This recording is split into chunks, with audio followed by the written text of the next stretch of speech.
Good morning, everyone. It's June 23rd at 11 a.m. exactly, 2026. We are going to start this Lake County Board of County Commissioners work session with an overview and discussion of the Colorado Department of Transportation's regarding regional information and leadership overview, CDOT goals, traffic and safety operations, engineering and construction projects, planning and communication. And not sure who's gonna lead this. You guys? Jump right in. Okay, So, good morning. thank you for having us. So I'm Jason Smith, I'm the Regional Transportation Director, Region 3. As you know, we brought a full team here. We're gonna present some slides, go through some stuff here for you today.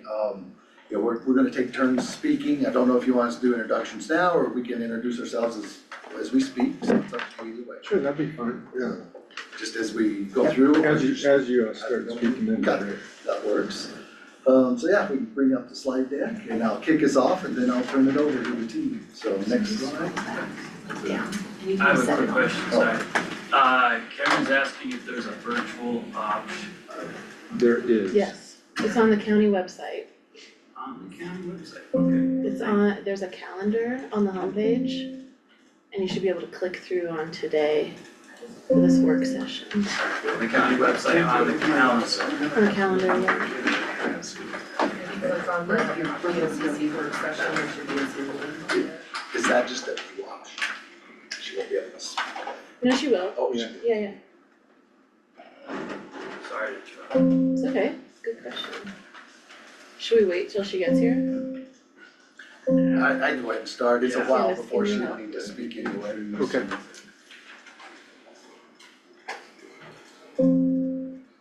Has it locked up on you? It is. What does Now this you wanna say? sit here? I'm gonna join you guys Yeah. in a comfortable chair. Please, you'll hurt your back. Does not like your file. It's in Teams. Except, oh shoot. This is from the team. Okay, shoot. It won't let me close anything, let me see.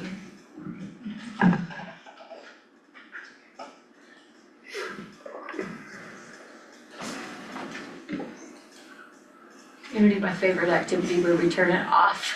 You need to go into task manager and end the task, like force close it. But,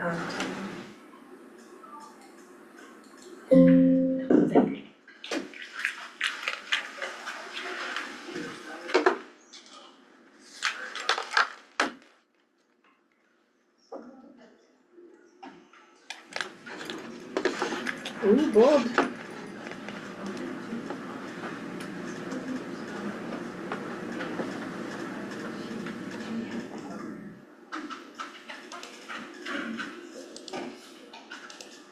There it was in. okay,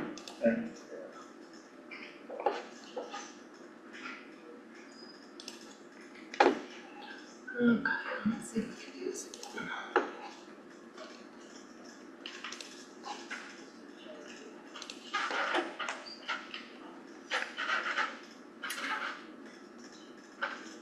There we go. Thank you, Sandra. You're welcome.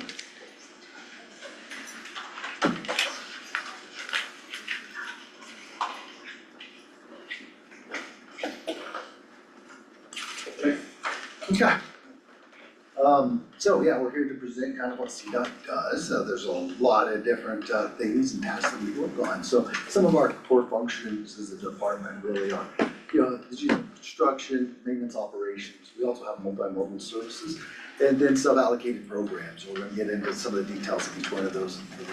But everything we do is really core function is around safety. CDOT's all about safety, mobility, and asset management. Next slide. So every year, we work at the governor's office, come up with what we call our wildly important goals. So very high level kind of, strategies, goals, what we want to accomplish for the year. This year, we're focused on fix our roads, advancing transportation safety, and sustainably increase transportation choices. For each one of those, like I said, we have strategies that we dive into and we try to to make certain accomplishments throughout the year. Next slide. So kind of went through the agenda already. We're gonna turn it over to the team to go through each of these sections, talk about budget, capital improvement projects, maintenance, communication. And then we're gonna open it up for some topics, anything you guys wanna discuss. So just a quick overview of the region. Region 3 is the largest region geographically in square miles. We're up in the northwest corner of the state. We have 15 counties in northwest Colorado. We work with over 50 municipalities, so a lot of, cities, counties, every one of the cities and towns that we work with, all of them have unique issues with their transportation system, challenges. So we try to work with them individually, come up with the best solutions to some of their problems, and it's a continual cycle, trying to work on it with their development and changes within their communities and problems that they see. We have over 5,000 lane miles of highways in this corner of the state that we're in charge of. We have 13 mountain passes, 13 rest areas, 7 tunnels, and over 700 bridges, and over 15,000 culverts, just to give you an idea of some of the assets, how many of them we maintain. And again, talk about some of these in detail. We have about 600 positions in this region to help cover everything. That's engineering, maintenance, support unit duties. We don't have all those positions filled right now, unfortunately. We're about at 10% vacancy, but we're way up from what we were about 3 to 4 years ago. After the COVID, we were honestly about in that 30-35% range. So we've recovered very well over the past few years of hiring. I've been very fortunate. We've got a lot of good hires. But what we're finding right now is, we're a very young organization. Approximately 40% of our staff have less than 2 years. So we're in a training mode. So even though we fill positions, we have some struggles on trying to get everybody up to speed on all these duties and get experience. So we're working on that right now. Hopefully we can retain these employees, and within the next 5 years, we'll have a good, strong, steady workforce. So, next slide. Again, the region overview. We have 2 maintenance sections. You're part of the maintenance section 2 here. Brought some of the team to talk about the section and where we're at. So along the I-70 corridor is really maintenance section 2. Maintenance section 6 is up north. We have 3 engineering program areas. We have a west, a central, and an east program area. You're part of the east program area, which really is these counties up here, kind of a higher elevation. And we have a traffic management unit.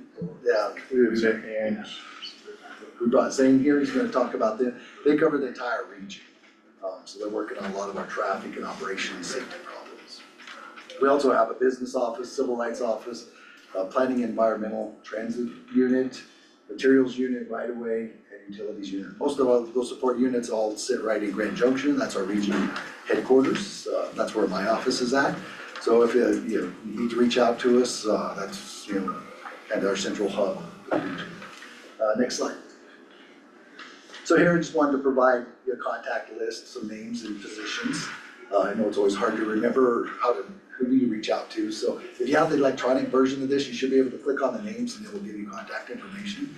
So as you need to reach out, if you don't know who you want to reach out to or you're not certain, you can always reach out to myself or Mark Rogers here. He's a great contact for us. He'll be speaking here in a minute. If you don't know him, but we'll get you in contact with the right person, whatever the topic is. Next slide. Oh, at the top of that, real quick, Mark. So District 7, so we have our transportation commissioners. You're part of District 7, so Barbara Bowman is our transportation commissioner. She represents us in Denver. They go there monthly. They vote on policy and budgets for us, and they're a high-level approval whenever we need any action taken. Unfortunately, Commissioner Bowman wasn't able to come with us today. She apologized. She said she was just up here last week, bringing a tour through. She talked about your tourism, how great it is and how robust, Leadville's doing right now. So it's good. She has been up here, so she's seen some of the roads, some of the issues. And she said if you need anything from her, please reach out to her. She'll be happy to have a conversation. Next slide. Okay, I'm gonna turn it over to Mark Rogers. So, real quick, My name is Mark Rogers, I'm the Regional Planning Manager for Region 3, I've been with CDOT now about 20 years. Just want to talk a little bit about the budget. We'll start on the right-hand side, where it says the 1.6 billion, or 1.6 million, no, that is B. So a $1.6 billion budget, that is the bulk of our program. The bulk of the revenue comes from their federal funding source, and that's an 18-cent per gallon tax. That was set in the 90s, and so it's been there for a while, hasn't changed, and so it's got a pretty steady funding source. That is the bulk, of our program. About 35% of our revenue comes from the federal source. The next one is the Highway Users Tax Fund, and we'll talk more about that as we go on, because that also helps out the counties in your road and bridge department. And that's a 22-cent per gallon tax. And there's other funding fees, there's a faster fees in the vehicle registration and the retail delivery fees. Occasionally, we also get a general fund transfer. We were scheduled to get the $51 million transfer from general fund. And then we get some other state funds, aviation fuel, appropriation fuels, others that come into the bulk of our funding. And so that covers our asset management and our surface treatment, and the bulk of our program falls under that. The other one is the fees and the investment offices that maintain those fees, the enterprise fees. This is a relatively new funding, but those are set aside to go to certain, either the bridge and tunnel enterprise or other programs that are set aside for those enterprises and those fees. So that's our revenue side, for a total of about a $2 billion budget for the year. So when we go on to the expense side, our largest expense is the capital construction for about almost 850 million.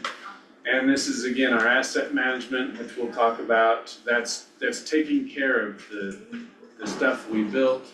I always compare it to a house. You have your house, and then you have your roof and your windows, your assets along there. Your safety program, the 10-year plan projects, which are our big capital or capacity improvement projects, and then the regional priority program are all in that capital construction.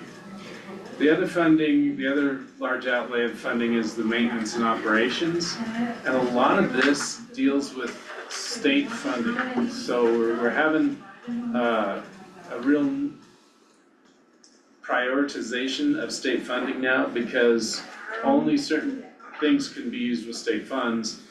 Maintenance has to, be mostly state funded, but yet also to get those federal funds, to get those grants, we have to have state funds to match. And so we are very careful and very cautious of how we use state funds, because there's such a high demand on that now.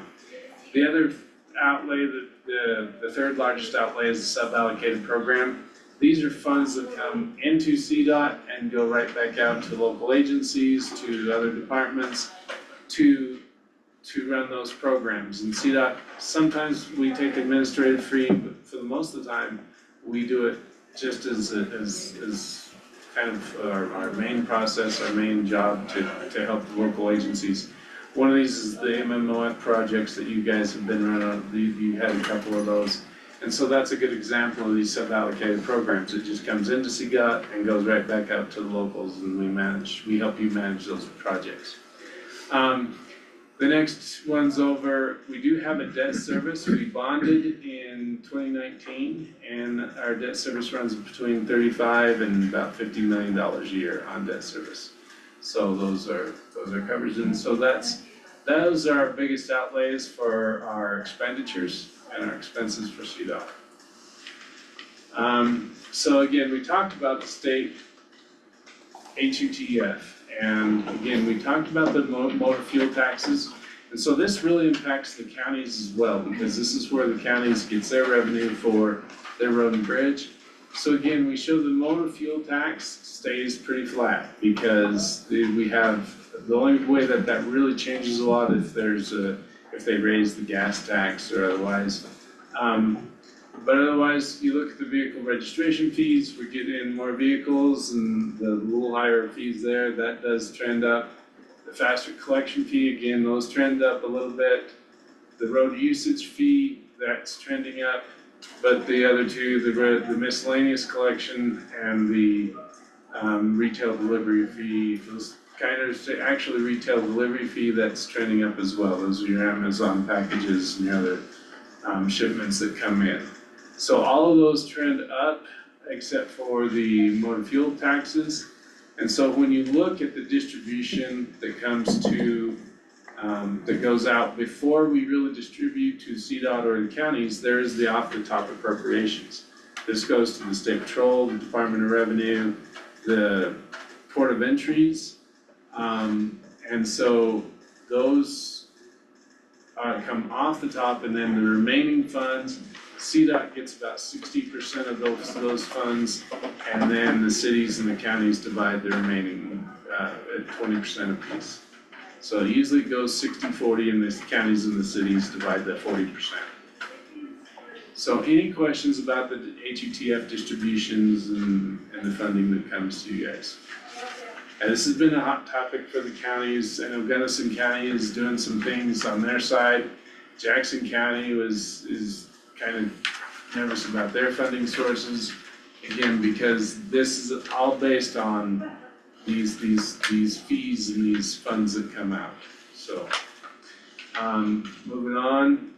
So Region 3 covers 15 counties in the northwest corner or side, whatever you want to call it, of Colorado. Major highways, interstate, US 24, US 40, 34, 82, 50, and 550. For our 10-year plan overview, so we started the 10-year plan in 2019, and we did 8 years of that 10-year plan, and then we developed a new 10-year plan. We had a lot of projects that got done, but we had some projects go over between the two plans. We have a total of 45 proposed projects in this upcoming 10-year plan, 10 of which are brand new.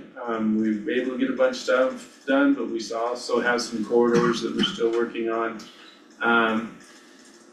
The 10-year plan is not really new money. It's money that's set aside for big capital construction projects that sometimes will have some capacity, but mostly are mobility-based projects. And so right now we're looking at about 33 million a year for the next 10 years coming into that 10-year plan. But these are dedicated. When we do our long-range plan, it's a 20-year plan, and the funds really aren't constrained. So then when we break it down to a 10-year plan, we start actually constraining, and we say, okay, really what is a priority? You know, and then we determine the priorities through that. And we can talk about some of the priorities as we go on to other slides. The next part, we want to talk a little bit about asset management. Again, we want to highlight the 10-year plan isn't the only fund out there. We also put a lot of money, a lot of funding to asset management, keeping the roads, bridges, culverts operating and in good repair. So every year, we look out another year. We try to do a 4-year asset management plan, but every year we look out one more year. Right here is our 28 through 31 plan, and these are the funds we're looking at. This is a statewide view. So you look at, we'll take culverts, for example, in the culvert program, there's 8.2 million for statewide. Region 3 gets about 15% of any asset program. It varies, but on average, we get about 15%. So it'd be about $1.5 to $2 million in what we get for culverts. So, so here's a map of our asset management and the good, fair, poor map for our surface treatment, and some projects that we're working on to improve. And Jason will talk about this a little bit more. Yeah, so what I explained there, just kind of showing you an illustration of our road related and our conditions. So So in green, it's good condition, and then it goes to yellow, which is moderate, and down to pink, and then red is, the poor roads. And, unfortunately, we have more poor roads than we'd like, and we're trying to work on that. And on the right-hand side, you can see the circles represent areas where we do have projects in the near future, so trying to get them. And with asset management in our pavement, our model doesn't always put the money on the worst sections of roads. The model really shows you the benefit is to maintain your good roads. So it's kind of interesting, a lot of times, we have these county meetings, it's like, well, this is our worst section of road, why aren't you paving it? Well, our model isn't letting us, basically, it's not what we call a match. So there's challenges in the background with our assets and how we have to fund them and maintain them. Thank goodness for some of the 10-year plan money that we have received over the past few years. We're able to do more paving with that type of funding. So we're behind the scenes, Mark, myself, and our asset managers are always trying to look at our funding and how we can deliver these projects and these programs. Next slide. But do want to talk a little bit about our assets and the conditions they're in. Just draw some awareness. So culverts, for example, we have roughly 15,000 culverts in our region. As Mark said, we have about $2 million per year on average. Some of our culverts, we can line them, do a cheap fix. Some of them will have to be full replacements. And some of them are pretty major culverts, like box culverts, and they might be right up to $10 million. So on average, we don't give it about 3-4 culverts done a year. With 15,000 of those culverts out there, we're not getting that many. We're in about a 500-year replacement cycle right now, which culverts only last you, if you're lucky, about 75 years. So you do the math, it's like, well, something's gotta give here. We're trying to do the best we can, but we're very worried. Most of our culverts are, on average, over 50 years old. So we're starting to see the interstate and our infrastructure getting at the age where a lot of these are needing repaired or replacement. And we just don't have the funds right now to get in there and do what we need to that. Same thing with traffic signals, over 230 traffic signals in the region, and more coming online as we go. But we only get enough money to 1 to 2 replacements on traffic signals a year. So we're very limited on the replacement cycle there as well. Next slide. And then paving, with 5,000 lane miles, our current allocation's about $55 million. That's gonna be dropping in FY '29. The formula is changing, Region 3, we're actually gonna see a decrease in the funding that we get for pavement, unfortunately. It's gonna shift some of the money over towards the heavier corridors with down freight, that they'll see a benefit in the increase in funds. But if you look at our cycle, we'd love to be paving every road that we have on that 12 to 15-year cycle. Right now, with the funding allocation we have, we're not able to keep up with that, unfortunately. So we are looking, we put in for grants, we put in for anything we can, any other types of funds. They pop up every once in a while. We were very fortunate last year. Commission had some extra funds at the end of the year. They gave us about $20 million in our region to deliver a few extra projects. So we're always looking to see what money we can get available and do an extra paving project here and there as well. Do you know how much money it would cost to actually be on a 15-year cycle for all of our assets, just as a? I think for my region, it Yeah. would be probably roughly about $120 million. That's it? I would expect it to be in the billions. But if we could get there, to get caught up, get everything in good shape to stay on that cycle, Yeah. it would take a lot more. Yeah. But if we were to right now kind of get there, that's about what it would be. It's not as much as you No. think. Yeah, that would be additional from on top of what we already get, Sure, but that's the problem. It'd be a Yeah. 120 million sounds small when we look at the $2 billion, but that would be on top of what we get, yeah. But yeah, we'd see a huge increase and over the years, as Mark was showing you, our budgets have stayed pretty flat. Yeah. Well, as you know, inflation's been killing us since Yep. COVID and that, so our buying power's going down so much. So we're trying to keep the number of projects for our staff and we have to spread out between 15 counties. We're trying to spread the money out. So we see our projects shrinking in Yeah. size, right? Which becomes very inefficient. What we used to do a 20-mile overlay has become a 15 or 10-mile overlay, right? So we could get back and be way more efficient if we could see an increase in funding. Mm-hmm. Okay, next slide, Mark. Okay. with that, we'll skip on through the slides and go to central program, and I don't know if that's gonna, or I mean to the east program, Yeah. if that's Karen or if John's gonna. if we can- Hi, this is Karen. Can you see me and hear me okay? Yeah, thank you. Well, we can't see you because we're looking at the screen. Oh, okay. Can you see the screen? What's that? I'm sorry? Can you see our shared screen? I can't, but I have my own slides to show, so I'm good to go. Can we pause for a second then? Are we sure that this is sharing? I wasn't sharing, that's why I came down. Okay, can we? Thanks, Ann. Sorry. She's gonna share this, so I shouldn't share this. No, we should. No, we need to share.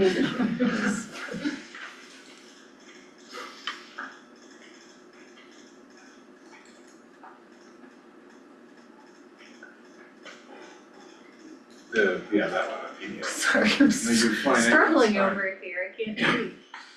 There we go. There's Karen. And you can make that Great. floating images smaller if you float over.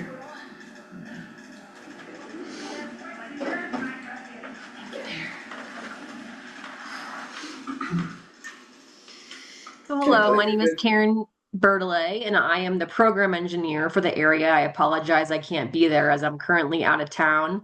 The resident engineer for CDOT for the area is John Cronholm, and he is present.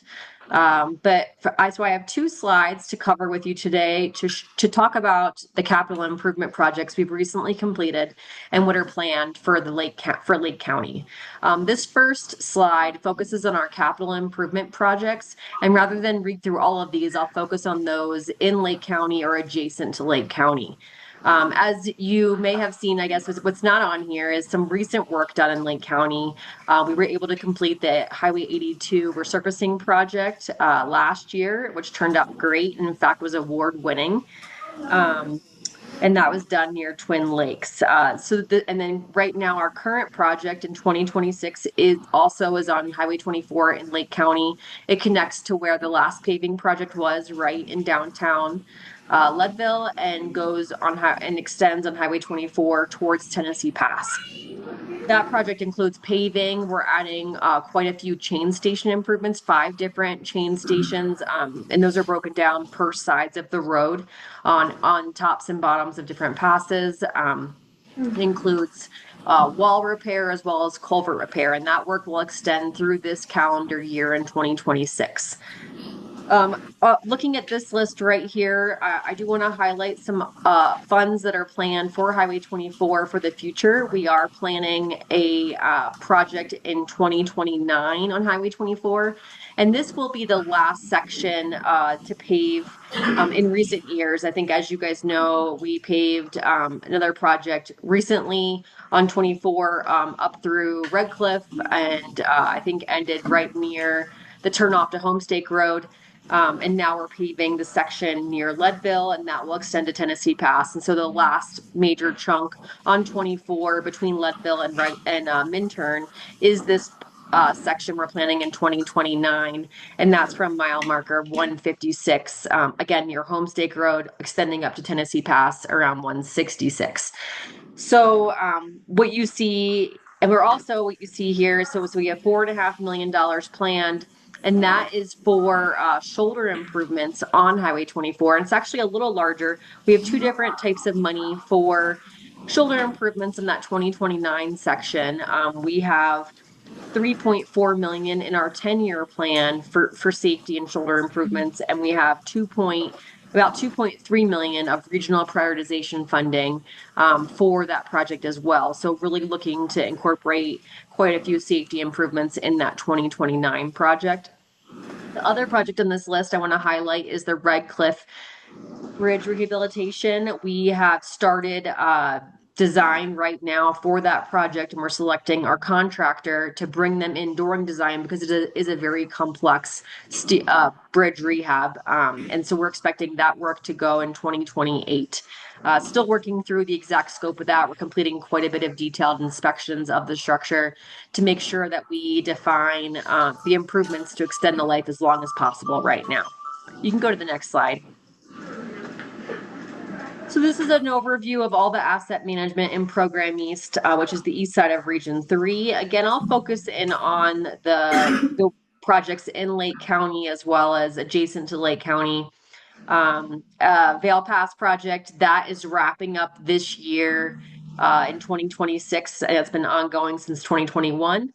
We still have a section we need to complete in the future that will be hopefully it's partially funded right now and hoping to do that work around 2030.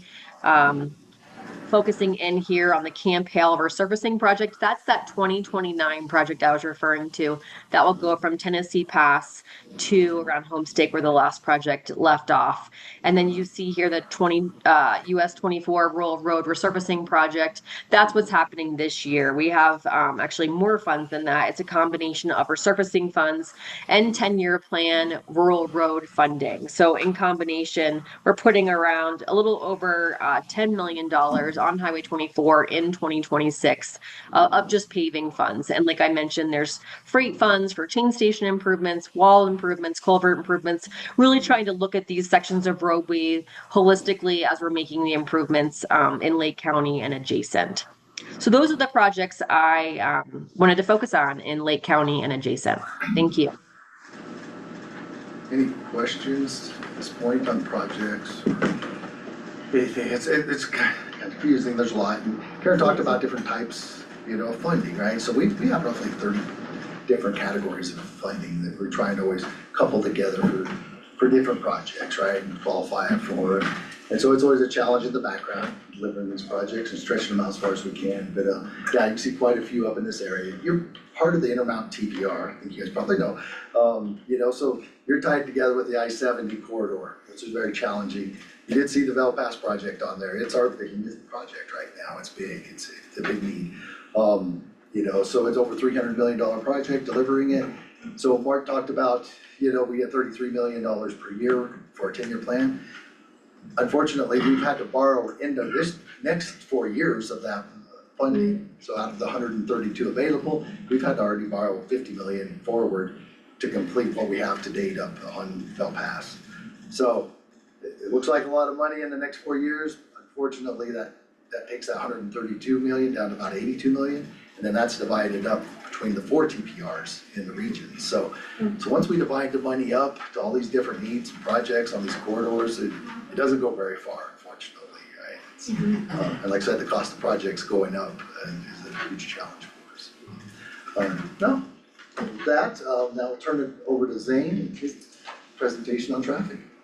All right, yeah, I'm Zane Zonamanichek. I'm the Region 3 Traffic and Safety Engineer, so anything that is safety related, also any kind of infrastructure that is safety related, like traffic signals, signs, markings, that kind of stuff, that all kind of falls under my group. So some of the capital stuff that we have going around the region right now that would affect you guys most, we are doing a region-wide signal backplate and LED replacement project. So at some point during this summer, you'll see a crew at each of the signals here in town.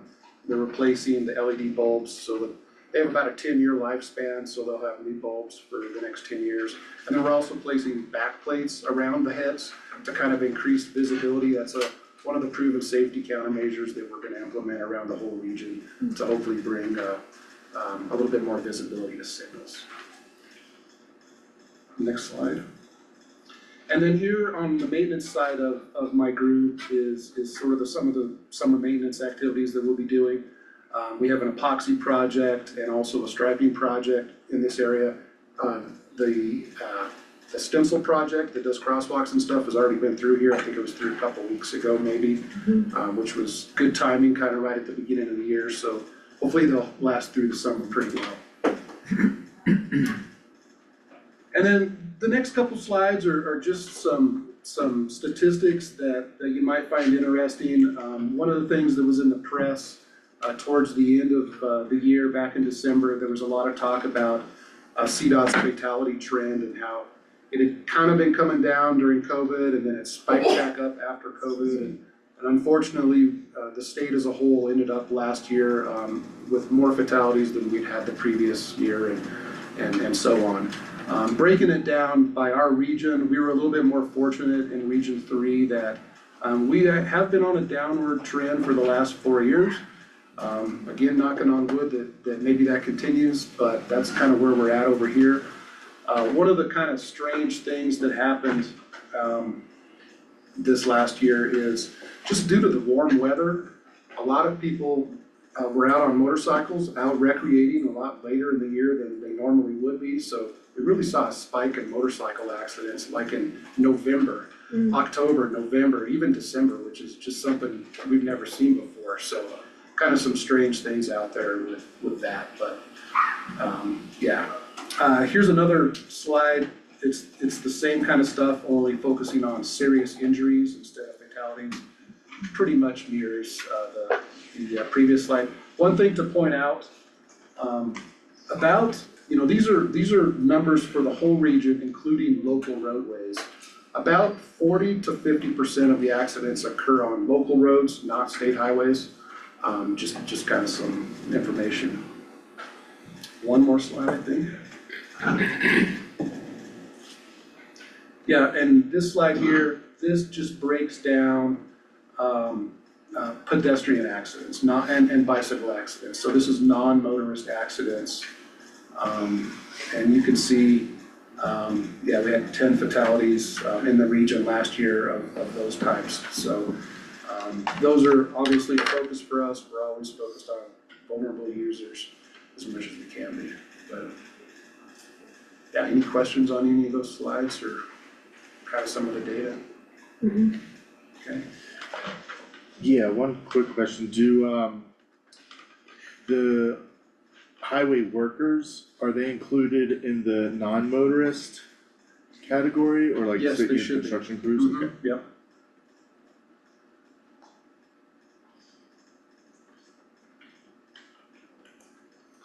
Okay, so real quick, we talked a little bit about local agency project, that sub-allocated program.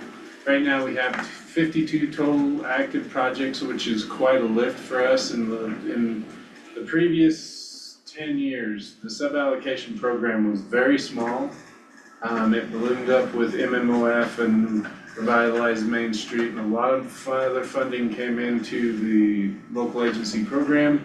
We ramped up so 52 total active projects when we used to have maybe 8 or 10 total has been quite a bunch.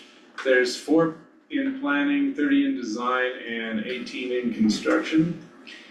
And just wanted to kind of mention one of those. I know that Lake County had one to purchase some buses, and I think that one's already gone through and been taken care of.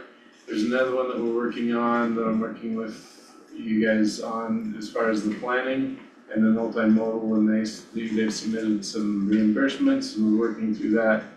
I know that they got a big portion of the planning done, and now they're looking at some design and some other things, but yeah, that's something that, I don't know if you have any comments or discussion on that one, but otherwise I've been in communication with your staff on that. That's the roundabout? Right, yeah, the different, the mobility study that we're doing with DJP. So, thank you. So yeah, otherwise, yeah, we're just going along. The max, I think we're gonna get just some things in design and looked at on there and then get it ready to show. Okay, so maintenance. Hello, my name's Joe Hayes, I'm deputy maintenance, up here. As far as maintenance goes, our biggest thing is safety of the traveling public, that's our number 1 goal. And to provide that goal goes into environmental livability and the infrastructure preservation. So our main task with safety is remove debris on highway, incident response, guardrail, plowing. That's our main goal, and then past that we do our infrastructure preservation. Go to the next slide.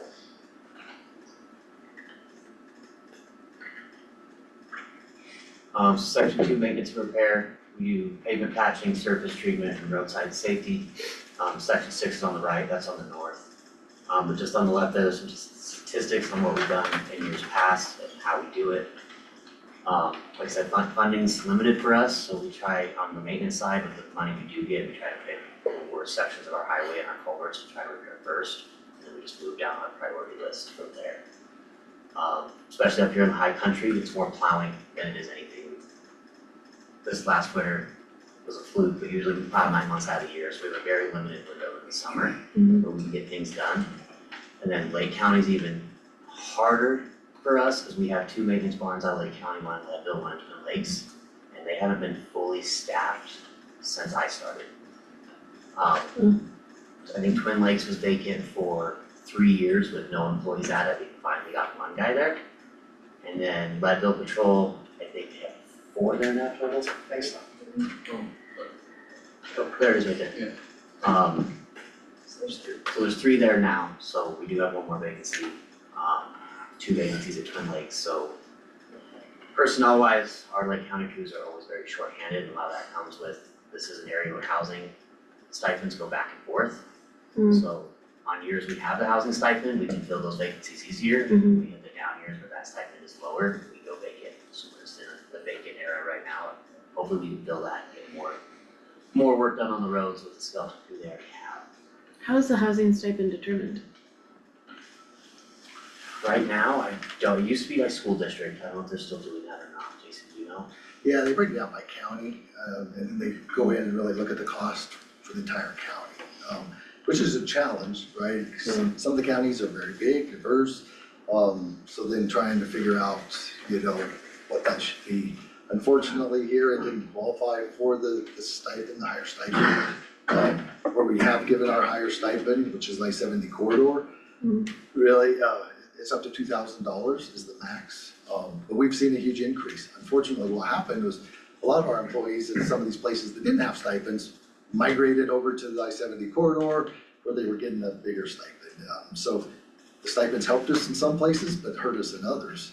I'm so sorry, I'm not understanding who actually determines which counties get stipends. So by that study, so we hired a consultant, they went out and they really looked at all the different costs of housing, what is it, the AMR? What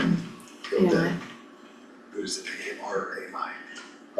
So the average median income and something else there, but, so they look at the cost of living, they also look at, what the income averages are. And they do a calculation basically, and then they give a recommendation of what the state should pay. And they do it every year? So the recommendation goes, I don't know if it goes every year, but the recommendation then goes to our executive committee, our executive director, and I don't know if it goes to commission or not, but it goes to the executive director. Yeah, it goes into the budget Yeah, then it got recommendation, but they don't do it every year. Yeah. I wanna say it's a 2-year cycle, I think we're coming up on the 2-year cycle now. Okay. We're hoping it changes, we'll see some of these areas, we're really starting to see costs increase, will qualify when they happen. It's just wild because we are the #1 ranked rent burdened county in the state. Right. So it's weird that a third party would come up with a different answer that justifies Yeah, zero Trust me, stipend. we question their numbers too, Yeah, that's and some of nuts. it's on groceries even, they go into Yeah, grocery stores and Yeah, look at totally. it, it's like, but why they end up where they do, it's kinda interesting. okay, but that's an internal contracted 2-year cycle Yeah. that then gets built into the budget. Okay, thank you, appreciate it. You can go to the next one. Okay. That's it for me. Unless there's any questions, we'll make it. Questions on maintenance? Okay, turn it over to Chuck, communications. Okay, good morning everyone, I'm Chuck Marsh, I'm one of 2 communications folks that we have. I've got a pretty awesome partner, her name's Austin Deneen, she's based out of Silverthorne. Her primary area is Glenwood Canyon, all the way to the Eisenhower Johnson tunnels, and then 40 up to about Winter Park. So she gets the sporty wintertime part of the roadways, and I get the rest. But yeah, we got a pretty great working relationship, so. Our job basically is not just to inform people what's going on, but to educate them about what we at CDOT do. One of the big pushes that we do is try to let people on this side of the mountains know that we're not part of the Denver faceless entity that has their fingers in everybody's chili, that the people that work in this region live in this region, that we are familiar with the roads that they're working on. You see that with the maintenance folks. They live in the areas that they take care of. So the first time I actually met with any of our maintenance folks, I knew this was the right spot for me because they said my road and I this, and it wasn't a CDOT road, it wasn't a Region 3 road, it was my road. So it's good to be able to try to push that narrative and let people know that we are invested, even though we're not financially invested as much as we wanna be. The people really are invested in the work that they do. So we'll go to cameras real quick. So in 2024, we had a contract with a company called LiveView for 136 cameras. They were not doing a very good job on a lot of those anyway, so a lot of the cameras were down, just weather or whatever. And so when the contract expired, they basically came back and said, hey, we want you to pay 10 times what you were paying. And we said, no, that's kind of being pretty poor stewards of, our money. So we decided to make them CDOT cameras. With that, we took a look at it and said, okay, we don't need all these cameras. A lot of them were redundancies along the I-70 corridor anyway. So we decided 69 of them were pretty critical to put back in. So that's what we've been working on. It was a 2-year program, so we're about a year and a half of it right now. We've got about 30 plus cameras that have been replaced. The problem with that is a lot of the cameras that we're not replacing are just because of infrastructure. There's no Wi-Fi or no fiber optics or anything like that. We just can't get out there without putting a lot more infrastructure, a lot more money to it. Eventually, we're gonna look at it again and see if there's more spaces that we need to put cameras, but for right now, we've got 69 on the list that are gonna go. Basically, what it does is it takes our out-of-pocket cost from $250 a month per camera to $50 a month per camera. So it really is a big cost saving for us to hold on. Okay, question about camera? No, okay. All right, cotrip.org. This is our, it's our number one asset that we use. The cotrip.org or the cotrip planner app. Basically, we push everything here. This is our, I call it near real time, a lot of other people call it real time, but in reality, it's the maintenance people or the other people that are on the ground that have to get to a scene for something happening and then call it in and let us know before we can actually put it up on the website. So near real time.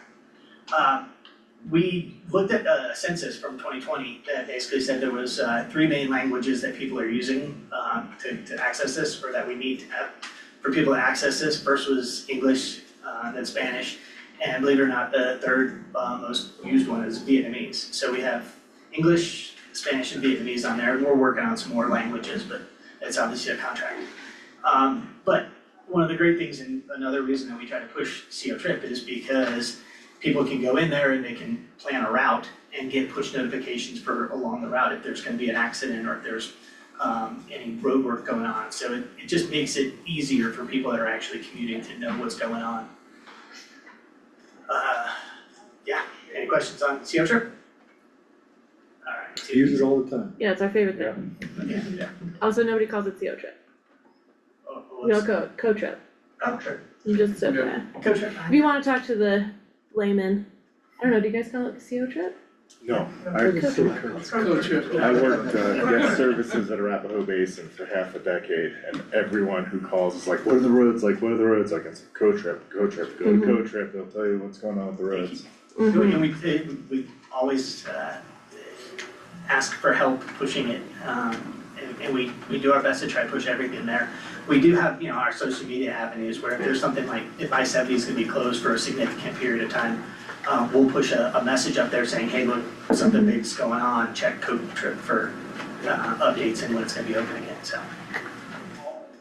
Alright, that's pretty much what I got. Okay, so Yeah, that kind of wraps up our slide deck, but we have time, we wanna open it up for any discussion, if there's stuff you wanna talk about in particular, and get into some details. Yeah. I think we do wanna talk about one of our highways, but I just wanna say, as a cyclist, I appreciate you guys paving 24 is the roughest road. And then that, I don't know how much that bathroom cost at the top of El Paso, but man, that's nice. I know that ate up some budget. Yeah. So that's a joke. No, it's a nice facility, it's getting heavily used right now. It is, yeah. If my jokes are out of the way now, we'll get to serious business. I think I'll say the more. I just have one question, and it's a process question. When I went to a workshop before I understood much about this, not that I understand it now, but, to Matt's point, Highway 91 is a very dangerous highway in our county. And I think we would all love to understand how we work with CDOT to implement traffic calming measures and safety measures on Highway 91. Because we understand that like part of that is state patrol, but how is it that we specifically can work with CDOT CDOT and our road and bridge and our sheriff to actually get the right data to implement some of those safety measures. Jump into that, or you Zane, yeah, It's a big. just help us understand what the process is. If I ask you, so when you call it dangerous, what specific are you looking at that are dangerous on that? Accidents, plenty of very serious or fatal accidents. And dangerous driving behavior. Are you skeptical that it's? No, Okay. but it's important to really define what it is, because there's only so much, so CDOT focuses on the engineering side and what we can do on there, it's not that I'm skeptical at all. Okay, Sometimes the appearance of danger can be its own issue, on and on. But CDOT is very much, we work on the engineering side of it, and then there's other issues as well involved. If I could just interject, at the very least, it'd be nice to get a rumble strip down the center, cause so many people drive in the center and they're looking at their phones or doing other things. And I know there's head-on collisions all the time, so, or just driving off the road. yeah, and we have people that live out there that are on us, because their yards are getting. Anyway, I don't know, if a rumble strip in the center line, if we could, how could we advocate for that? Yeah, rumble strips, I mean, they're great. They're one of the most cost-effective countermeasures that we can put out there. Those same neighbors will probably complain once they're out there. I'm just saying. Forget the neighbors, just what is the process? We want the county, when you ask for rumble strips, we be like, okay, tell them that you'll support us when they call you because of the noise, for sure. I did not think of that. I live on 91 and it lights up about 5 AM and the rumble strips would be an additional noise. You'll hear them, for sure, And- especially Totally in a fine. canyon like that. Forget the But, rumble strips, okay, just so let's forget talk about that. process first, Forget about please. that. I mean, the best thing overall, I mean, there's a couple different ways to go about it. The best thing overall is to be in tune through the TPR, so you know what projects are coming.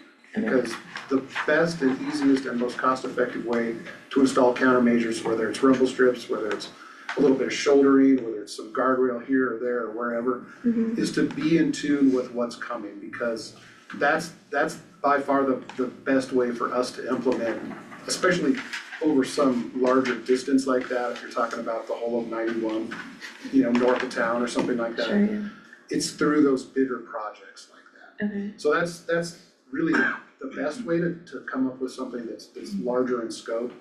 The other way is to just work with us more individually and express what concerns you have like that. And because outside of those bigger projects, we can do things out there of smaller scale.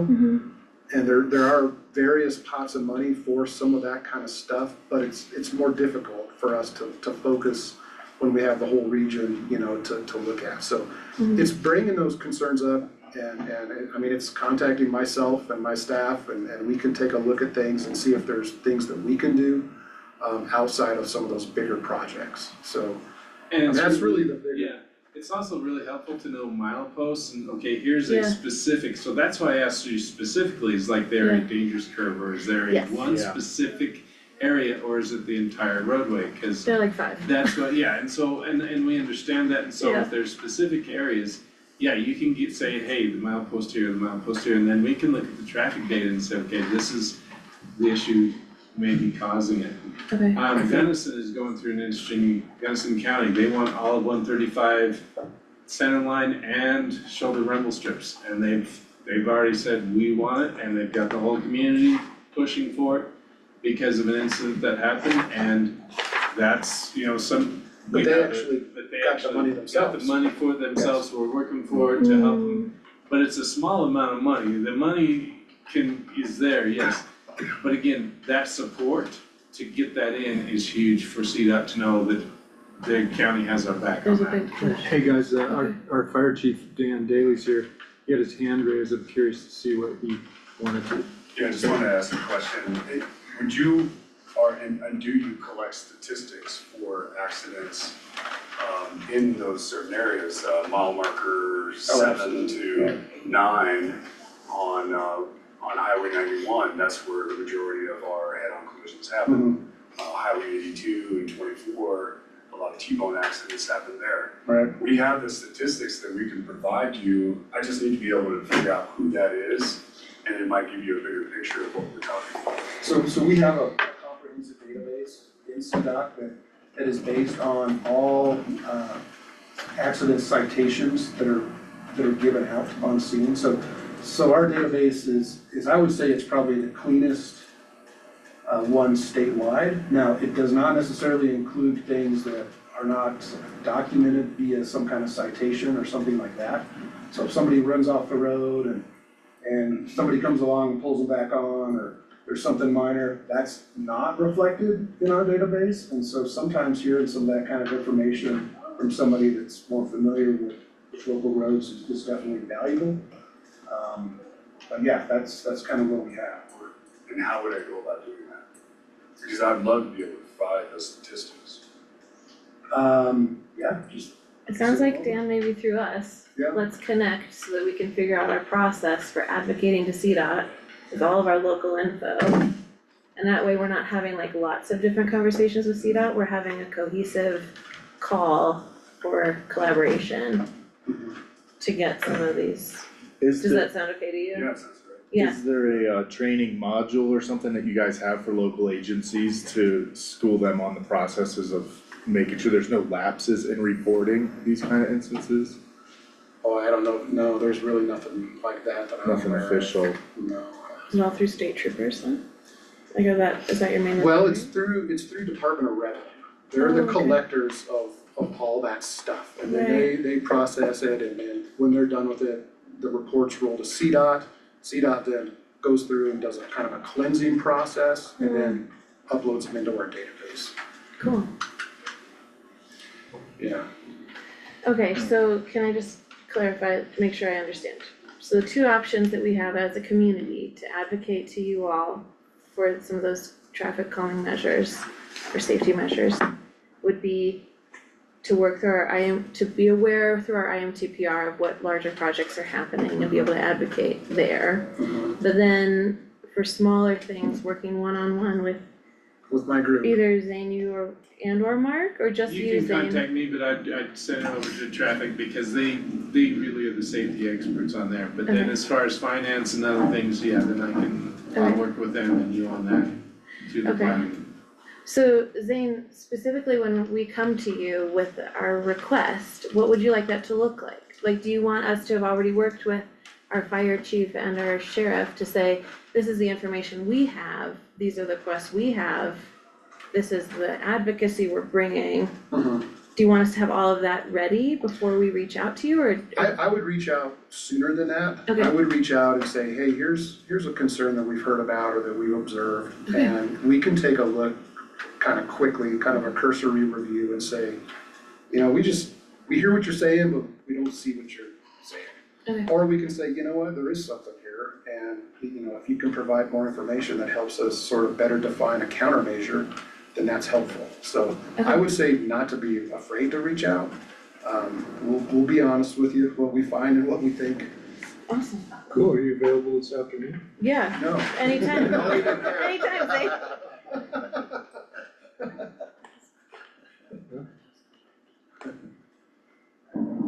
Okay, thank you, that was my only So who is question. the Intermountain TPR rep from you three? That's me. You are. Yeah, so I'll keep an eye on it. And then they have a Pipeline. meeting on July 17th, and so encourage you to attend. Yeah,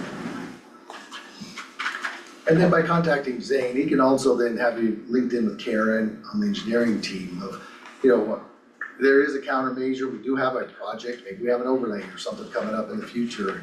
And we can start looking at, is that a possibility to do it within that project, right? Or we don't, and is there any other way? We just need to start looking for funding, put it out there as a need, that kind of stuff. But really that communication from you guys, 'cause, when you start saying this entire roadway is dangerous, we always cringe because it's like, oh, pretty much all of them, everybody feels different things. And these guys did a great job of starting to ask questions of, what do you feel, what are you looking for? Is it those crossover center lines, is it accesses, right? I mean, there's a lot of different things with our roadways, is it speeds? Is that the primary issue? So are we looking at traffic calming? That gets hard on some of these corridors, especially if we pave them, they get nicer, people wanna drive faster. Trying to calm the traffic down on corridors is a huge challenge. Yeah. Within an urban area, it's a little easier because there's mitigations that we can do to try to slow people down and correct some of those behaviors and bring awareness and focus on the road. But out in the middle of nowhere, it's very challenging for us to figure out some of that. Well, and we know you all aren't our only avenue, like there's our state troopers, Yep. there's legislation, don't Yeah. worry, you're not the Enforcement only side of lever it, we right? wanna And pull. So, no, Yeah. that's it, so we're just one entity and we do what we can, but reach out, the more communication we have, the better. And understand your needs and we can help you get hopefully where you wanna be. Thank you. What's been interesting with Gunnison County, one other thing is, it's actually been the bike community who's come out so strong for the rumble strips. Especially, you have to have the shoulder to ride on, but if even those smaller rumble strips, just to kind of give a warning and kind of give a balance. Yeah. That's a challenge itself, so if we don't have wide enough shoulders, Yeah. right, it becomes dangerous because we don't wanna put a rumble strip out there and then the bikers won't ride on the shoulder side, they wanna push into the Yeah. driver lane, right? Yeah. So we have different standards, the shoulder has to be wide enough before we're gonna go install, that shoulder rumble strip also. Fair enough. Because, we've done that in places and it's actually pushed the bikers out onto the roadway and we can't do that. So we have to evaluate what the roadway template looks like and what the need is and what we can do. Cool. You guys mentioned that Gunnison County was chipping in for their rumble strip project. So what they did, actually, they're not, but Oh, in the long term, so they got a $15 million grant to do some roundabouts, and they were supposed to pay for the rumble strip as well. But because it's on State Highway 135, we already have a surface treatment project going on there, so we are chipping in through the 10-year plan. We're putting in $2 million to do some signing, some shoulder work, or some guardrail, and then the rumble strips, center line and shoulder up and down the whole length of 135. What we really pushed them for was, hey, we need support, because when you get these calls, because from what I understood in 2004, when that road was originally widened, they were supposed to put in the rumble strips then, and they didn't because there were so many complaints specifically from the bike community. And then now it's like, no, okay, we see it, we see the need for it, we want it, and so we kind of encourage the commission to be open with the community and say, we are putting these in for this reason, for a safety reason, and they're even put some housing right there next to it. But yeah, they got a $15 million grant, they're putting an additional $4 million to it.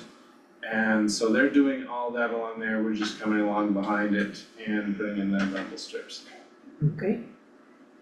But yeah, in a way, they did pay for it, we're just kind of helping as well. A couple different projects, it's kind of changed over the years, but it was a great collaboration, right, with the locals up there, the county, of trying to figure out what they want. They've got some big projects, development going on, and again, they're willing to take, the complaints and kind of work as part of our group of hey, this is for the betterment of, the safety of the public, so we're willing to do this.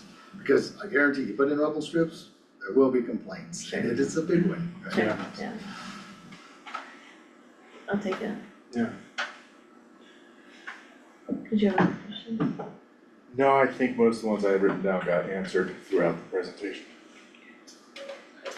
I did notice this up here, so apparently you've been thinking about some finance and other things.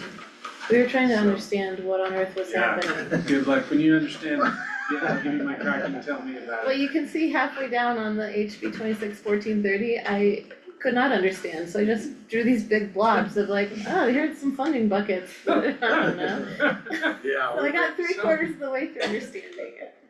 Yeah, like I said, I'll give you my card and when Yeah. you get it, we can talk. We can So, draw 'cause pictures I- together.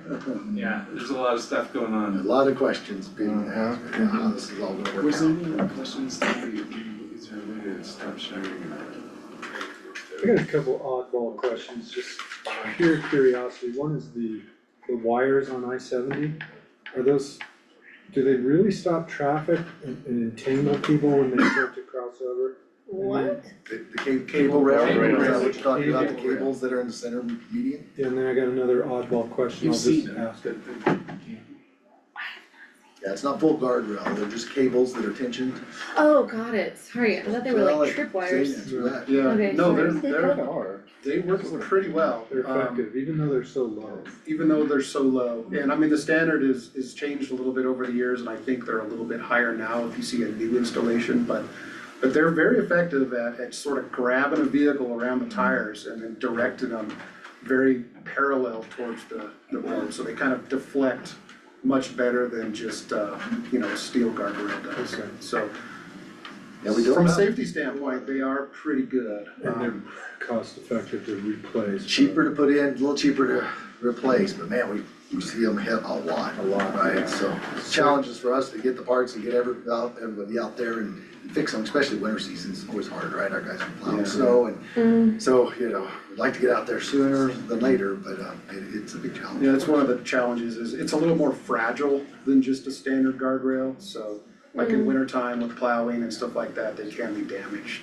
a little bit. Yeah, where a guardrail, if it barely gets hit, it's like it's still functional. Yeah. Those things, when they get hit, it pretty much loosens the tension in them Yeah. and they're not effective anymore, but Okay, second, left field question, the new project down, I call it Kermit's Corner on I-70. What do you guys? Oh, yeah, yeah. Boy, yeah. How are you gonna, since there's gonna be so much bridge, is that gonna ice up or is there, what's the plan to mitigate Yeah, that? they're looking at that, it's very similar to what we have in Glenwood Canyon. Exactly. Right, but their grades are a little steeper than ours Yes. in Glenwood Canyon. That's region 1, we don't have to handle that one, thank goodness. We don't have to pay for it either, so that's good. So yeah, they're looking into that with their maintenance team, trying to figure out what equipment, what changes they're gonna have to make to their maintenance operations and products that they're gonna put on, cause yeah. the way they're coming over the top of traffic, they didn't have that before, so they're pretty nervous. We kinda deal with some of that in Glenwood Canyon and haven't figured out, so our team's working with them as well. Yeah. But, they haven't, I don't think, got it completely figured out at this point. So I think there'll be some trial and error once it's built of really trying to understand what works best. Do they use, salt sands? Do they use more chemicals for de-icing materials? What product is gonna help them? Because they ice up different whenever it's a bridge structure versus an on-grade kind of pavement. Seems really dangerous. I do have one that is kind of like a high level, and I drive around the nation quite a bit, and man, Colorado roads are just historically bad. And it's always kind of blamed on the mountain climate, like, I always say, like, you can close your eyes driving across the nation and when you get back to Colorado. You feel it. And it's always blamed on the mountain climate, but other mountain regions, like in Utah or California, don't seem to have the same, problems that we have. So it's kind of a two-part question, is it basically just a funding issue? Like, we just don't get enough from the state to stay on top of it? Or do we have, are we using like any outdated methods of paving, or is there something other states are doing that's different than what we're doing as to why a lot of the mountain regions and other states seem to have a little bit of a better, more consistent product? No, I'll jump in and start trying to answer them. My team can jump in then if they have more to add, but you kind of answered the first part of the question, right? So there's multiple things there. So there's the funding side of it, but then there's also, the challenges, the terrain, where we're at, right? So you start looking at other states around us, we're all a little different. We very often compare ourselves to Utah, right? So it's kind of similar in many ways. But you look at their funding, their general fund supports them, they've raised their gas taxes, they pay for their roads, honestly. If you look at their funding versus ours for per lane mile, there's a big difference. Their budget this year is about 5 billion versus There's less a than 2 big for difference. us. Wow. So, you get what you pay for, kind of saying, right? So, but it also goes, so you compare us to, say, more of a drier climate, Arizona, some of these that don't have the grades, the challenges, comparable funding, well, their pavement lasts longer. So it's a compounding issue, right? So as part of ours, we don't see the pavement life, because of the freeze thaw conditions, because of the chain conditions. I mean, within 5 years, we'd like to see our pavement on the I-70 last a while, but anywhere from a chain station up the hill, you feel those ruts. We don't get, it's not the pavement failing at that point, it's just those tire chains wearing out. And so we have to get back in there and do rehabs way sooner. So states that don't have those issues don't have to deal with that kind of stuff, drainage, slides. We see a substantial amount of our roadways that are slipping and we can't get them stabilized. We're constantly having to repair them, that kind of stuff. Even our culverts, right? A lot of them, they get put in place. All it takes is a minor change, on one end of the culvert to the other, and all of a sudden you lose that conduit across the road and it's plugged up. Because it's up in the mountains or something. So we have a lot of challenges, other states don't, but then also we don't have the funding some other states don't have. And I think you see it, you feel it, right, unfortunately. And, like I said, our team, they're proud of the roads, like Chuck was saying, it drives them crazy to get out there and just, this is all the money we have to patch this or to only overlay this section. You saw that map of the Good Fair Poor, it's like, it breaks our heart to say, here's our roads, and I don't feel like we're keeping up, we're falling behind. Yeah, it's not like personally your, shortcomings. But it it's drives just you like, crazy, this is because we not want to enough be work with. successful, right? Yeah. We do, we want to give you guys everything we can, so. 500 year cycle on culverts, is like, no one can work with numbers like that. So our funding source is really over 30 years old, 35 years old, coming up on that. So back in the early 90s, right, a federal gas tax and state gas tax were set. Those are per gallon. So times like this, when gas prices go up, we actually sell less gallons statewide, right? Because people are looking at other modes, they're just not taking those trips. So our funding actually decreases when gas prices go up, unfortunately, which hurts. So we're always happy to advocate for support, anything you guys are willing as a county, any groups you set on, any committees, anything like that. We love getting supported when it comes to funding, you're reaching out to your state legislators. Telling them, this is a priority. We can't do it on our own necessarily. We need support from our locals and our community members and our elected officials to help us get there. But it's a funding challenge. I wonder if the gas tax is subject to Tabor restrictions. Subject to what? Tabor restrictions? It is, right? I mean, because we're total, we're capped by Tabor. It would It have goes to into go the to general. But the feds could certainly raise their, Well, yeah, They can and give us so more. right now, we're about 50-50 in federal, state fund, maybe it's about 60-40, as you saw in my slide. Where Utah, they're 80-20, 80% state, 20% federal. Wow. That's take where a whole- they prioritize much more their roads, and so when you look at that type of thing, you really wanna look not just at the total budget, but the percent of federal versus state. Yeah. And that'll really tell you where a state's putting its priority. It's such a tricky balance too, because I notice, when you're on icy roads and you're going around a turn and it's bumpy, that'll break your traction easier, so it's, on one hand, it's more dangerous. But on the other hand, you get a freshly paved road and watch how people drive on those, it's also dangerous, so it's like, how do you balance that? It's tough, right? We see it all the time. Yeah. People's driving behaviors on good fresh pavement. yeah, it's like a perfectly groomed state. Yeah, they don't wanna test it. Everybody's Mario. People drive to the conditions. Yeah. And then you had a second part to that question about, I guess, technology. Is there any, on the horizon, major technological advances going to happen to asphalt that will make it more durable? No, a lot, we explore different things, right? So we're a polymer modified binder, so that the asphalt that's in our mixes is basically has plastics and polymers added into them. And so we modify them for the conditions, right? So up here is not the same pavement as say on the interstate or down in Grand Junction climate. So it's modified for the temperatures. It's also modified then for, your truck traffic, your heavier traffic. So the interstates gets a stiffer pavement binder. Versus up here, we do something a little softer that's more forgiving. And so it's not, it's gonna freeze thaw, and withstand that mechanism of failure a little better. So the bad part is, like yours, will run a little quicker on a hot day, a lot of truck traffic, we'll see more rutting. So we have pavement engineers, back to our support units, they're looking at that. So every project really is built with a different mix design, and it's for your certain area. We are chasing technology. We're actually doing what we're calling a highly modified pavement design down on the interstate by Rifle this year.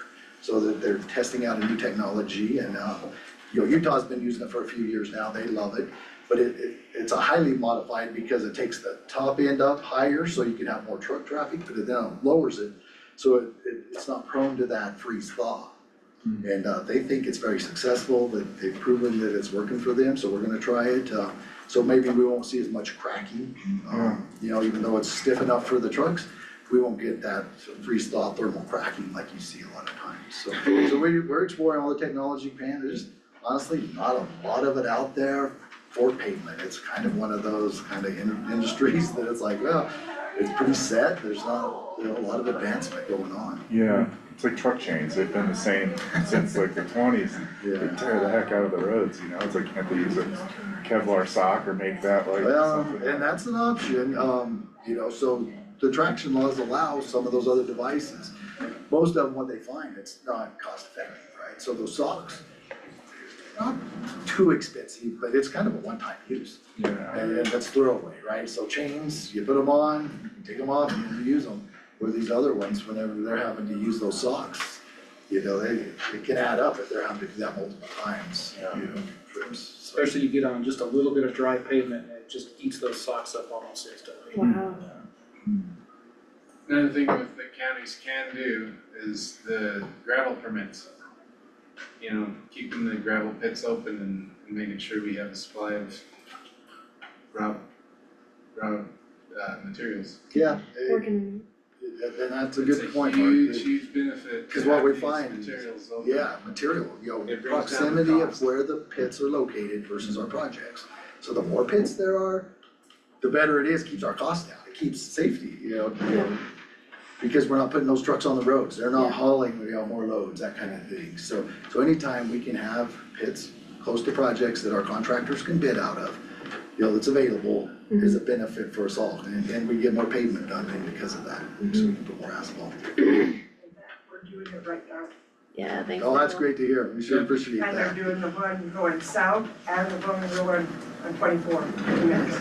That is great to hear, because we have some counties that are kind of going the other direction, and they're against pits, and it makes it very challenging for us, because now we're having to look at, okay, where are we gonna bring material in from? Yeah. And it has to be trucked in, and again, it's And putting it's more a trucks huge on the road. safety, Yeah. safety as well, to keep the, those heavy trucks in limited areas. Yeah, totally.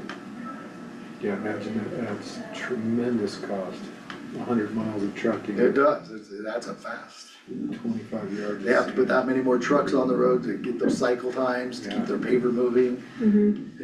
So it's a challenge for our contractors. Well, gee, thanks for coming, that was a really great discussion and great information. I know there's a lot, Yeah. again, there's a lot of the team here, and for different things, different needs. Yeah. We probably have to reach out to different team members, but if you don't know who to reach out to, again, reach out to myself or Mark, and we'll make sure we get you in touch, with the appropriate people. But we do appreciate all your support and getting to meet with you. Yeah, Same. Appreciate you guys. Thank you. giving us a place to drive. We'll keep working on it. Appreciate y'all, thank you. Yes, you. please open both those windows. Warm it up. It's massive in here. Not ideal. Thank you guys. Thank you guys. See you. Nice to see you. Yeah, thank you, sir, appreciate that. See you, Mark, thanks. See you guys. Hiding in the background. Just in between, real quick. Yep, 10 minutes.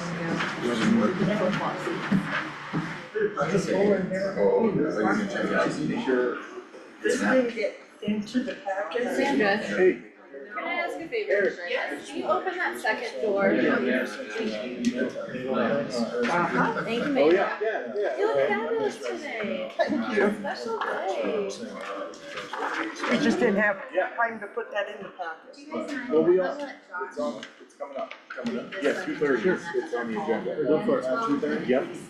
Awesome. Yeah, yeah, for Yeah, sure. go for it. Yep, so, yeah, we got an hour and a half, put aside for that. Perfect.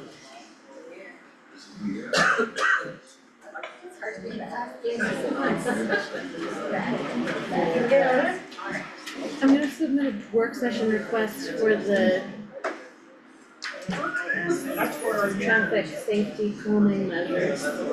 For us to all get on the same page and reach out to Zane. Yes. I'll reach out to Zane first, but we'll just get it on the list for the future. The data reporting component of that seemed really interesting to me, because I've heard over the last year and a half or so that we weren't doing reporting properly, and that was leading to some decisions. That was the coroner, and that was the false, that was red herring. That wasn't correct. Alright. Doing something, so glad that turns out to be not the case.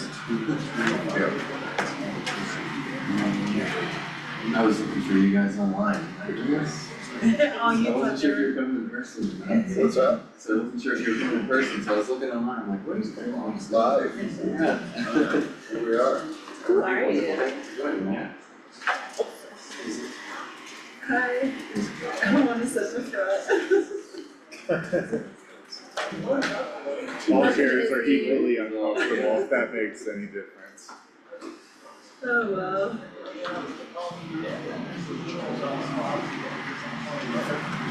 I'll trade with you, we can just confuse everyone.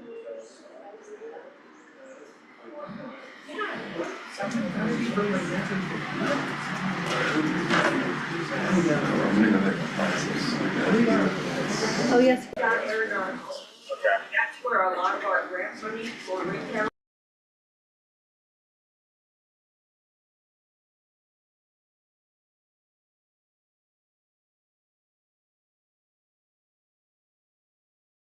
Get started, everyone. It's 12:30, and item number 2 on our work session agenda is overview and discussion regarding potential options and cost estimates for the Lake County landfill. I think Josh is leading this one. Yeah, thanks. Michael isn't able to be here today, and so I'm gonna go ahead and help facilitate the discussion here around the landfill. So the background on this, we were in for a work session about a month and a half ago now, roughly, and talked through potentially some options related to the landfill. I think there was a potential idea of some partnership with other counties to do a transfer station and maybe a regional style landfill. And there were some lingering questions about what the costs of that would look like for the county if we were to pursue that route. So you had all given some direction for Public Works to sort of return and take a look, a little deeper dive into the transfer station costs. So we have some folks from our engineering team here, Kurt and Bill, that can help provide some technical expertise here, as well as a lot of our Public Works landfill staff. We've got Robin, Gary, you can see Mabel back there. Yeah, Mabel. And then we've also asked our sustainability contractors from C4 to join us, because there's some conversation around waste diversion, increases to recycling programming and things like that. So hoping to have a pretty robust discussion about where we're at on this. And I think the way to best tee this up, I think we included some information in the packet. We had asked the engineer folks to kind of take a deep dive into transfer station costs. They put together a pretty robust memo that's in the packet to talk about what that would look like, both from a standpoint of the capital construction costs and then just operating maintenance over the years. So that full memo is in your packet for review. Also have some cost estimates related to what we expect the landfill expansion and the new cell and those capital costs. And then Gary and Michael took some time to kind of pull all that information together into a single document comparing the overall costs of those things. So I think that's probably a good place to start, and then we can just sort of dive into some, some specific questions. If you wanna pull up some of those other documents, I can certainly do that. But I will go ahead. Yeah, I think you all have a hard copy of that summary in front of you. And so I think really what we wanted to point your attention to is sort of this summary at the bottom of this document. I'm gonna go ahead and share this for folks online.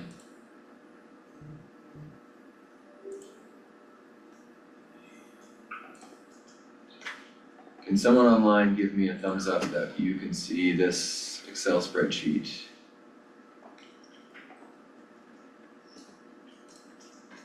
Guess I can't see it. Anybody, Sarah? Are you able to see the Excel? Yes, you guys are Okay. good. Thank you. Thanks. Okay, so I'll just kind of go to the summary here and then maybe I can pass to you to talk, we can talk about the analysis here, but just to give you the bottom line breakdown, I think that was one thing we were wanting to compare at the last work session. So current operating and maintenance costs for the current landfill and what we anticipate the new cell is about $628,000. Our construction costs, capital construction for a new cell that would provide 34 years of airspace is $2.4 million roughly.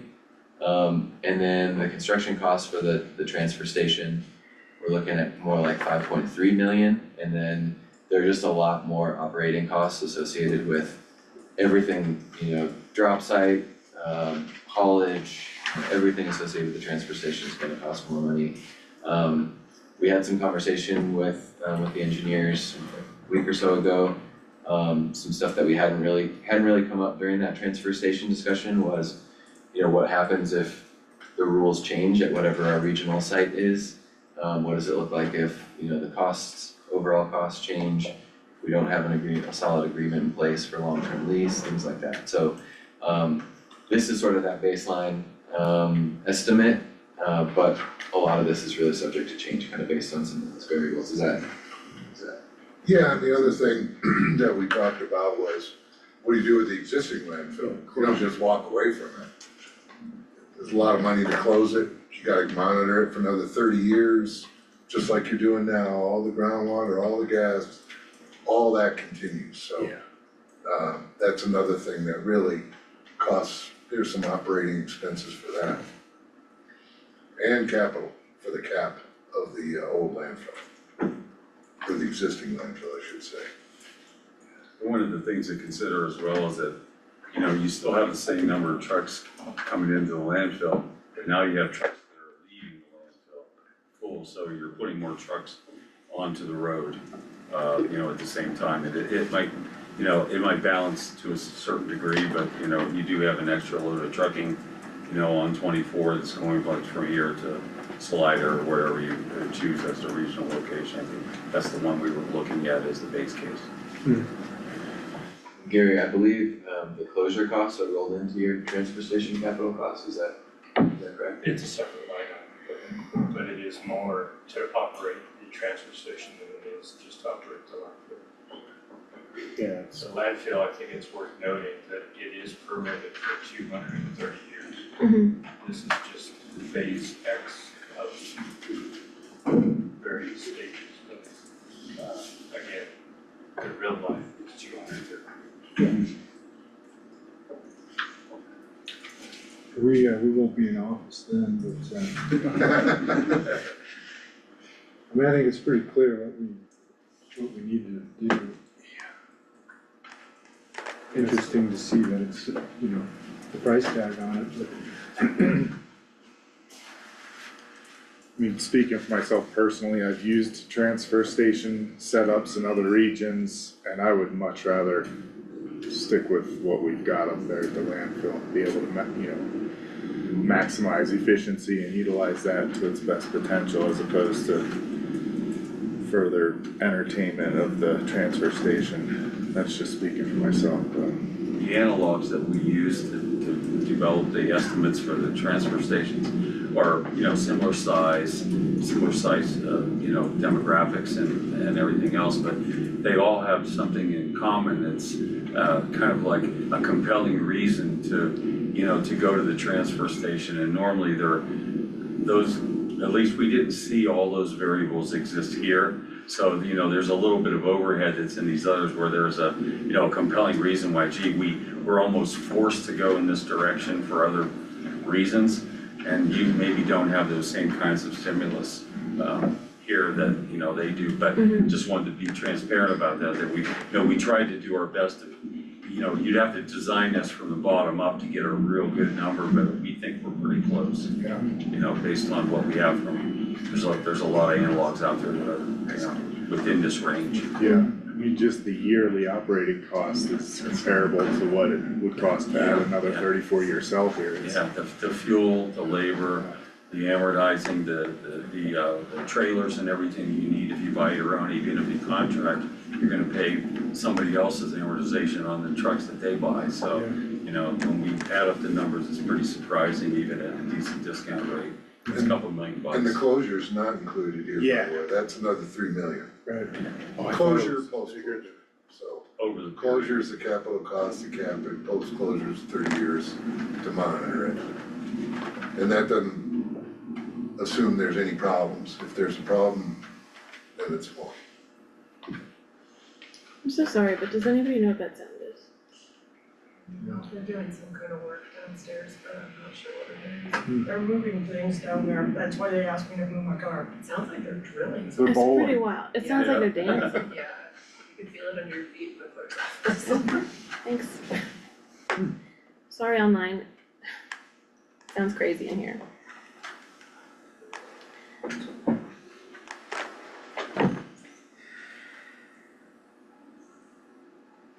Okay, are we gonna talk about other options though? Like we talked about, obviously we're not gonna do a transfer station. But we were also gonna talk about recycling measures or diversion from our current landfill? Yeah, I can give a little bit of background on where the county is at, just generally on overall improvements of the landfill programming, things like that, and C4 can certainly jump in and help here. So there's a couple of things in the works. We had put in an application a while back. I don't think we've yet heard about the recycling reimbursement program. So we're still waiting to hear that. That's with some state funding that would allow us to improve both outreach and education around recycling and just generally increase our waste diversion efforts. So that is pending. We're also in the process of working on a grant that's due at the end of this month. I think we flagged this at an operations meeting at one point, but to the Colorado Circular Communities organization has impact grant funding available. They have technical assistance programs available. And so we sort of started down the path of the technical assistance program, and were then encouraged after a site visit here to the landfill by the C3 team to resubmit an application that we had put in last year, just with some more targeted feedback into how we could improve it. So that is specifically around some equipment and installing a scale at the landfill. And if you recall from those discussions, that's kind of about getting our revenue stream, a better handle on the revenue stream, what's going into the landfill, what's coming out, ensuring we're charging people appropriately, and then being able to reinvest that money into recycling operations, into expansion, things like that. So that is due next Tuesday, so we've been working closely with C4 to get that application turned in. I think Thursday is the final meeting on that to make sure everything's all in order on the grant application. And then, we will hopefully have some success with that grant this time around. Is there anything else on your end you wanted to add related to that? Are you gonna talk about the steps or no?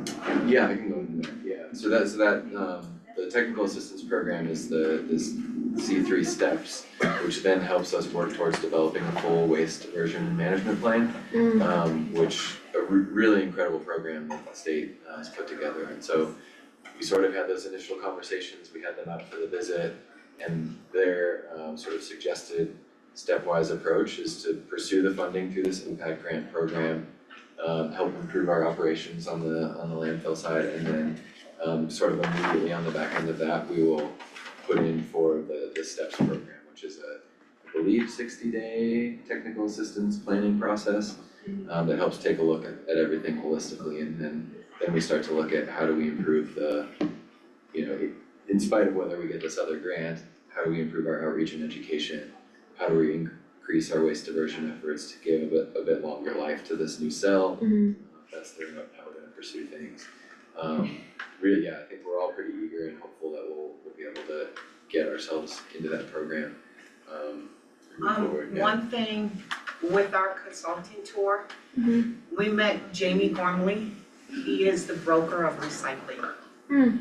And he saw our commodities and actually encouraged us to go with him because all of our recycling is 100% clean. So he wants to do all the cardboard, which he took a first load last week. He wants to work on our aluminum. He's given us ideas on how we can increase our drop sites, things that we can do as a community and the commissioners to encourage people to recycle. Whether it be imposing additional fee if they choose to go take it to the trash. Some things are not obvious if they're in bags, but the blatant things that's obvious, even though we can encourage them to recycle, they don't. They'd rather pay that fee. So, actually, I look forward to working with Jamie, and I can't wait to see what the outcome is, because dealing with waste management, our revenue was like maybe $600, $700. And then you have to look at the cost of us transporting stuff down there. Jamie offered to bring his truck and trailer with no cost to us. So whatever goes to the mill will be our money. So Jamie's a new contractor or a broker? Jamie Gormley is a recycling broker. A recycling broker? Out of where, is he like So a the private? the C3 grant funders brought him in as like a consultant to look at our landfill, do a tour, understand what's going on, and then he offered like Robin and their team all this advice for how to improve. Cool. Yeah, and some of that stuff we were able to implement pretty quickly and directly. Some of it is sort of a lead in to what this broader technical assistance program will provide, and us being able to actually get our hands around like what is the scale of the challenge here in the county, and what are the most beneficial next steps to take to kind of start meeting some of those challenges. So yeah, we're definitely keen on first putting a lot of energy into this grant application, because that was another recommendation that came out of the visit, was go after one of these impact grants. And then as a follow-on to that, we'll be working again to do the C3. And the thing is, with the scale, you'll see people probably doing more recycling because they're gonna be weighed by the pound. So the less they can get out and recycle, they're going to be happy. So to be clear, there's an impact grant that's due at the end of the month. C4 is working with our team to submit that, and that's for the scale. Correct. Whether we get that grant or not, we're then gonna go out for the STEPS grant, which is technical assistance, which will actually help create the long-term diversion plan. And then from there, we can go out for extra grants, work with our partners, et cetera, to figure out what other diversion tactics we can take. Okay. And the thing with the C3 grant, it's not just the scale that we're focusing on. One of the things they recommended is extra storage for us for recycling. So we incorporated 2 more 53-foot trailers. They recommended a forklift with a scale. We incorporated that for efficiency with bale weights. So we are taking it baby steps, but realistically. Cool. So. That's awesome. Is there any program, like I have my trash picked up, but they don't pick up recycling. Do a lot of the commercial trucks, do they carry a lot of recyclable materials that aren't sorted? Yeah. Absolutely. Waste Management did send out a notice to customers last week that they are gonna launch commercial or like recycling pickup in Lake County by the end of July. I'll believe it when I see it. Yeah. But Chaffey County Waste has a residential pickup. recycling line, Single don't they? stream? single stream for residential, that's what they said. Okay. Yeah, I believe that Apex or Chaffey County Waste also offers it. But you have to be a trash customer in order to get recycling through them. Are we still struggling with contamination or mixed batch issues at the recycling center over by Community Field? And I feel like that was identified, a while ago, and there was a malfunctioning camera or something that was missing who was putting household trash in cardboard bins and things like that. Is that still? There was never an existing camera. Oh, there was never a camera there. No, part of, I guess, Stewart's, program is to implement it at the drop site. Okay. They, C3 did have feedback on the drop sites, but given the timeline to turn around this grant and the cost of the scales, they encouraged us to focus on the scales, and then the drop sites will really be part of the STEPS program and what we can do to improve and address contamination there. Something that's maybe way out there left field, but that has popped into my head in the last couple months was, is anyone aware of anything that other communities do that would be like a single-use plastic excise tax, like on water bottles or like the disposable natured items that could be used to add funding to landfill operations and recycling operations and things like that? Is that like crazy, or is that Ask the like, state for that excise tax. that's something you have to go through the state to even find out if it's allowed? I don't even know if it's allowed, that's kind of what I'm like, I figured. I mean, they create those levers, right? Yeah. So if it exists, then yes, we could put it on a ballot, but if it doesn't exist, we'd have to ask the state.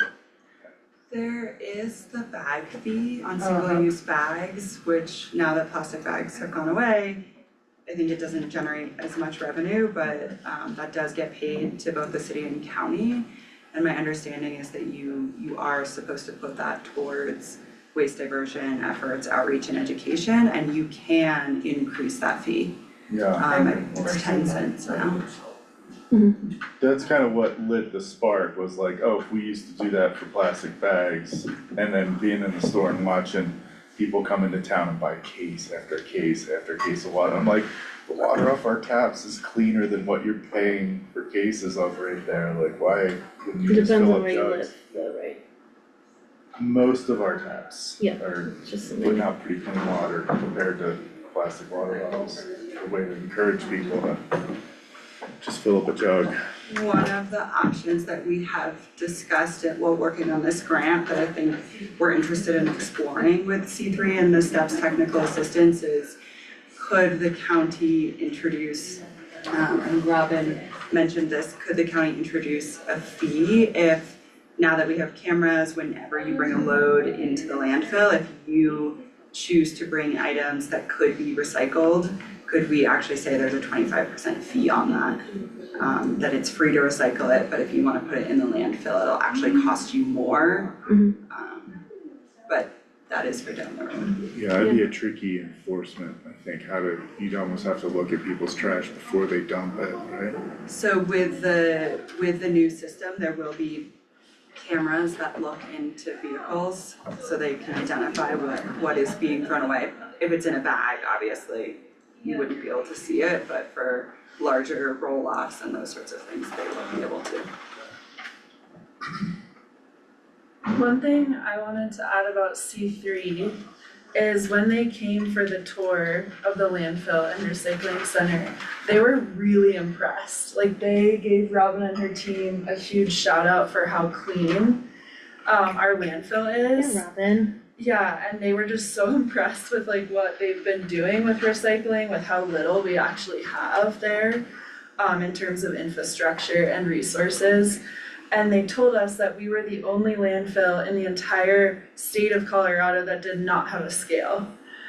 So they were shocked by that, and they were like, we really wanna work with you to help you get a scale. So that's huge, that's a huge win, and I think what we've been learning is the relationship building piece with grant funders who don't understand our community is so important. And we've been spending a lot of time, doing the relationship building piece, so it's been cool. That's awesome. Also helps for waste accounting too, having a scale, because that's one of the things we run into, all the time is when you do calculations for emissions and everything else that comes along with that. It's sometimes, once people are in, getting into a system and you get the numbers, it's a real easy process. Say, hey, you're way below the limit here. You don't need to worry. Don't make any guesses. We've got the tonnages and we've got everything worked out in advance. So that's the other advantage of having a scale that other people enjoy. Cool. Also see it go hand in hand with an uptick in composting practices as well, just because that's like by nature, like a heavier waste product. Yeah, you're paying for a lot of wet food waste is a lot heavier. Especially like restaurants and stuff. Yeah. A lot of landfills are putting in compost operations right at their landfills. Okay. So, Glenwood has it, there's a lot of them. Summit has it, right? Separate from our work with the county, C4 and Elements Mountain Composting out of JP County, we were awarded a C3 grant, so the same funder, to launch a commercial composting pilot for restaurants in Lake County this fall. That's gonna start, or like, is that gonna roll out this fall? It'll roll out this fall. Cool. Yeah, so they already have the business, it's just bringing their business here to pick up from restaurants. Awesome. Seems like it'd be a good opportunity for someone to start a recycling pickup. Especially if we're gonna start charging people extra. Somebody that just had a truck, like, hey, plastic number one's on Monday, glass is on Tuesday, or leave it out in your curb. Business idea for somebody. Cause it's difficult, I'll admit, it's difficult for me to get motivated. I recycle all the cardboard from job sites and stuff, that's easy, but, little plastic yogurt container, wash it out and set it aside and maybe deal with it next month, and it starts to build up, and so. Little admission, commissioners. It would be nice if it was super easy. Wash it out, stick it in the bin, put it out. My trash guy picks it up, or somebody comes and gets it. I'm lazy. If I were a single parent, I would definitely not recycle, just to be honest. Takes a lot of time. It does, but I'm really grateful that we do. I'm just saying it's definitely an effort. But the carrot and the stick, like, hey, you can not separate your trash, but it's gonna be this price. Totally, Or you separate it for it, it's gonna be the same price, but I don't know. I'm for it. I think it's So great. that's something that we will explore with the STEPS program, is how can is a MRF a possibility in Lake County? Yeah. So that's what's required to have single stream recycling. MRF? A MRF, materials recovery facility. Okay. And so it's, It yeah, has what, like conveyor belts and like robots sorting instead of Robin and her team sorting by hand. so that's what you need to have single stream recycling. Those start at about $1 million. I'm sure they've gone up since we last looked. And so hopefully developing this plan through the STEPS program will also make us a stronger candidate for the Swiffer grant the county went after with the EPA. Because combined, that's quite a bit of funding that would make that a possibility for our community. Awesome. But I think in the meantime, we're really looking into how can we improve the program we have for the least investment of our local dollars as possible. What's the timing on that second three-step? The STEPS program. The STEPS program, thank you, So from 3C. as soon as we submit this grant, which is due early next week, then we will begin the STEPS process with. Is that just rolling? Yeah. Oh, awesome, okay, cool. And they just really, they understood, C3 understood that getting this grant in within 30 days was a really quick turnaround. So we didn't wanna do both at the same time. We wanted to really get this grant in, respond to their feedback, and then begin the SIPS program. And there was some conversation, there are two deadlines for the impact grants, there's June 30th and then September 30th. We talked about that during our county management review of the grant application. Wanted to prioritize June 30th so that we could get immediately going on this steps not delay. Steps is September 30th? No deadline for steps. Oh, no. Yeah, the grant that we're applying for in June also has a deadline in September, but then there was potentially some sequencing, like if we get enrolled in steps and then there's another opportunity to apply for more impact grant funding down the road as a result of our involvement there, we wanted to have that as an option for next year. Okay. Depending on the award timeline. Nice. And the C4, are you all helping us with the steps application as well? Awesome. Notably, I think on this summary sheet of the costs, I think this is for board consideration, kind of thinking ahead, it's not nothing, for a new cell. So we need to, like, as we're going into budget season, we'll need to start thinking about where we want to budget that from. We'll have that, I assume included as part of our capital request when we present the preliminary budget, so. We're still looking at like $2.5 million roughly, if we're gonna fund that expansion. Which is a little better than the numbers we'd heard over the last year, which was 3 or north. So 2.5, it's better than a sharp stick anyhow. What's the timeline on that, Josh? So we roughly have up to 7 years potentially of airspace, is that? I actually have a little calculation, 4. Four. So 4 years, I mean, realistically, like, this is the year we should be considering getting started on that, like, kind of looking at engineers here in terms of planning and, trying to get construction done on that new cell. You got a fair amount of work to do to get ready just to build it with trees and different things like that, so. Is there anything about constructing a new cell that will inhibit the existing space that we have, or are they gonna, work side by side seamlessly? Okay, Yeah. awesome, It'll eventually coincide. cool, okay. I didn't know if sometimes construction overlap or, now we can't use this bit of existing space because we need to have. What would be nice is if you could start taking soil out of that cell to use for your operations. Save you a little bit of money in the back end. When a excavation contractor comes in, instead of taking out a million yards or whatever it's gonna be, it's 500,000, so. Public for the wood. Right. Then it'll go fast. Sounds good, we like saving money. Let's do it. Me too.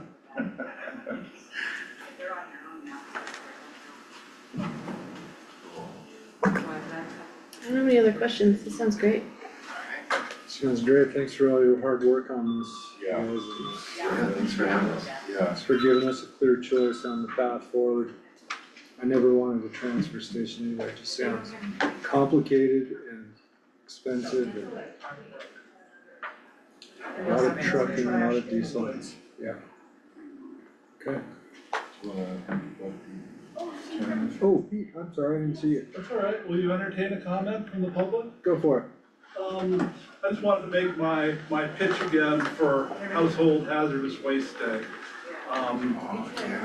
It hasn't gotten any traction over the last few years. I've, proposed it several times as a budget item, but, it's all the stuff that people have under their kitchen sink or their bathroom sink that they don't know what to do with.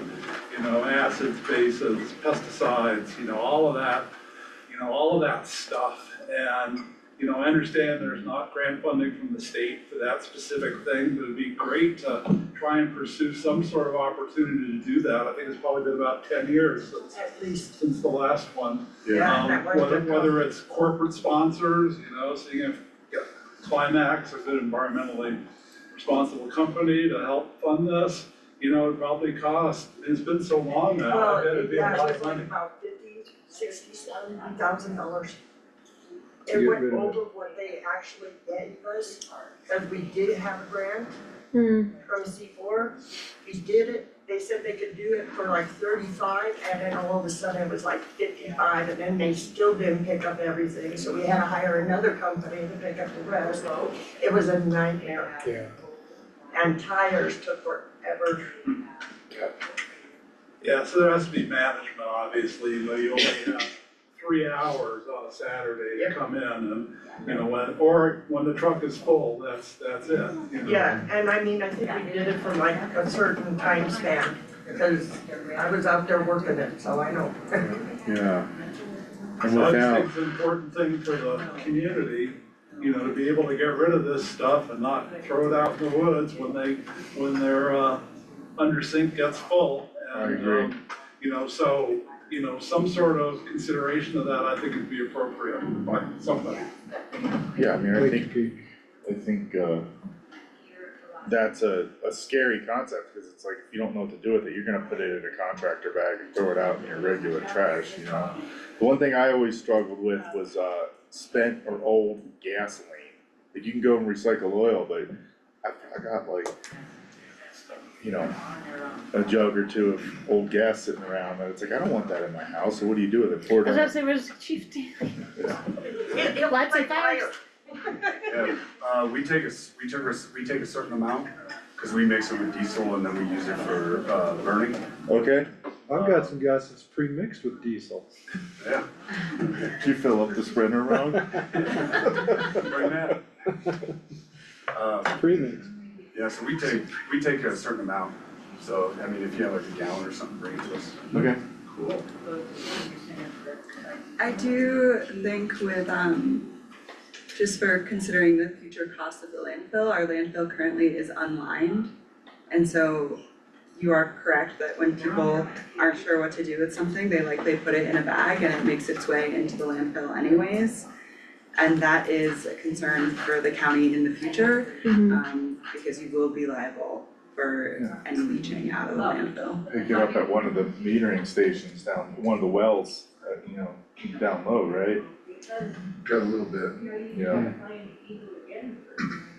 Yeah. The new landfill will be fully lined. Yeah. Right, the new cells, but certainly the old ones never were. But there's still probably liquids that will be channeled out of that cell, They correct? go into a sump and they get pulled out where they can be disposed of properly. Okay, So they don't go into the groundwater or the surface waters. okay, You know, liner systems and landfills sort of came about for that very reason. They realized that there was no way that they could keep household hazardous waste out of the landfill. right. And over time, that precipitated the liner systems being much more than what they were in the past. Yeah. So that doesn't mean it's still not a good idea to keep it out of there if you can. Right.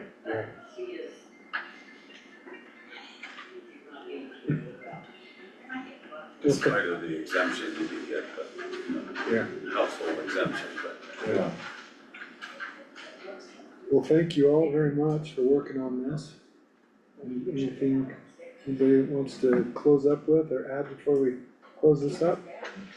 If we were curious about following up on a hazardous or household hazardous waste program or day, is that something that we would work with you, Mabel, on and maybe C4 to understand what happened last time, I or? would say we would have to have Robin in on that too, Yeah, because you would have obviously. to find a company.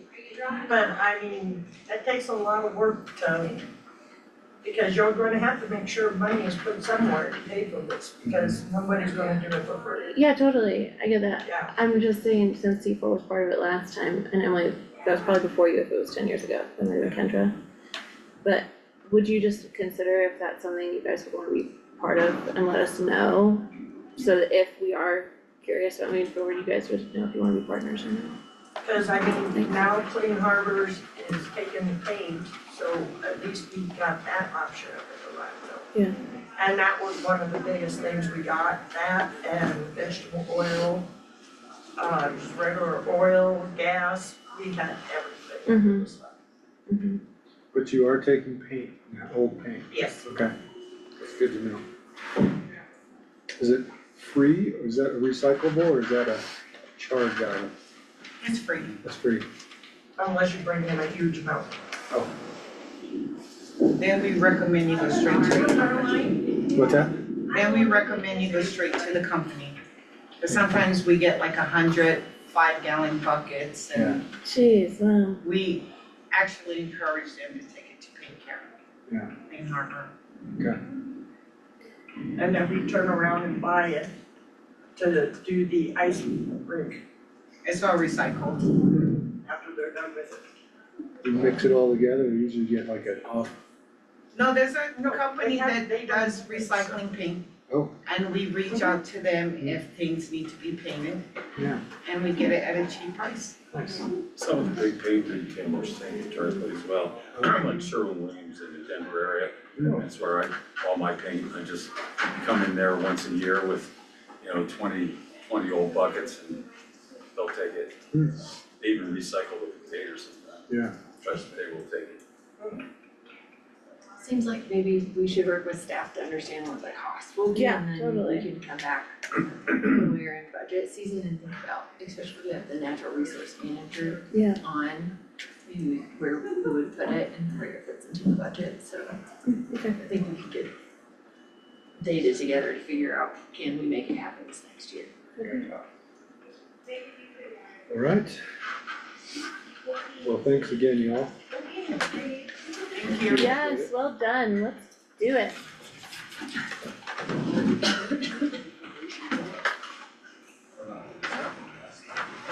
We're just ahead of schedule today, aren't we? Nice. Keep rolling. Yeah? Thank you. Thank you. Bye. Got a monster below us, some kind of sea creature. I'd be happy to provide assistance I could to Stone have use of this household asset. I'm a retired. Ogres, giants. Strategic plans next?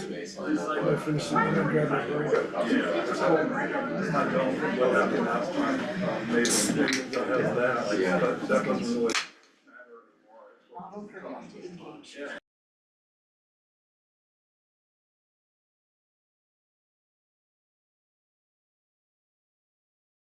Ed? We just had it scheduled for like half an hour, right? Yeah. It's an hour.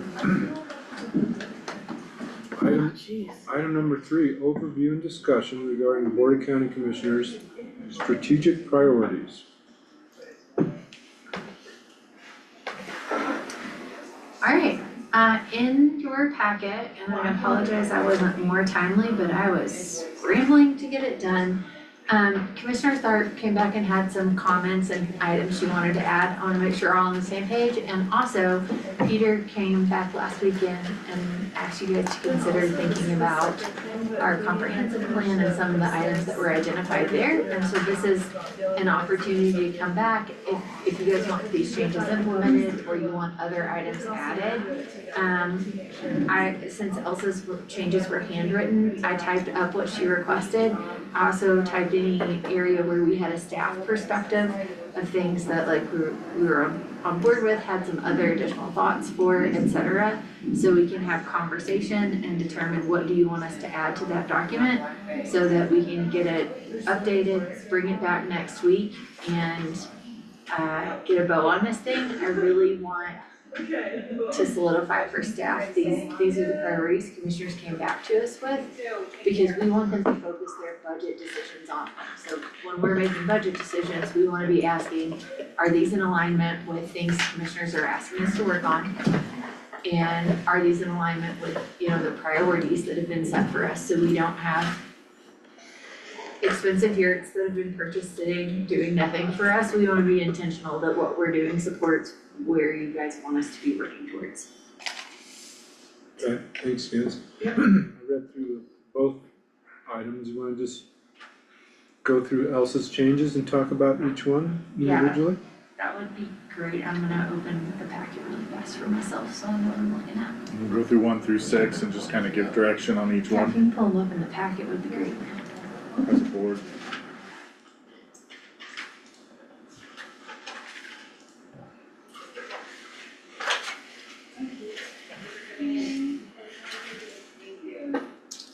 I put the original in there, just if you want a reference.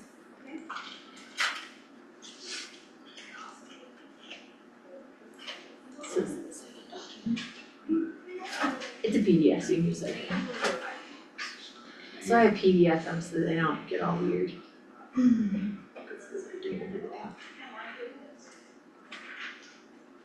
Alright, the first request we had, was to change nonprofit to grant. Staff had a slightly different perspective. DOLA provided this language, and I think I get the sentiment of why they did. I think the concept is that historically, Lake County government has given out funding, and this doesn't even have to do with nonprofits in particular, has given out, money to entities who we're partnering with without a clear deliverable, and making sure that the grant, the funding given out is actually leading towards clear deliverable outcomes that are what the money was given for in the first place. And so happy to change this whole sentence if we want to. But in particular, when we do pass money on to nonprofits or groups that we're partnering with, even if they're contractors, it's why we have a RFP and a scope of work, right? And I know that our nonprofit partners provide a lot of support to us. And when we are giving out funding, really want to be intentional to say, hey, here's what it's for. Show us where we're receiving those deliverables, whether it's a local partner, not a local partner, regardless. So happy to consider other language. But it was something DOLA really has flagged for us, and having gone through 2 prior audits, we do have a lot of funding that we haven't had really clear deliverables for or agreements in place, and I can't explain why. But especially with COVID funding, like large swaths of money have left us to go to other people, and that, that's just not transparent or accountable.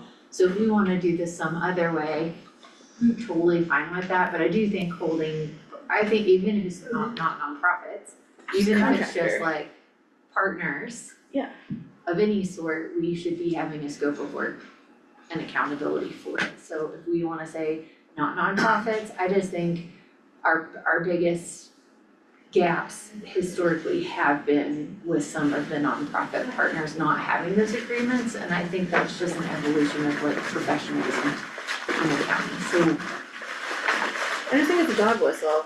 In this community, we hear nonprofit and think that everybody's doing bad. And so I don't wanna call out nonprofits as though that is one of the linchpins of our own funding accountability. So whether we say grant, stewardship, whether we say contractor, funding accountability. Couldn't we just say all of it? Partners is Nonprofits, fine. partners, grants, like just put them all in there. So we really, it's, county funds, we wanna be responsible with every dollar we send to everybody. Yeah, exactly. Okay, perfect. We will update that. Wait, what's a dog whistle? She doesn't wanna point at somebody and make them the picking point. As if we're But a dog calling whistle out. is a really low frequency that only some people can hear. Exactly. I think that there's this impression in the community, some in the community, that profits are the problem. And I don't think that it's fair of us as a government entity who partners with a lot of nonprofits to allow for that dog whistle to continue. But do you think DOLA was using it as a dog whistle? Cause that. No, I'm saying that. Language came from, if nonprofits are the problem, or a problem, then shouldn't we call them out? Whether you think it's coded or something? Sorry, no. I don't think that DOLA, I think I was trying to localize the language.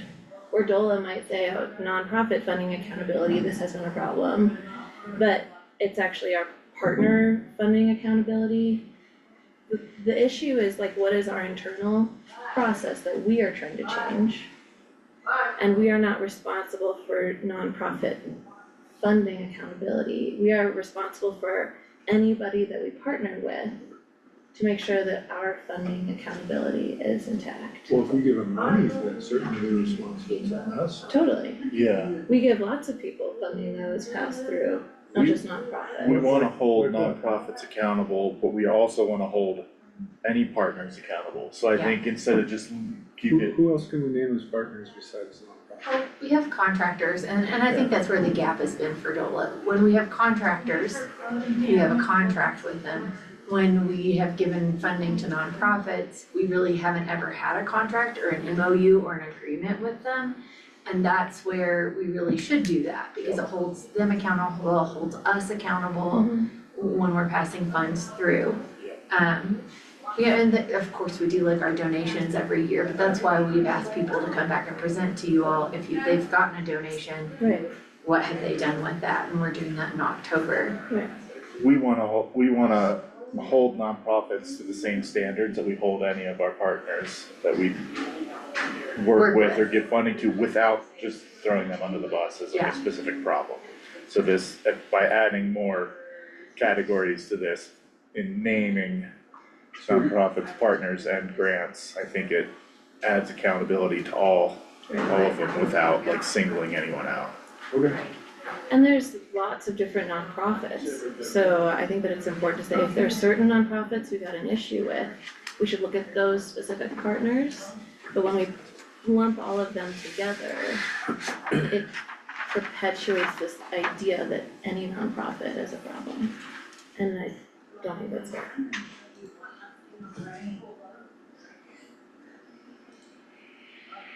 Okay, so we'll replace nonprofit with nonprofit grants and partners.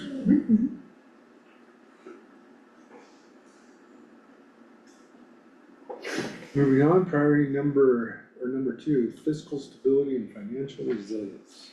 Yep, so Commissioner Elsa came and chatted with Josh and I, and also Matt Hobbs has flagged this multiple times. We really need, we've got some outdated codes, and so one of the items, one of the tasks, rather, if you will, under priority number 1, that we would look at adding is a code audit and overhaul focused on affordability, be added to this section. And so what we as staff think this fits under number 4, the service and departmental alignment. There were a couple other bullets where it could be chucked in there with it, but if you're really thinking about what are we trying to accomplish as a staff to work on, what we would like is to get a sense from you all of what affordability means. Does that mean, what does it cost for someone to build a new house here? Is that affordable housing? Are those development costs really in economic development? So we can work on crafting language.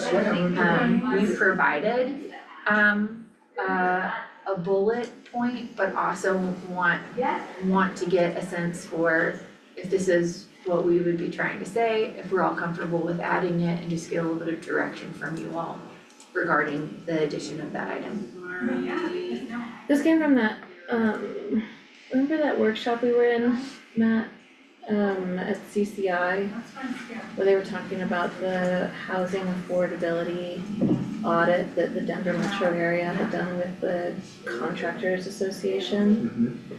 And we talked briefly about how the HPC is like one of those Obstacles. major obstacles.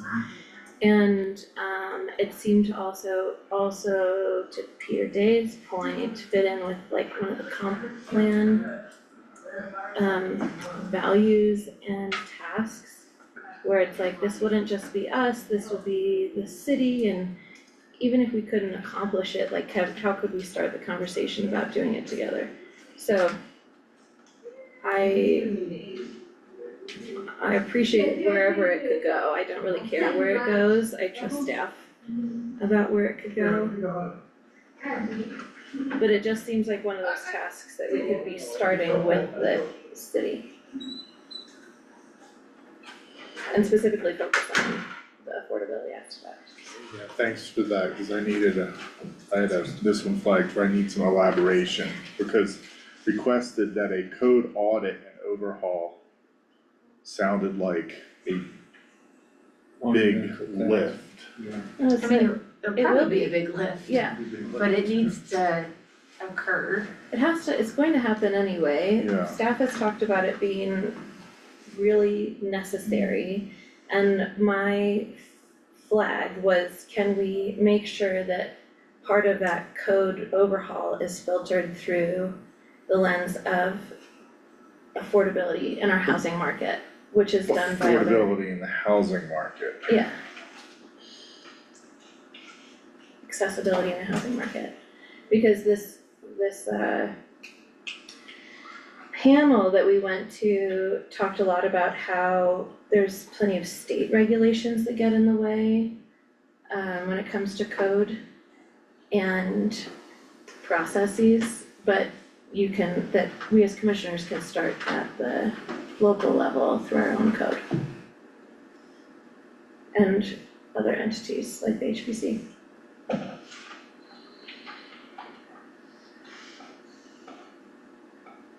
So it looks like the suggested bullet language for the task just adds efficiency and affordability as opposed to just affordability. Yeah, cause And move it- efficiency also equals affordability. And move it to number 4 as opposed to. Yeah, I think it was just written in, could it go here? And I think we thought about it for a while after we looked at it and we're like, hey, we think maybe that service and the departments, getting aligned made a little more sense to us, but we could put it somewhere different if there's a different feeling. A code audit, are you talking about building codes or land use code? Land development. Land Land development use code, and that's what we defined at the bottom there. Yeah, and maybe Matt, it would be helpful to provide some context, just the challenges that you run into in terms of, I guess we're going through enforcement efforts with CPD, just to give a little context there. I think the biggest thing is the base of your code, the land development code was adopted in 1999. And, and these codes are meant to be updated over time, but, when you have 20 plus years of updates, it becomes really hard to have a comprehensive code that sort of speaks to all the different sections without really at some point taking a step back and saying, okay, is this really working? It's come up, came up recently with temporary use permits. We really have, that's really outdated, which is, in this community, as we know, is a huge thing that we do with temporary use permits. But there's probably a couple paragraphs on temporary use permits that talks about carnivals and demolition derbies and fairs. All great ideas. Who doesn't like a good demolition derby? Yeah. I mean, that's why we have more beat up cars sitting in people's yards around here. So, yeah, I think that's the main thing, but it's just, there's a lot of structural stuff I've identified with sort of, I just not talking to each other, the procedures not really aligning in terms of either how they're being done, by passing things from the planning commission to the board of county commissioners.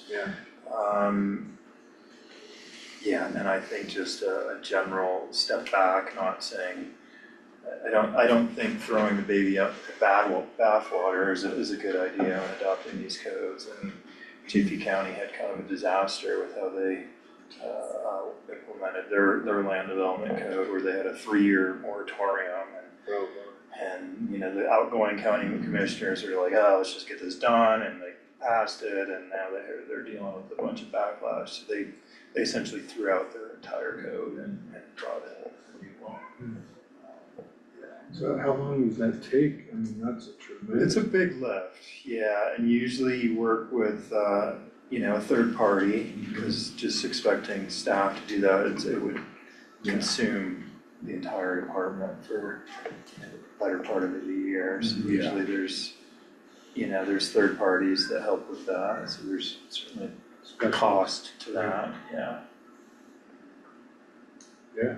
The point is that it's coming from staff that it's gonna have to be done eventually anyway, and so I just wanted to make sure that when we do it, we don't lose the opportunity to look at that filter Okay. through the code. I just we wanna include the idea that it aligns with the comp plan. And it does by increasing efficiency and affordability, which is the suggested bullet language. And then the initial request, are you okay with the suggested bullet language? Is that, okay? I was just making a note after our whole conversation, we had like an hour-long conversation about it, and they were like, yeah, put it somewhere in the strategic plan. And so I was like, can it go here? This conversation, my sentence referred to the whole conversation that we had. Yeah. Okay. This was not like, hey, I want this language. That staff came up with that. Yeah. Yeah, I'm all for these. By the way, there's a bill in Washington now that addresses land use and construction. It's been there. It is, Senate passes bipartisan housing bill, so targeting large investors. Yeah, I saw that. And also to help with some of these issues, to help streamline the process and cut through some of the red tape. Yep. That states like ours have implemented and made it so expensive. It's gotta get through the House. I mean, the city of Austin's a good case study too. They really revamped their land development code, and it's driven down the cost of housing in Austin. Cool. Well, it's nice that there's other communities leading the charge that we can kind of pick some stuff from, or I guess encourage our contractor to, you know, hey, this is what we like that we've seen other communities do. Can we model something off of this that fits this community as far as. And it's great to get this added now. We started budget meetings yesterday. Yeah. I mean, all my departments are first, so no one else had to sprint to be ready. But this is the sort of thing we wanna make sure, as we're working with like CPD, that we think we need a contractor to do it, we're getting like a clear idea of a quote and including it. Yeah. Cause these priorities matter, especially when we get to budget time, as retail directors, this is what we've gotta be aligning with. Right. When we ask for things, we have to ask ourselves like, does this align with where we're trying to head right now? Yeah. And DOLA has historically had a lot of grant funding for this type of work. I don't know whether that's still occurring, but yeah. Fingers crossed all the time. Yeah. Well, we done with the one community project and all the adoption of the new code, so let's get another big project teed up. Hey, deferred maintenance. It's the biggest project of them all. Yeah. It's not just bricks and roads. Okay. Number 3. Yep, we're just changing some language, or there's a request to change language, to indicate that it's not imminent, that the mine is gonna close. Staff, I think we included some suggested language below. I guess to me, whether we add that item or not, we know the mine will close someday, right? It will, they all close at some point, and it's such a big part of our budget. We just wanna make sure that if you guys wanna change that, great. If we don't, I think we just wanna understand that Climax does play such a big role in our revenue base that we should not let it fall off of our radar to have another plan, whether that's other economic development opportunities. This is more like from a county internal budget lens. So we are just flagging for y'all that we're gonna change that if we feel good about that. I think, is there a way to wordsmith that to basically say we wanna get ourselves off of Climax revenue for operational expenses? And, cause I think we'd all agreed that Climax revenue shouldn't be treated as something we need to keep the engine running. It's more of like for performance parts. Right now, you can't. I And know, guess that's like a goal, it's like something we'd love to keep add phrasing that as this. like the goal under the, like, Yeah, outline it's for the like, task. you know, like Climax revenue would be great to just know it's Yeah. there for capital projects nice or to things. have. Yeah, When it's there, but we don't need it. but if, you know, if we could get to a point where just our day-to-day operations didn't rely on Climax revenue, that's like off the aspirations, but I have great hopes we could get there with enough work and enough efficiency and enough I think I changed this specifically for PR reasons. Yeah. Yeah. That's the only reason why I added that. Obviously, I am fully on board with our mine closure plan, internal forecasting and potential proofing. Yeah. I only wanted to add the potential and hypothetical language for PR reasons, so that, which Andy, I've heard you bring up many times. Yeah. So that's the only reason why I tossed it in there. It did not change my commitment or it did not change this entire section in any way except for PR. So that's why I put it in there. Yeah, I would really appreciate it if we can not be putting the fear out there that the mine is gonna close, you know, I mean, that's not up to us, it's not, or, yeah. You guys heard me say it. And I agree, Andy, that like it would be great to get to that point, but I think that we have to start the bigger conversations first to know when we would be ready to actually move towards that goal. It's like far, far down the road. It's a big lift, yeah.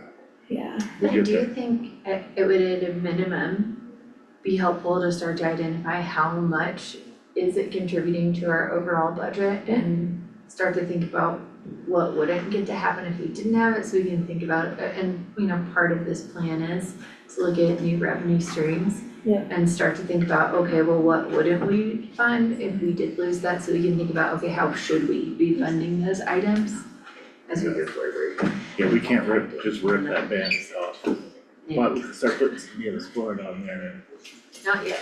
and get into it. Not yet. Someday.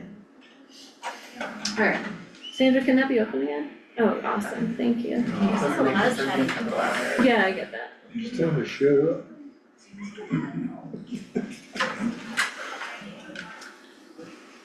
So also wanted to add commissioners to the following task: evaluate options for revenue diversification and include growth strategies.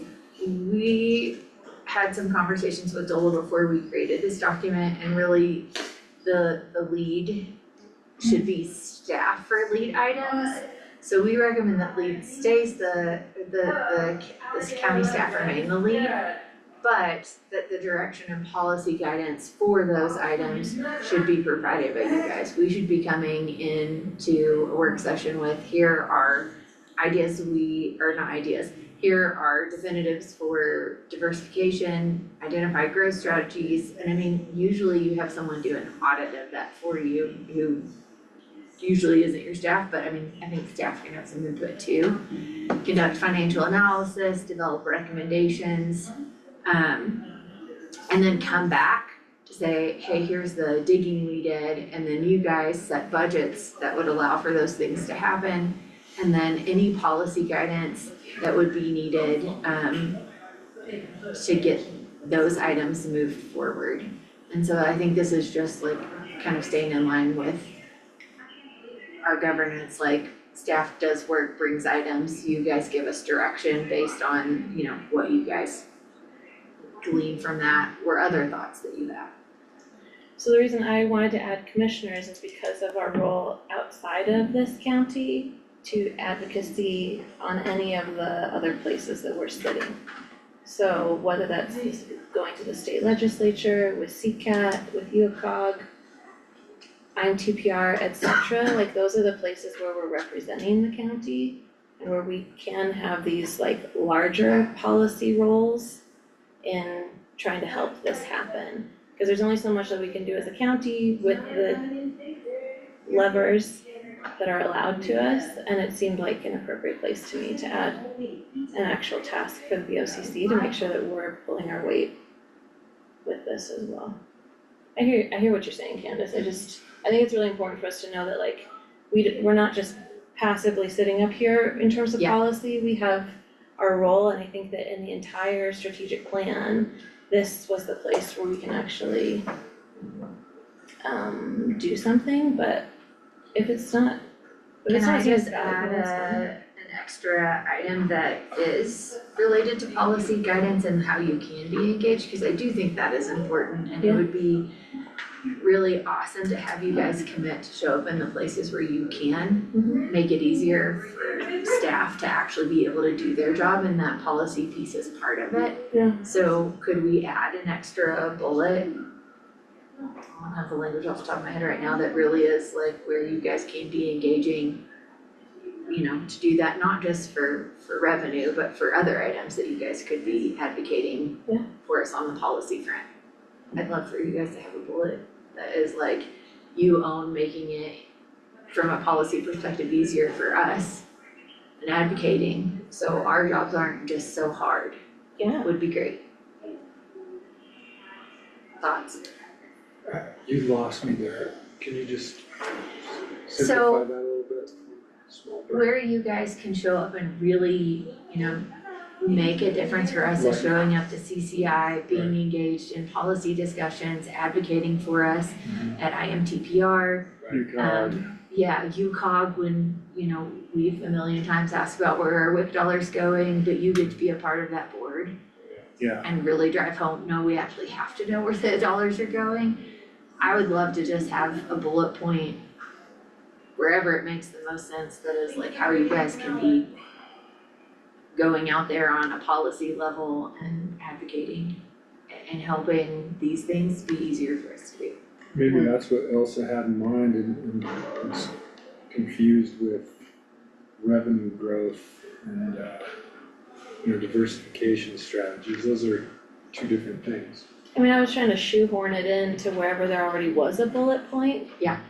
But yes, that sentiment, to put it in its own bullet point is fine. I just wanted to make sure we knew that like that is our task and. Could you guys just give me a hypothetical example of how this would be put in practice? Like, does this have something to do with like us having a comms person who could be like, okay, like here's what you want to accomplish with UCOG as far as understanding where our WIC dollars go, or making sure that the kitchen at the senior center is accessible to our own staff? Like, here's how you would frame this to ask that board, because those are things that sometimes, or is this more like bigger picture, like we need to present a unified front to a couple different groups like CCAT and CCI to try and get a piece, the seeds planted for a piece of legislation? Like, I'm kinda. I think it's I all feel of like it's that. all of this. All of it, okay. And that's why I suggested a separate bullet that kind of outlines where, as commissioners, you guys can be showing up and advocating from a policy change level. Yeah, so basically getting help from staff to be like, here's how you wanna, here's a suggested way to pose these questions to this group. I think if you hear staff saying like, we're having trouble with UACOG and trying to get our WIC money back, you think in your head, awesome, I need to follow up with staff to see When they go what to UCOG. specifically they're talking about, so I feel prepared when I go to UACOG, and then follow back up with staff and say, I did this, it didn't work. Let's find out a new They strategy. made inappropriate jokes and laughed at me. Yeah, totally. Well, I guess can I just offer like a little counterpoint to this discussion, just for consideration? Sure. Yeah. So we have adopted a governance policy for the county, right, which sort of lays out this as like the overall strategic priority for the board is to advocate for policy, is to set, is to set policy, is to set a budget. Yeah. And this document does really get down kind of more into at the task level. And so I guess I'm maybe saying we've already accomplished what you're saying could be its own task. Like, to me, if we were gonna add something for the board to do in this strategic priorities document, it would be advocate for specific policy X at the state level. And I think that takes probably another much bigger discussion than just say like, cause I think we already captured what you're trying to say for this in the policy, in the governance policy specifically. But I guess the way I view this is that the fact that this is a BOCC commissioner priorities for the year, like I see, those initials next to every single one of these tasks. Cause we've already kind of identified that the amount of work that exists inside this document it's a lot. And Yeah. there's gonna be times throughout the course of this where, we'll come back to you for guidance and say, okay, we've got 2 or 3 things that we can get done with the revenue that we have, with the budget that we have, here's where we need your policy guidance, and so you may be weighing in on everything, not just this particular task, so I would say just to give a little more specificity and like focus over the course of the next year or two, if you do wanna put something like that in, then let's have a bigger discussion about what is the specific, like, what policy are you going to be advocating for, or which groups have we identified as priorities for the focus area? Right. Cause otherwise I just think we may get lost in it, and it's already covered in the governance. That's a good point, and we don't want a single commissioner taking a flyer on something that we haven't all agreed upon. Right. Well, I get what you're saying, Josh, and I think that it's like, it's fair, but it's also a little academic, like this is also kind of like it's a communication not only to our staff, but to the rest of the county, what we're working on. So if you don't see commissioners anywhere, that doesn't look good. And so people don't necessarily understand that like, oh, we have this separate document, the governance document that implies that we're next to everything and that we are the policy decision makers. So my inclination would be to put us somewhere, whether that's under a specific policy or because this is kind of like fledgling. We could have kind of that generic duplication where it's like, hey, we're just kind of getting used to our advocacy. Our advocacy is, or our policy advocacy is everywhere. Or we could take a lot of time to determine where we want to see specific policy advocacy. I don't think there's a wrong way to go, I guess is what I'm saying, but if we think about the audience of this, in my mind, it makes sense to have our names somewhere. Yeah, and that's But I perfect, I'm don't actually care. just pulling up the plan itself to see if that is captured anywhere in the Right, language about what this tool is. right. It's supposed to be guiding us. As well as staff. Yes, there's a little language that speaks to that Yeah. here. And maybe we can update it in that top section that was above this. Just clarify that the BOCC is like, Yeah, has setting the identified these as strategic priorities. And this is what staff will work on towards those priorities. Yeah, and we could have a separate, I mean, I know this sounds like too much, and I agree. But the BOCC could have its own separate priorities when it comes to policy advocacy. Not only inside of the organization, but what is our policy advocacy priority outside? And that doesn't necessarily have to be enumerated in this document that should last longer than this board, right? Well, we should update this. For sure, but Much I just faster. think that it will, some of these are like very long term, you're not gonna get it all done. Sorry, team, you're not, please don't get this stuff done in one year.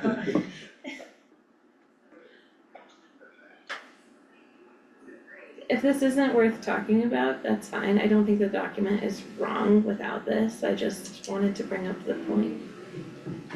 But we're not here. Well, we're talking about it, so. Yeah.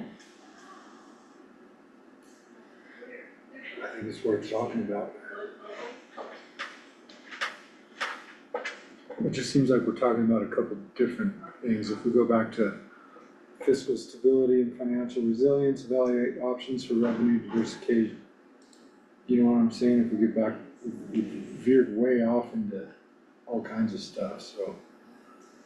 We could just get back to the actual language of what Elsa wanted to add and see if we wanna add that or not. And I agree with the staff perspective on that we shouldn't be looking for revenue diversification or growth strategies. For instance, I don't know, I think that's Adam's job and people who work on it full time. So that's already this is already in the strategic plan. I'm not suggesting that this go in. I'm suggesting that commissioners go next to under who is responsible for it, under the lead, that we get added to. Cause right now it's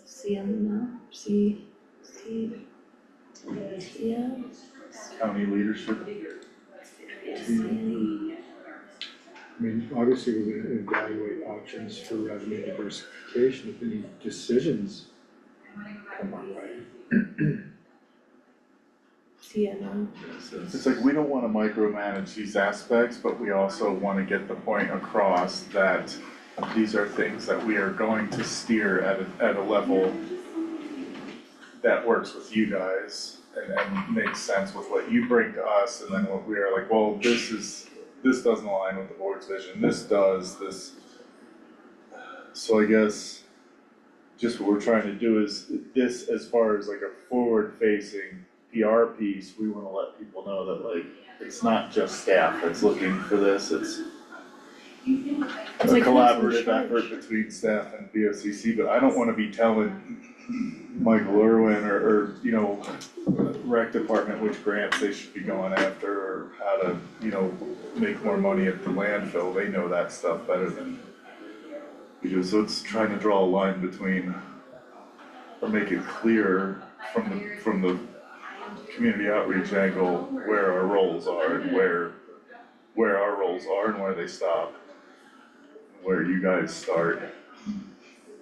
I get that you don't wanna add BOCC to this document, that makes sense. I was just thinking, if we were gonna go in anywhere, this would be the place.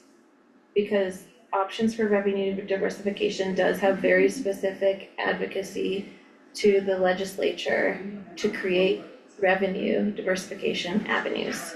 And that is something that staff can do, but only at the behest of the BOCC, and that's actually where we have the most action as BOCC members. Well, isn't this a list of this is in the document, That so, is the document. and the document is, yeah, I know, I'm just, since this is in the document represents our priorities.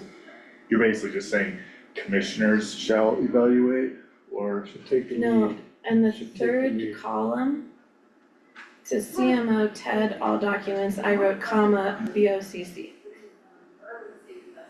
To suggest that this is where we have like a very clear role. I'm okay with that, I'm not okay with this.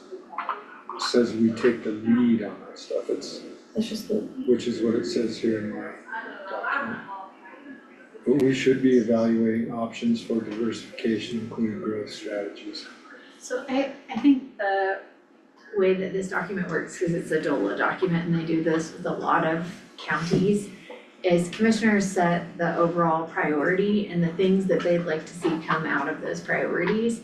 And then staff takes direction from commissioners and operationalizes it. Right. And that's what our direction from DOLA was, is set timelines for staff and assign staff leads.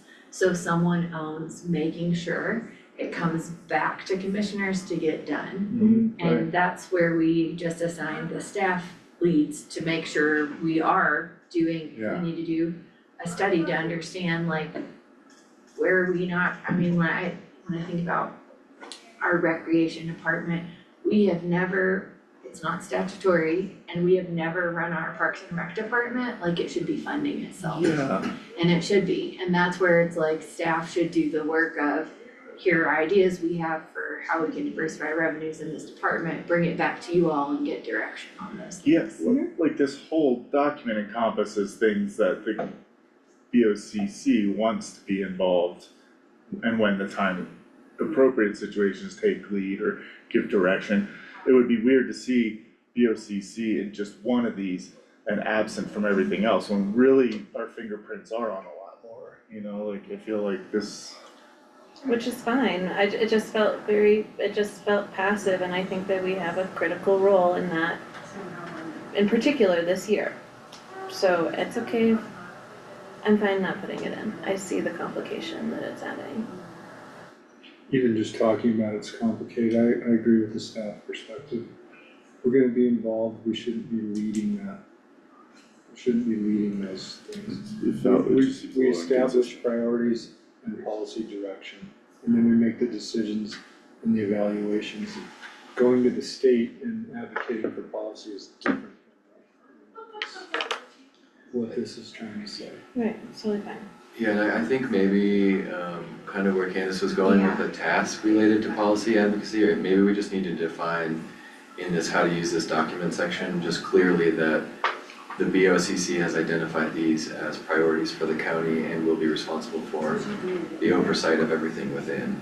Yeah. Yeah, and it's overarching. We'll just clarify that in this third paragraph maybe. That's what I was thinking is, cause then it covers every task, which really, the whole goal is to like align budgets, so when they come to you guys and staff has work lined out, the work that's lined out for them is funded.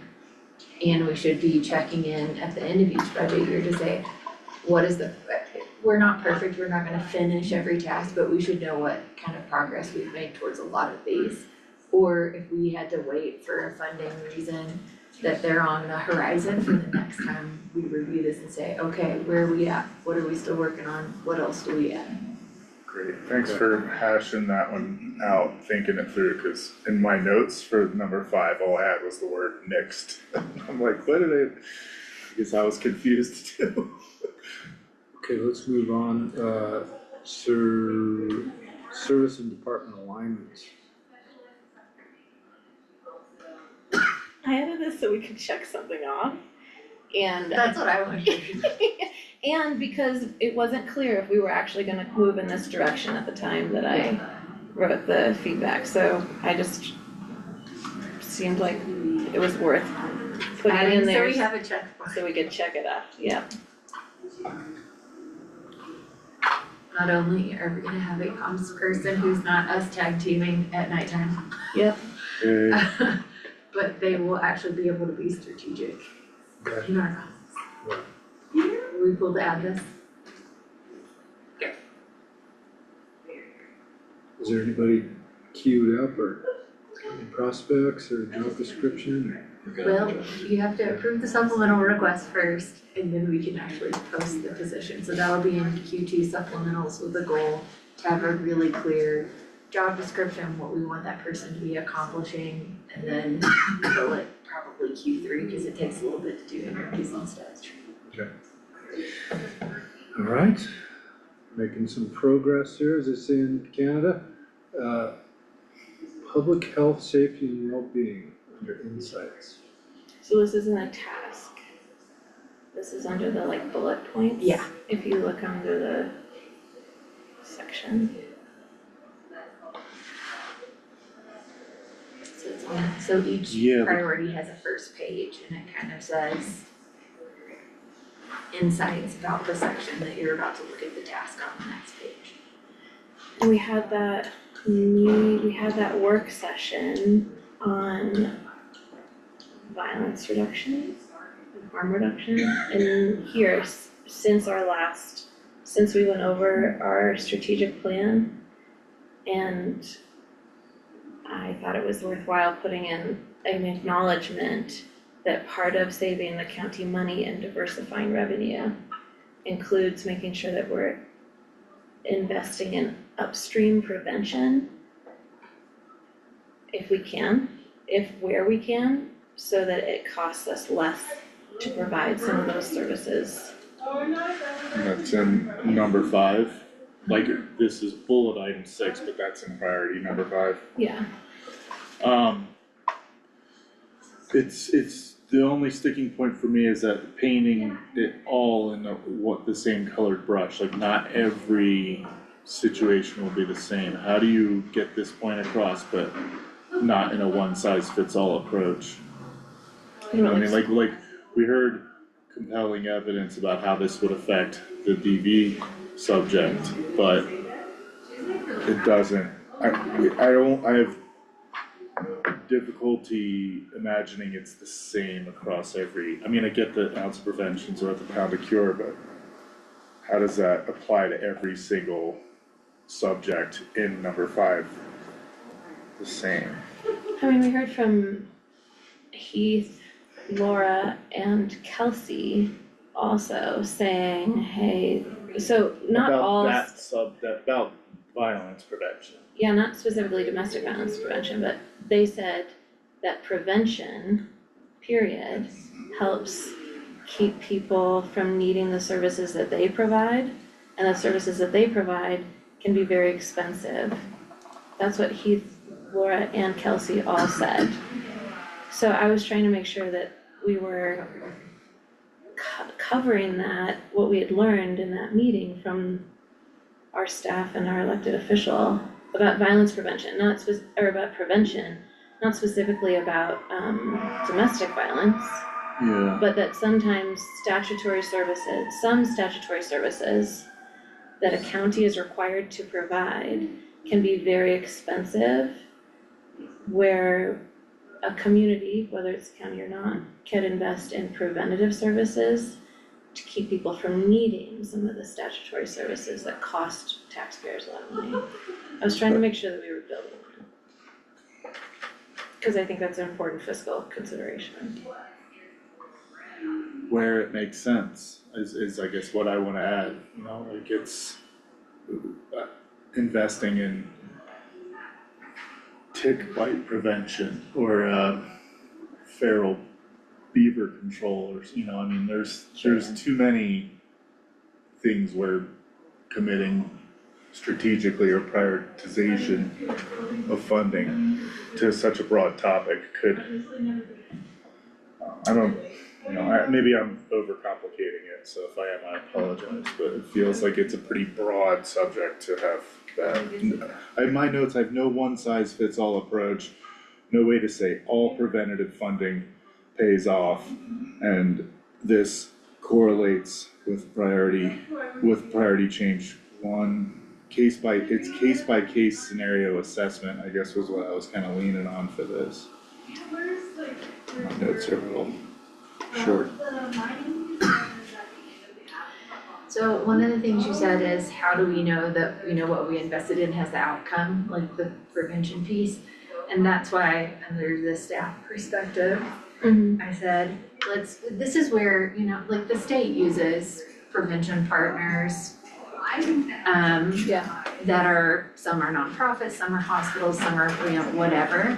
And that's just where, like, whatever the outcome is we're hoping to get, or whatever load we're taking off the staff, that's where it'd be really great to use those external partners who are gonna cost us less than an FTE with benefits, but could provide a service that we can't provide without another FTE. That's where we should have really good MOUs and agreements, for those partners. And I think Lori and Kelsey, I wasn't here for that work session, but I think Lori and Kelsey, that's what they were trying to say, is sometimes, and we've got a handful of grants that they're working with other community partners on, where public health is gonna be providing services they already provide, right? But they aren't gonna be operationalizing it, they're just gonna be a piece of this bigger part.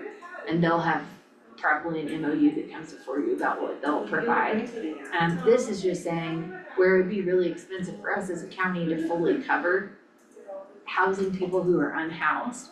We have community partners that work to do that, and that's where we should have an agreement, that they are gonna be providing that service where we don't have tons of housing to put up people who are unhoused. Right. But we're not statutorily obligated to house unhoused people, I mean, just, No, but DHS sometimes, if they're children, will have to figure out what to do with them, and those are where we have those requirements. I think that's what she's saying by adding this is, we're gonna be covering part of it either way, but if they were never unhoused in the first place, they may never become a DHS playpen.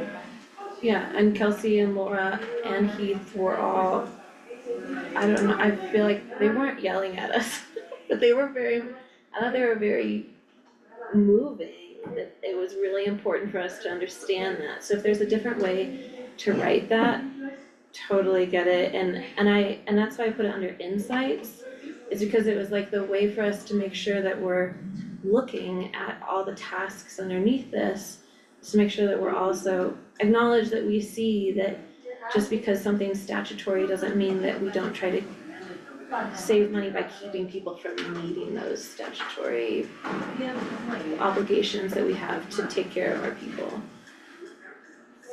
okay, well, I agree with both. I agree with Elsa's comments and I agree with staff perspective. So it's done smartly, that fits into, what we talked about earlier with the nonprofits and the grants. Yeah. Reporting and accountability when it comes to that. when it comes to our people paying taxes and what they expect from with their tax dollars, so I'm cool with it. The key difference, the wording, I guess, is the concept that effective prevention, as opposed to just investing in prevention partners. Can save. Yeah. Okay. We could also say some statutory services are expensive. To make sure it's. I can't think of any cheap statutory services, but yeah. Alright, I'll make the changes, put it in the packet, we'll adopt this thing. Thank you, team. Well, thank you. Appreciate That that. is a lot of work, I don't know what you guys are gonna do next year, but. This When you get is all that on stuff- this- Take At their the end of time the year, off. we'll be like, okay, we got to this, not that, not that, not that. Oh, look, we got that done. Okay, next year we'll just. You've gotten resources. Yeah. No, really, good job, just putting that document together was a lot of work. We can't take credit, cause Stola helped. Okay. No, you guys did a lot of work. Yeah. Of course Dola did, but you all did an amazing job. Sure overhauled their ugly. Yeah, they gave us the frame. You guys put the drivetrain and the wheels on it. That was the most important thing. Alright, so I'll step out and do some jumping jacks. When is our next? 2 or 2:30? 23 minutes. 2:30.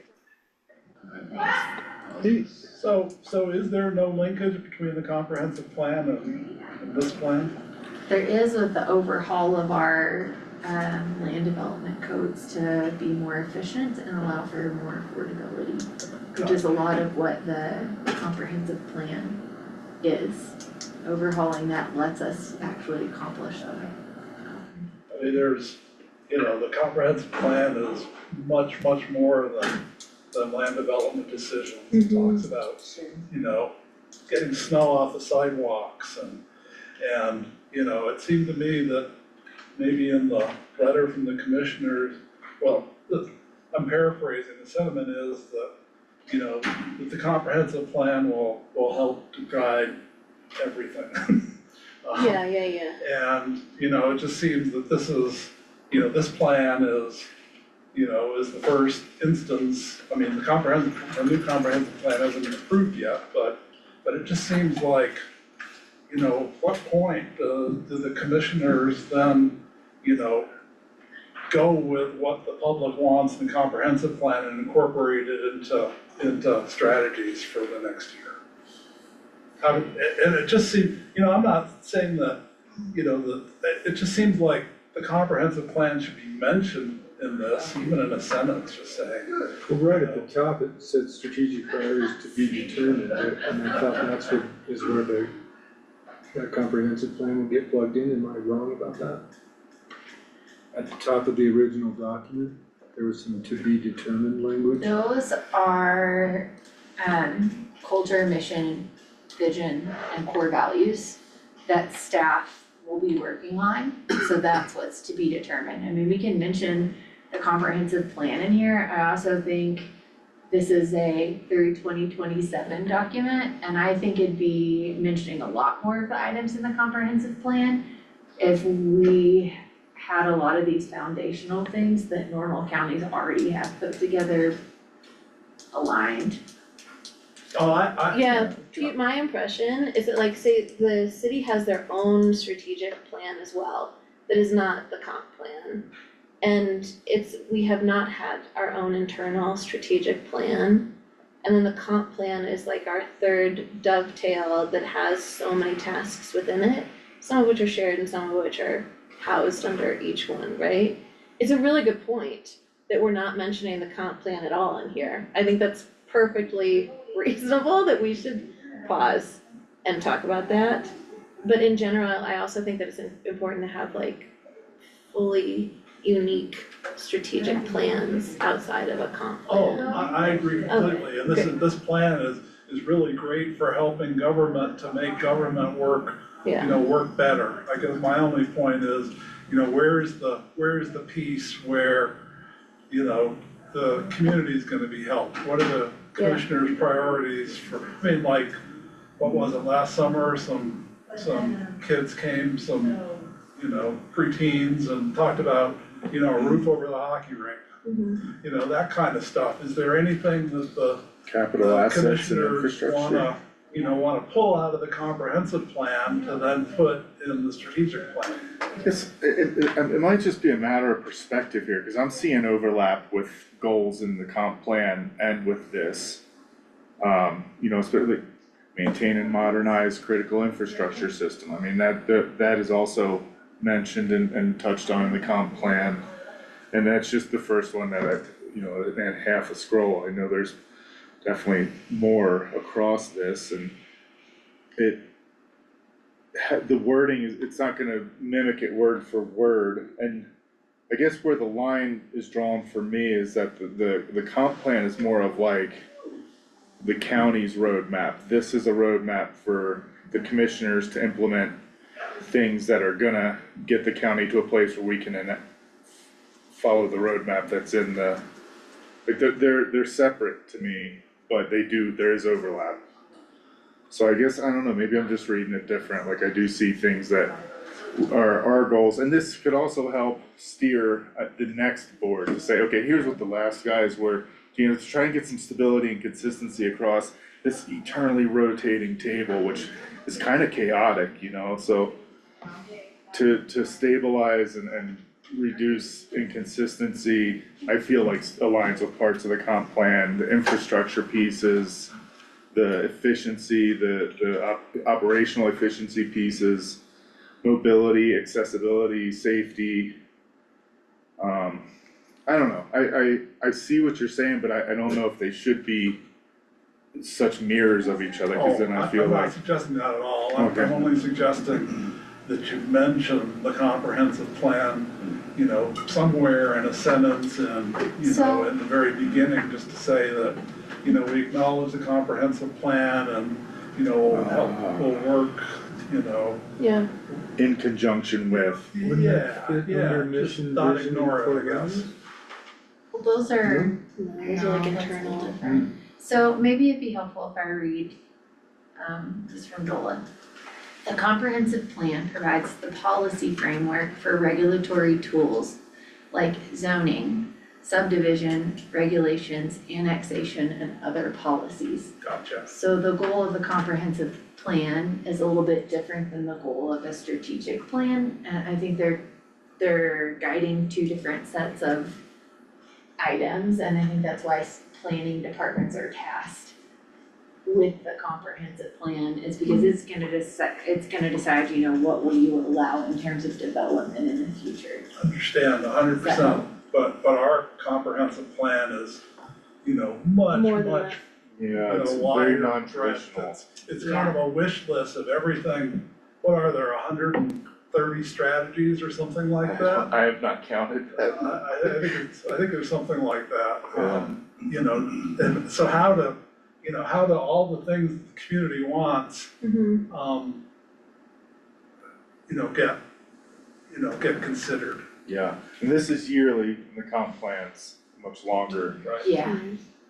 Well, and I guess it's important to note too that coming out of the comp plan, once that is adopted, there is a matter of sequencing here, right? This is getting adopted before our comp plan is adopted, maybe depending on when we get this back on the schedule, but I think including language and referring that we know that has been developed through the community. I also think there's an action plan that's been developed as part of the comprehensive plan that's coming back to both elected bodies in the county.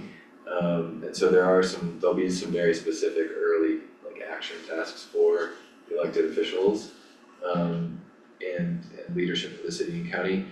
But then I also think where like your suggestion is, Pete, is that we, for the 2027 iteration and update of the strategic plan, we'll be able to pull things from very targeted things, we won't maybe have the capital asset plan completely finished, but we'll be well on the way at that point to start making some infrastructure decisions, I think, at this table, where we want to devote resources and where that aligns with what the community has said related to infrastructure. That sounds great. My only, perception for reading the strategic plan is the comprehensive plan wasn't even mentioned. Yeah. It's like, like it doesn't exist, like all the work that has gone into this over the last year and a half really has no bearing on, on anything. So just, just what you said, if you say that, the comprehensive plan is close to finalization, it'll, those values will be considered in future iterations of the strategic plan. That's all it takes. No, it's an important view, like, we're looking at the map and you're like our Google Street View sometimes, like, it's Do you important want to us get to those. add that at the beginning somewhere, tie it to the? Maybe, a word that, some kind of in conjunction with, or, where, identify an alignment. Yeah, potentially right here in this, the statement of intention section, like at the end of this first paragraph would be a good reference, I think. Concurrent to the development of these strategic priorities for the community. And a comprehensive planning process, the One Community Project. I think referring to the One Community Project helps a lot, because that's like the whole of what we've done, whereas the comp plan is like this very specific document. So maybe referring to the One Community Project would be more valuable. Yeah, but that disappears. The comprehensive plan is. Yeah, the comprehensive plan is the rock there, the group that housed the process, I think is not it, like the comp plan is the comp plan. I don't know Well, where that's sorry, it's not, like Community Builders is the group that, And the One Community Project is what we all did together. the project was the process of developing our comp plan. I feel like the comp plan's more concrete. Okay, thanks, Pete. We'll consider that, and thanks for keeping an eye on us. Can we have a break? Yeah, we're gonna take a little break. You guys are now here for the next item, but you've been in here all day. We're just gonna take a little break and be back at 2:30 on the nose.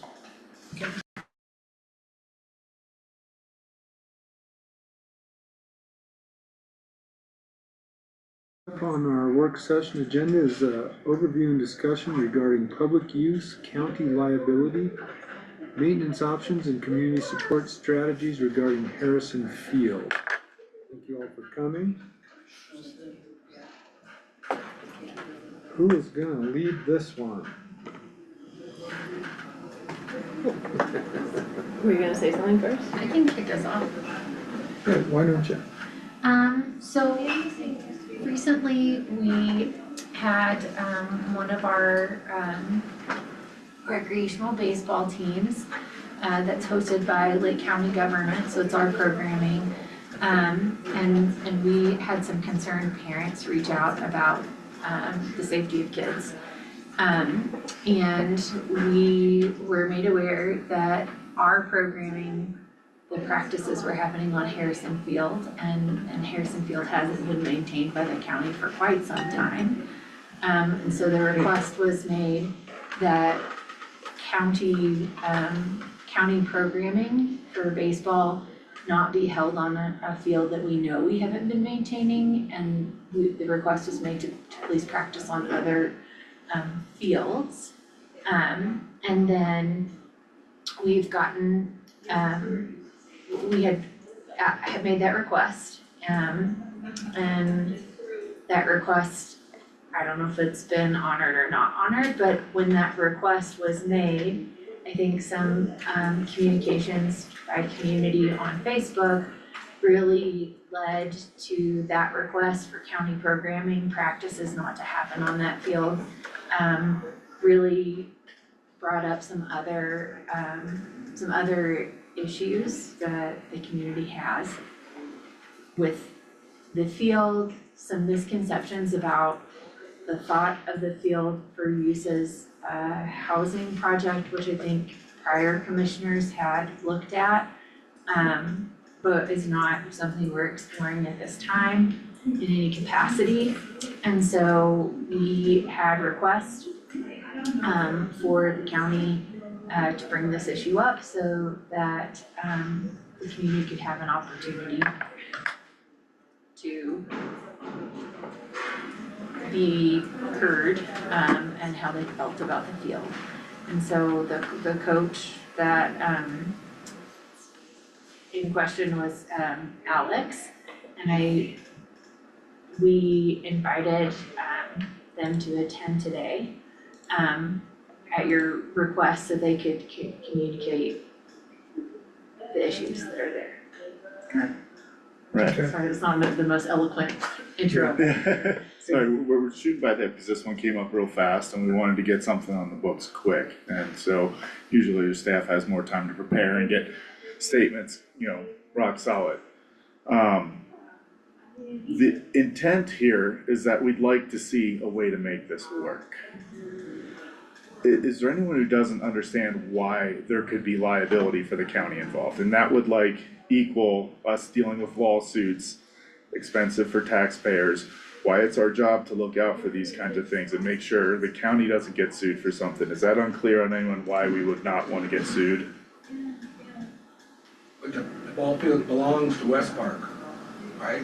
No. The ball field is owned by. Designated to the neighborhood of West Park back in the day, so it's their property, their field. I don't know if that would hold up in court, and in the event it does not, we'd need to insulate ourselves from liability. There's a way. Eminent domain or something, right, that doesn't belong to the county, it belongs to the neighborhood of West Park. Okay, for argument's sake, let's say somebody could sue us, if someone got hurt on the field, someone could, if there's the possibility there. All we wanna do is make sure that we're not gonna get sued for not doing something properly. Well, any field you could be sued for, correct? Yeah. Okay. So it doesn't matter if it's Skyline or Lighter, Baker, or Harrison? Would you agree that one that hasn't been maintained though could present more challenges? Well, why hasn't it Or been more? maintained? Well, Hey, that, hold on a second, can I just say something here? I wanna keep this real, Just, real cordial, we're all neighbors and so I don't wanna turn this into a big argument or people just talking, we're not here to argue with you. We're here to help you, man, we want the kids to be able to play baseball. And so I can see you're angry at us, that field has been in disrepair for years. So I think the goal here is to try and find a path forward. And so I'm just gonna ask that everyone just be cool and keep their cool and treat us as your neighbors. Right, I mean, kind of wrong, saying, well, it belongs to West Park, blah, blah, blah. I'm kind of in the wrong spot because, of course, we need the county. We need the county in order to keep the county used to always help us. Yeah. We need the county, the Parks and Rec Department to help us, unless all of a sudden all our neighbors are gonna get together and do it. But, we've always had a working relationship with the county for as long as, for the last 20 years that I've been here. Just a reminder, you guys are the county. I kinda stuck my foot in my mouth. When you say the county, you think that we're the county, we're all the county, so we're all friends and neighbors. We have no interest in keeping that closed or locking it. Our interest is in protecting liability, and then I'll also add that, in years past, former commissioners and other people, there was a plan that said there wasn't enough people that wanted to play baseball to support 4 or 5 baseball fields. And the plan that I read from 2022 was to start consolidating that. And then all of a sudden we hear that the coach can't get field time and stuff, so all this is new to us. Maybe we wouldn't be here right now if in the spring or in the winter, someone would come and say, hey man, can we get this thing up and running? So now we're in a situation where we're having to watch our backs liability wise because there's bushes and apparently a homeless guy living in the dugout and all that stuff. So all we were asking for is a little bit of time to help straighten it out. And then it seems like once we start getting yelled at and our staff starts getting yelled at, then communication and relationships start breaking apart and everyone digs in and it's just human nature for us to dig in and say, hey man, it's closed, hit us up next spring. So I think the goal here is to try and find a way forward that doesn't burden us with dropping everything that we're trying to do and get the thing open, so I wanna reiterate, we're all the county, and we're all on the same side. And I'm particularly on the side of the kids, so I think we should establish some boundaries here and some rules, like everyone not talk at once and you know, if someone does make a point and you wanna make the same point, maybe just say ditto or something like that, but I think, you know, one of the things we need to establish is what it would take to get the thing up and running. I think we need to update our liability waivers. There's a couple of things. One, we need to update the liability waivers. Two, I mean, Stuart, who's in charge of facilities, went and walked the property just to assess basically, you know, what it needs without, like, I mean, there's some paint out there that I'm sure we have to make sure lead's not in it. He did not do that over the course of time we've had. Also, I think it's really important to share that we are looking at all of the county's capital assets as part of a capital asset management plan to figure out what all can we maintain. None of us have been here for the last several decades in these seats, and there is a massive amount of deferred maintenance in every facility that we have. So this building you're sitting in is full of all kinds of treasures. There are a lot of items that we have, and that's just one of the fields. We've got a skate park, we've got all kinds of items. And so for us, I know that it's, part of it is also that we didn't allocate money for this field for this year. So then we have to go to a supplemental budget request to touch our savings to work on a field we didn't plan for this year if we get a consensus from commissioners. So it's not so easy as just wake up and have a complaint from a citizen and I go drop money on it. The way county budgets work by the state is we have to allocate money for a specific purpose. And if we want to take additional money outside of when the budget's adopted, we have to go back to DOLA with a supplemental, which we, you know, that these guys would have to consider. But I do want you all to know that we are looking at every asset that we have to figure out what does it need. And quite frankly, we probably can't maintain every single thing that we have as a county. It's why a lot of things aren't maintained. And so it is one of our biggest priorities to understand what is that, our roads, that's an asset. What all do we have? What all does it need? And then prioritize those items, you know, and that's what commissioners have asked us to bring back a capital asset management plan, which DOLA gave us a grant for, to have people assess what do we have, what does it need, and then asking ourselves, what are counties required to provide? Recreation is actually not a statutory requirement for counties, and very few counties actually provide recreational services. We do it because we know it's important and it's meaningful to the community, but we don't get additional funding from the state or anywhere else. And there are things like roads, public health services that we are statutorily required to provide that we don't get to opt out of. So there is a point where these guys have to say, okay, what all can we do? And so the intent of saying, hey, let's not use a field that we haven't maintained, we don't wanna spend the money that we would spend having a child hurt, especially because it's our programming. If you wanna use the park at your own risk, that's fine, but us hosting our activities there is just, it's us telling people they have to be there if they wanna be a part of that sport. So I think those things are helpful to share. I also think, if Stuart, you don't mind, would you be able to share just a few of the things that you saw that we would need to work on? Just so we can get an idea of scope. We didn't price anything out, it's only been a week. But I think that would be helpful for Stuart to share the items he saw. Stuart is our facilities maintenance manager. Thanks, Candace and Commissioner Mack. So, I'm pretty new to the county. Someone had to show me where Harrison Field was yesterday, so I apologize for not being more familiar with that. We did a walkthrough with our facilities foreman. There's things like fencing that's got sharp edges that are poked out and missing bars and that kind of thing. And our backdrop's got the same thing. some broken welds on our backdrop on the northeast field. I think that's the one that's the nicest. Looks like someone drug it recently. And we found some drug paraphernalia in the dugout.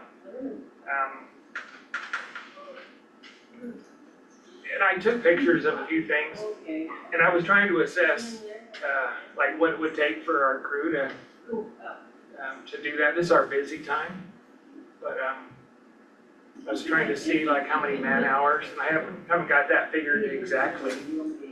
But I think we could take care of some of the sharp edges, even on the bleachers, and run a blade through some of the washed out areas, like behind the back, near the bleachers and stuff. And then I wanted to check to make sure we didn't have power to that meter that's been removed.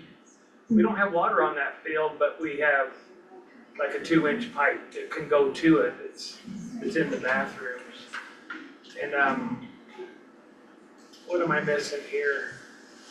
I'm probably missing something, but there's some exposed nails and things that I worry about with kids a little bit, but kind of reminds me of the movie The Sandlot, going and looking at it. Yeah. Does that answer your question? Yeah, and I looked at it this morning. I think there was some paint. We wanna make sure there's no lead. We know that the dugout's not very done. And then I do think just general maintenance of draining the field. Like I said, it's been about a week since we've known we would have this work session, so we haven't been able to price anything out, but we did wanna identify with staff, what would need to be done. Because of the supplemental process, it would take us a while to get the money appropriated to then go do it. DOLA doesn't allow you to spend in excess of an allocation until it's actually been approved in the budget, and then you can spend after it's approved and then filed with them, so it amends your budget. So we are gonna do a Q2 supplemental. I just don't know if we can pull together costing fast enough. If that's something you guys want to explore, we can come back with pricing, but really, I thought we should have this work session so people come from a place of understanding why we asked for our program not to be on a field that, for all intents and purposes, none of us decided to not maintain. We just inherited an unmaintained field. So there's never been lab testing done there at all? We don't have any know. documentation. I don't know about the paint that's How out about there the other that's been- fields? The other fields we're actively maintaining. There's Yeah. 3 other baseball fields that I'm aware of that we're currently maintaining. And we've got 3 I'm gonna paint a picture real quick, and then I'll have a question for you guys on this, is we've got the 3 other fields, and those are 3 facilities for baseball. And we're in this situation where, the county is not a bottomless resource. Like she was saying, like counties don't normally do recreation. Those are municipalities, the cities and townships, things of that nature, usually where, there's no Summit County Rec Department. It's Breckenridge Rec Department, it's Frisco, it's Silverthorne, so we're in a position where we're trying to make a rec department happen, where it's not something that we wouldn't normally be cost burdened with, but we've got so many boxes to check, and there's only so much ink in the pen, you know what I mean? So we've got these 3 baseball fields. I wanna understand better of like, what is the draw of Harrison Field over the other 3 baseball fields? Why Not do we? enough practice time for the kids. So, that being said, okay, it was only 1 practice a week, right? That's it. I've been running practices there for a few years, right? When I drag it, it's nice to use that field because the other field is a war zone after softball gets done. It is. The kids don't like playing on it after because it doesn't get raked, it doesn't get maintained before we practice on it. We inherit a bomb hole, basically. You hit ground balls at these kids, that's the job, right? Injuries, they're pretty prevalent. It's gonna bounce up and Yeah. yeah. I've watched these kids wear more ground balls than you can possibly imagine. The draw to Harrison is it's smooth. The bounce there, it's true, right? It has a truer bounce than lighter. That's why we go there. I love using that field. The kids actually prefer it. When we overuse it, I go drag it, it's smooth again, the kids enjoy it. That's why we're there. On Tuesdays, we don't have a field. Today, we don't have a field, okay? Softball's being played. Baker's too small for us, Skyline is much too small for us. And we try to get the reps in to a constant muscle memory of 70-foot bases, right? That's where we're at. We're not a pro league 90-foot base, we're 70-foot bases. I've asked for bases from the rec department to be put on Harrison. I've asked for them to maintain it before. It never gets pushed up from the guys I speak with, okay? So I took things into my own hands, made a field that I felt was presentable to the kids, and went at it. We've been doing practice there for years, and it's never been an issue. We go play, get our reps in, and we try to make a team out of it. But that's it, that's where we're at. That's all we're trying to do, is get these kids more reps. You see after a week of not practicing, we having a performance like we had last night in BV. Things just kind of fall apart. Kids aren't practiced, they throw the ball around. They don't know where to throw the ball around to. But when we practice day in and day out, the ball moves fluidly, okay? That's what I'm trying to pride these kids with. I'm trying to provide them with an experience that is exceptional to them, because it is disheartening to go to every other community around here and watch us get run into the ground by every other team, and watch these communities put up money for their kids and make sure that they have the amenities that they need, and make sure that they get the reps that they need, and their fields are maintained. I've been trying. I'm just one guy. That's all I'm trying to do. That's all I was doing until today. That's why I'm here today, because you guys are denying my team access to it. And once you guys stepped between me and my team, that's when I got upset. That's why I'm here. That's why I'm facing all you guys, okay? Now I'm a thorn in your side for a good reason, because I'd rather stand on the side with the kids, because that dugout means the most to me this time of year. I've never had an issue with Harrison Field. I'm not asking for games to be played there. The kids sign a waiver anyway. They're not out there these kids aren't vindictful to go out and take a ball to the face, which most of them already have. You see them wearing stitches in their shins and in their thighs and in their chest from taking them from the chest. Doesn't matter where you play, injuries happen. These kids have never sued. Their parents aren't out to sue the county. We're here for the county. We are the county. But every transpondence between the county and me so far has made it a two-sided thing. This side and your side. You guys own it, your liability, you run it from a liability standpoint, but not from a community standpoint. That's what I keep getting back from you guys. We're afraid, we're afraid, we're afraid. I'm like, this has already been going on. You guys are late to the game. Now you're just trying to mess and muddle with something that's been fine for years. But I get it. You guys want to protect yourselves. I understand that. I'm trying to protect my team. That's it. Well, actually, we're trying to work together, so everything that we said, When you called the sheriff on me for cleaning up the field, we parted ways. I didn't call the Who sheriff. called the sheriff on called you? the sheriff. Nobody Yes. called the She sheriff did. on you. She did. Mhm. The sheriff We was know. called. I know. Yep. I did not I call talked, you. I talked with my inside sources, and I know that they got called. That's where we stepped aside. They wouldn't respond because we weren't breaking any laws. Let me be very clear with you, the sheriff was not called. But you did go and work on someone else's property. No, If no, you no, or we, anyone didn't we else just had say been we're a hurt, community? the liability would have been on the county. Just This let is where her we- finish, please let her finish, we listened to you, we let you finish.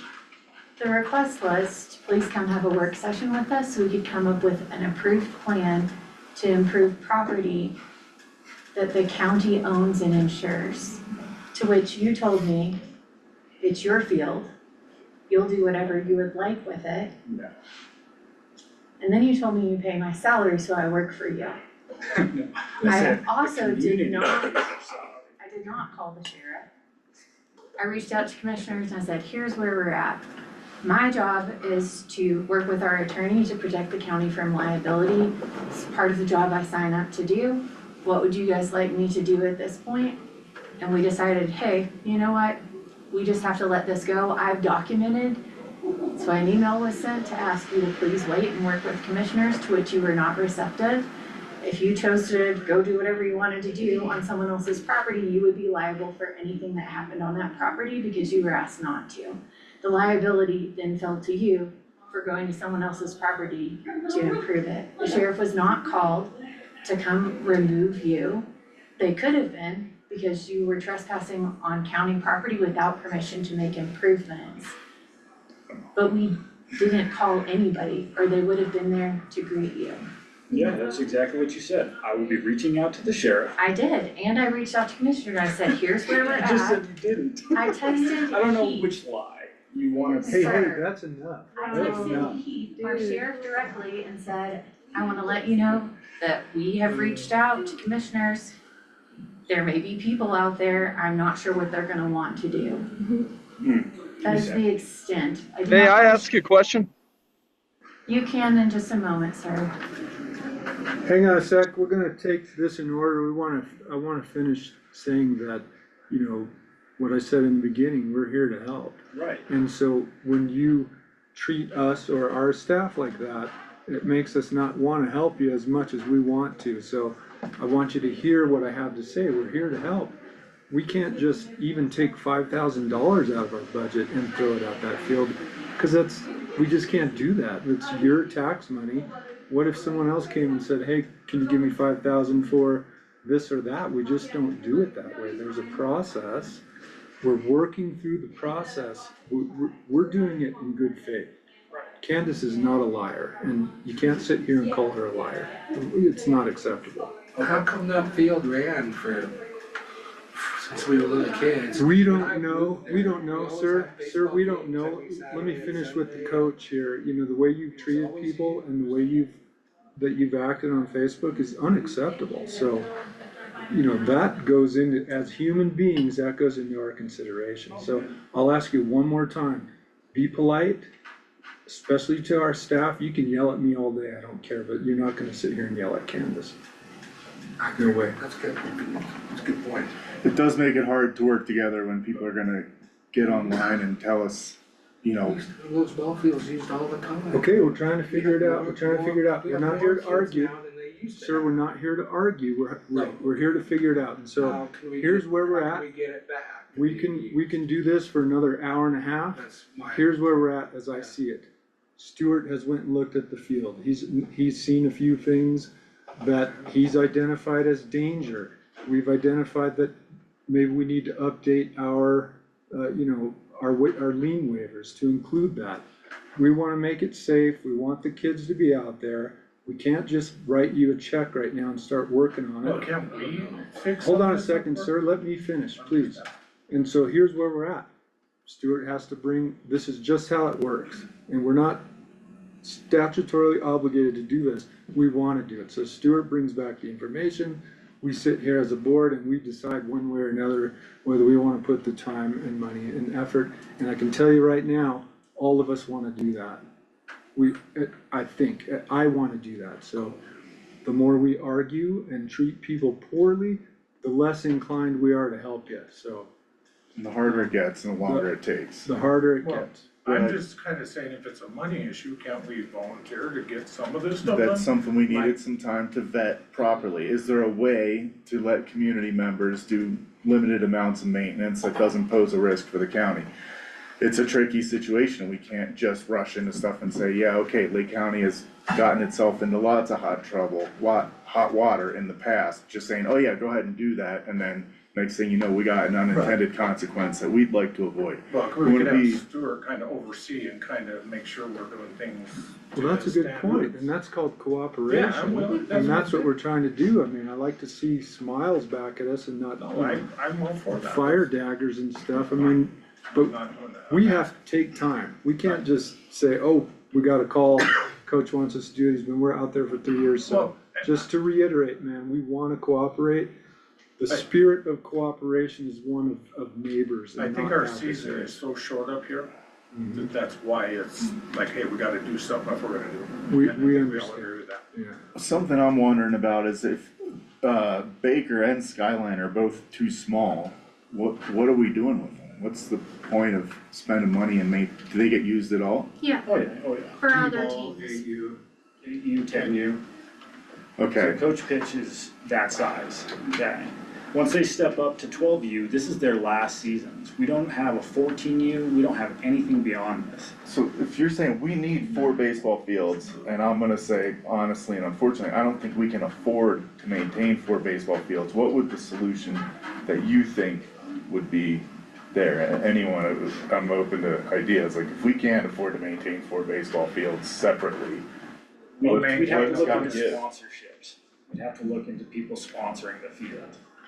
When you go to BV, on the outside field, on their fences, there are 20 different banners of companies that have sponsored those fields to maintain them. So there's an option, that's a great idea, but this can't happen overnight.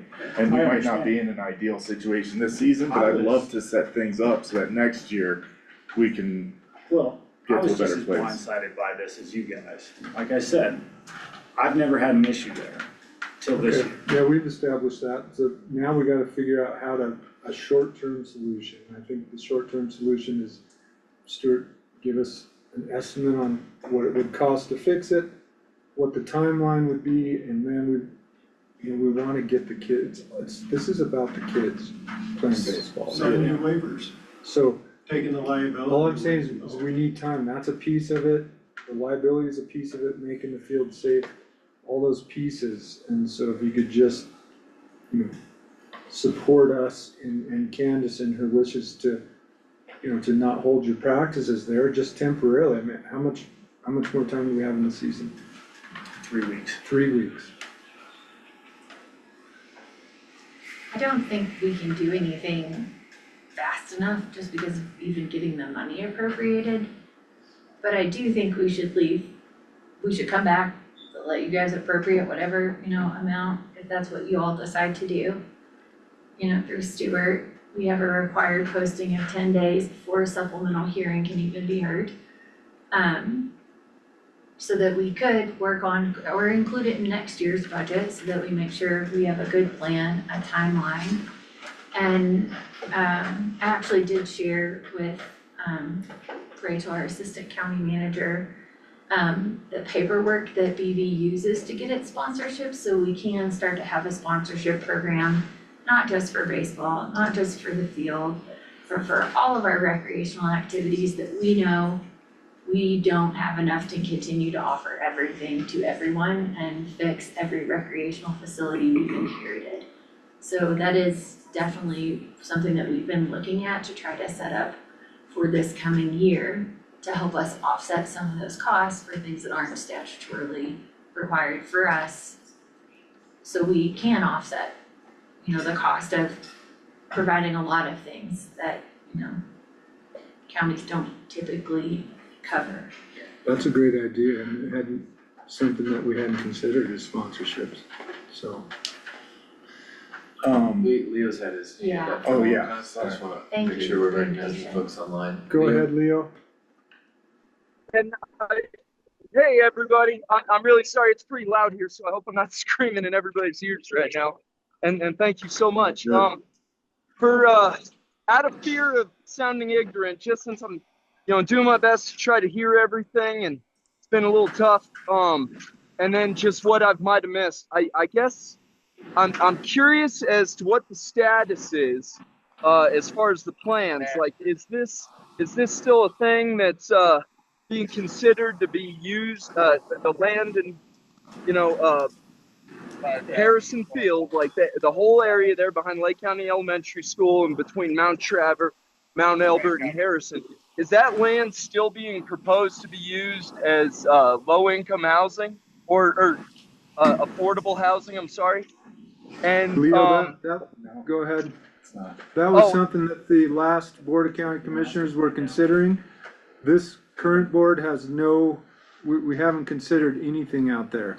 Okay. So there's no plan, there's no proposal, there's nothing, and that's a big misconception, so thanks for bringing that up.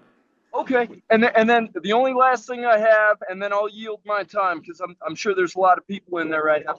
I just want to say that I'm 100% for us being able to keep that land, to keep a ball field. I got a little kiddo that I take back there every night. I'm a single dad, and We head back there, we play all the time. We love that area. And if there was to be some sort of a not a subcommittee, but kind of a special group to be able to help clean up that land and keep things going. And I heard something about the drug paraphernalia. I mean, the fact is, you can't drive 5 feet down any Leadville road with some sugar calls. So, I mean, you take your pick as drugs you're talking about, right? Got massive drug problems in Lake County, and it's not all just meth and weed, alcohol too. So I'm just saying I would love to be part of anything to help clean up the community, and if at all we're able to keep that as open space, ballpark, maybe even get another skate park going there, keep that going. I spent a day cleaning out a corner of that area, and I do apologize if I was trespassing. I sure hope I wasn't. But I guess that's all I got to say. So thank you everyone for your time. And again, I'm sorry for how loud it is here. Thank you, Leo. We'll go Thank you. through, anybody else online have a comment that's not redundant and pertains specifically to this issue? Go ahead, Tina.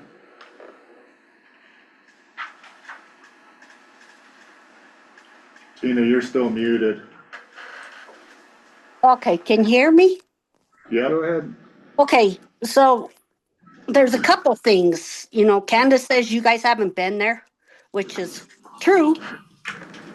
I think what you need to do is start listening to us people that have been born, raised here.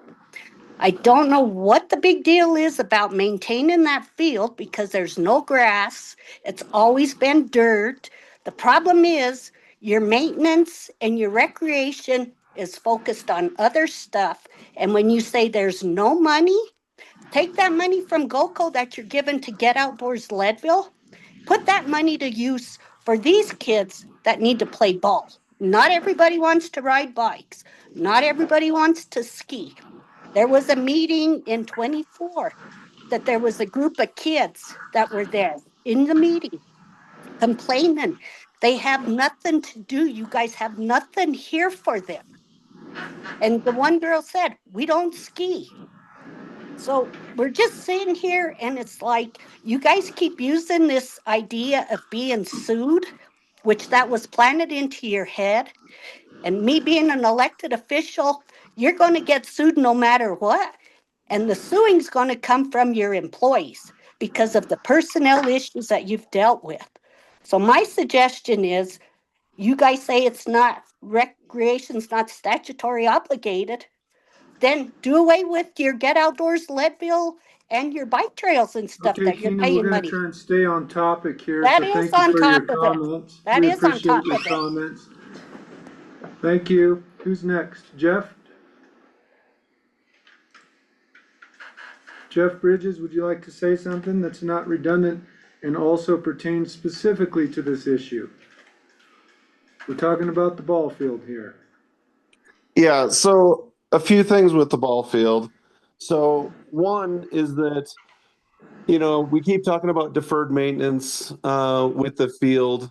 And I can't help but notice that we've deferred maintenance on not just that field. It's been pretty much everywhere. We have no playground equipment at Ice Palace Park. We haven't replaced any of the equipment there. So we keep pulling money from all these places, but I'm not seeing where the money's going. The county is saying that we have, all these fiscal responsibilities. It's not to recreation. I like that Candace says that there's no statutory requirement for the county to do anything for recreation. Well, as a state trooper, let me ask the question is, what is the statutory law about people being on public property, volunteering their time to clean up? So Jeff, there's no problem with people volunteering to clean up, but to do improvements on property that you don't own, you have to have permission from the property owner. And quite frankly, a commissioner approved plan, especially for me, I can't give anyone permission to do anything on county owned property. Permission to do anything on county owned property comes from commissioners. So even if I have a constituent that reaches out to me, the only guidance I can give is, hey, you've got to come to commissioners to get permission to make changes or upgrades or do work on the property. And I reached out to our attorney, Matt, beside me, before making any of these calls to say, hey, what do we need to do in this instance? Okay, thank you, Jeff. Okay, but I guess, oh, I'm sorry, go ahead. You have one more question, Jeff? Well, that's all fine and dandy, but I guess I get, so for a very long time, I mean, given it's been 10, 15 years, that was the U12 field. It's just at some point the county decided that they were no longer going to use that as the U12 field, and the kids got shifted over to Leader Field. And so it is what it is. I don't know why that decision was made. I didn't have kids playing ball at that time, so like so many county residents, if it doesn't impact us, we tend to be a little ignorant about it. But what I don't understand is that, a little bit of a stink was made for people to go volunteer and clean up the field, which that's not making an improvement. That's just cleaning it up. So, it is what it is. I do think that there's a huge opportunity for us to reach out to our local businesses, whether it's Climax Mine or pick a shop on Harrison Avenue to do sponsorship, because as my kid plays on this baseball team, we're using gear that's 10 plus years old. And so we're playing with outdated equipment. We get assigned a field 1 day a week for practice on a good year, but we're supposed to go up against these teams that are practicing 5-6 days a week. They have sponsorship out the wazoo to pay for all the gear for the kids. And it's just very frustrating as a taxpayer to see that we're paying all these taxes for these facilities, and then the money is being put into houses by the hospital and everywhere else, rather than being put into the facilities that we care about for our kids. Whether it's playground equipment, I don't care what you pick anything with the parks, it doesn't matter what it is. But I don't agree with how we're not keeping the money with our, you say it's a non-obligatory department.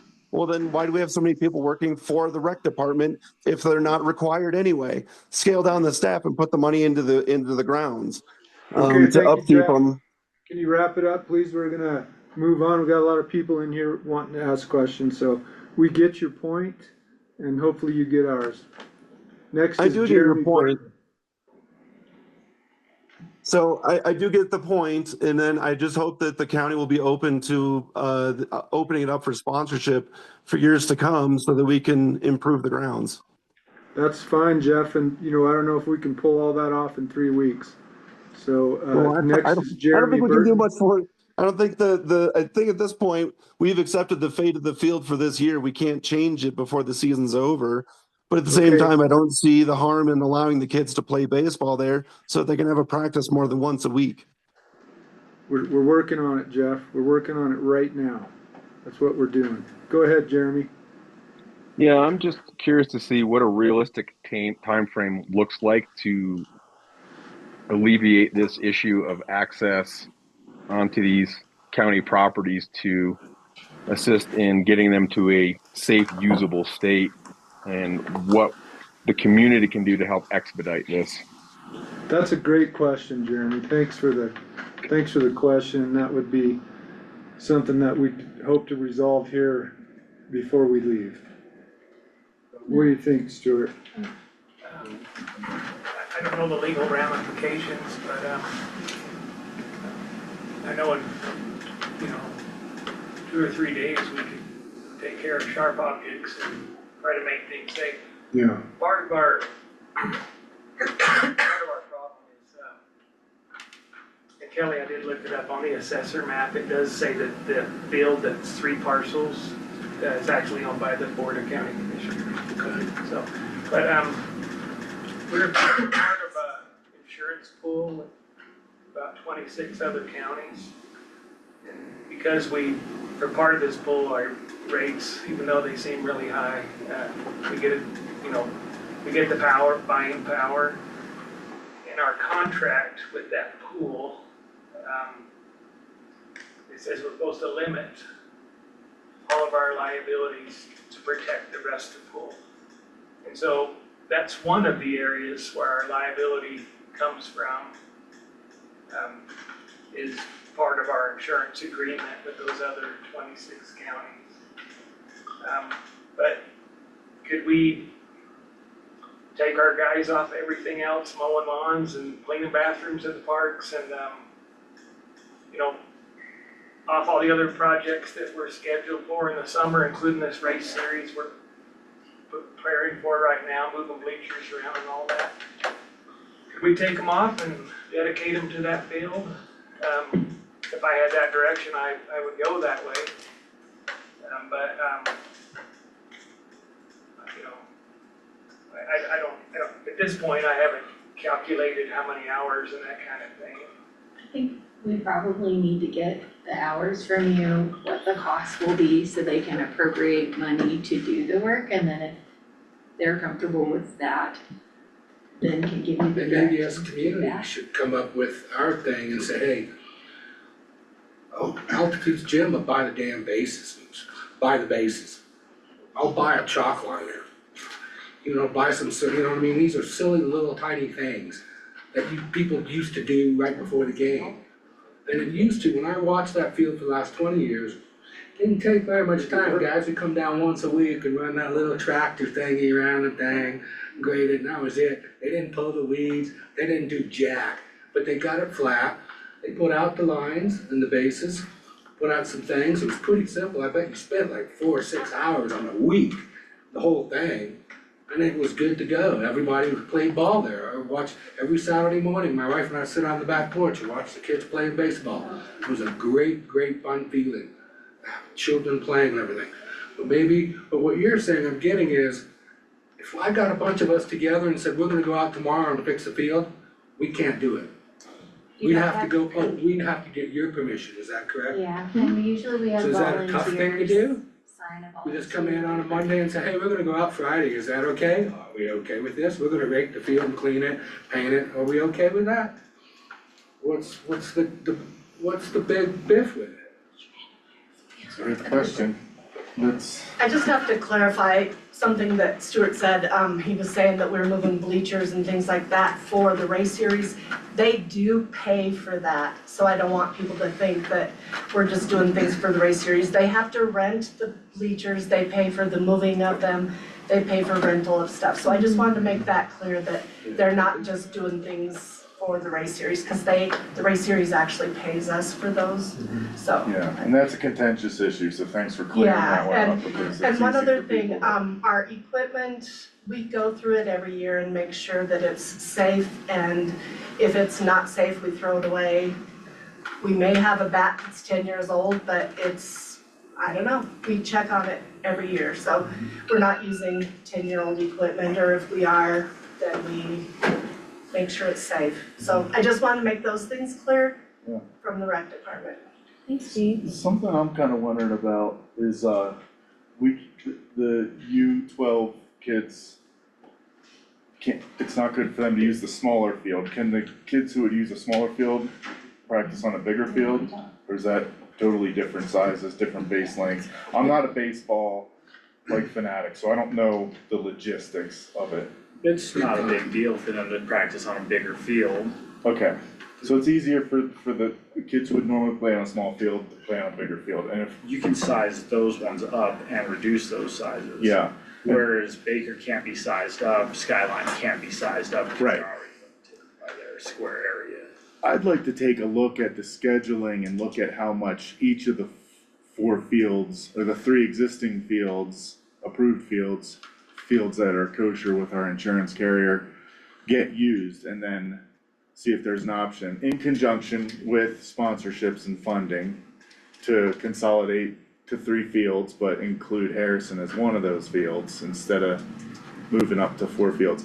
Again, this keeps coming up the funding issue, and every person sitting in this room knows how expensive things have gotten for their own household. It is no different for the county. I don't think the idea of more taxes for more things is a good idea, Colorado is 4th out of 50 states for property taxes. The 4th lowest, and we're working with what we've got, and everything's getting more expensive all the time, and despite what you might read on Facebook or what people like to chatter about, we are doing our best to maximize every penny of every dollar. So my idea is, in conjunction with the sponsorship idea, can we figure out how to make 3 fields work, but maybe subtract one of the small fields that can't work for multiple age groups and use Harrison that maybe could work for multiple age groups? You're smiling back there, Felicia, like Well, there's, I was like I'm just missing gonna say, something. Like tomorrow, we're using all 3 fields because we have a game at Skyline, a game at Leiter, and a game at Baker's. So during that short amount of time, our fields are heavily used. Softball runs 2 days a week. Our kids practice 1 day a week on the 3 fields. When they're not practicing, there's games, and I think that's where we're kind of running into the issue is these coaches and kids wanna get more practice time in, but we just don't have the field space at the time that maybe works out for them too. Because it is such a short season, but I do wanna say, like, in our other programs, like basketball and soccer, basketball only practices 1 day a week. So it's not just baseball where we run into this issue, we have these issues in our other programs too. We are out of gym space in the wintertime, so we are only practicing basketball 1 day a week because there is no other option. We would love to offer more practices, but unfortunately, we just don't have the space. So it's not just a summertime issue, it's also a wintertime issue. We're having this issue overall with our programmings, especially as we're seeing them grow. So. Okay, well, let's boil it down here. Can we hear from Matt also, or turn Yeah, let's, listen to this Hi, gentleman. I gotta get back to work. Yeah. My name is Aiden Fleming, and I work for Parkville. I am not making any statements for Parkville whatsoever. I am the president of the Rocky Mountain Bowling Club. 2 out of 3, I think, of your kids have attending classes out there. We have a great relationship with the county. We have a lease for that property out there, and we provide 6 weeks of archery classes. I have a great working relationship with Karen. She supports me, she backs me up 100%.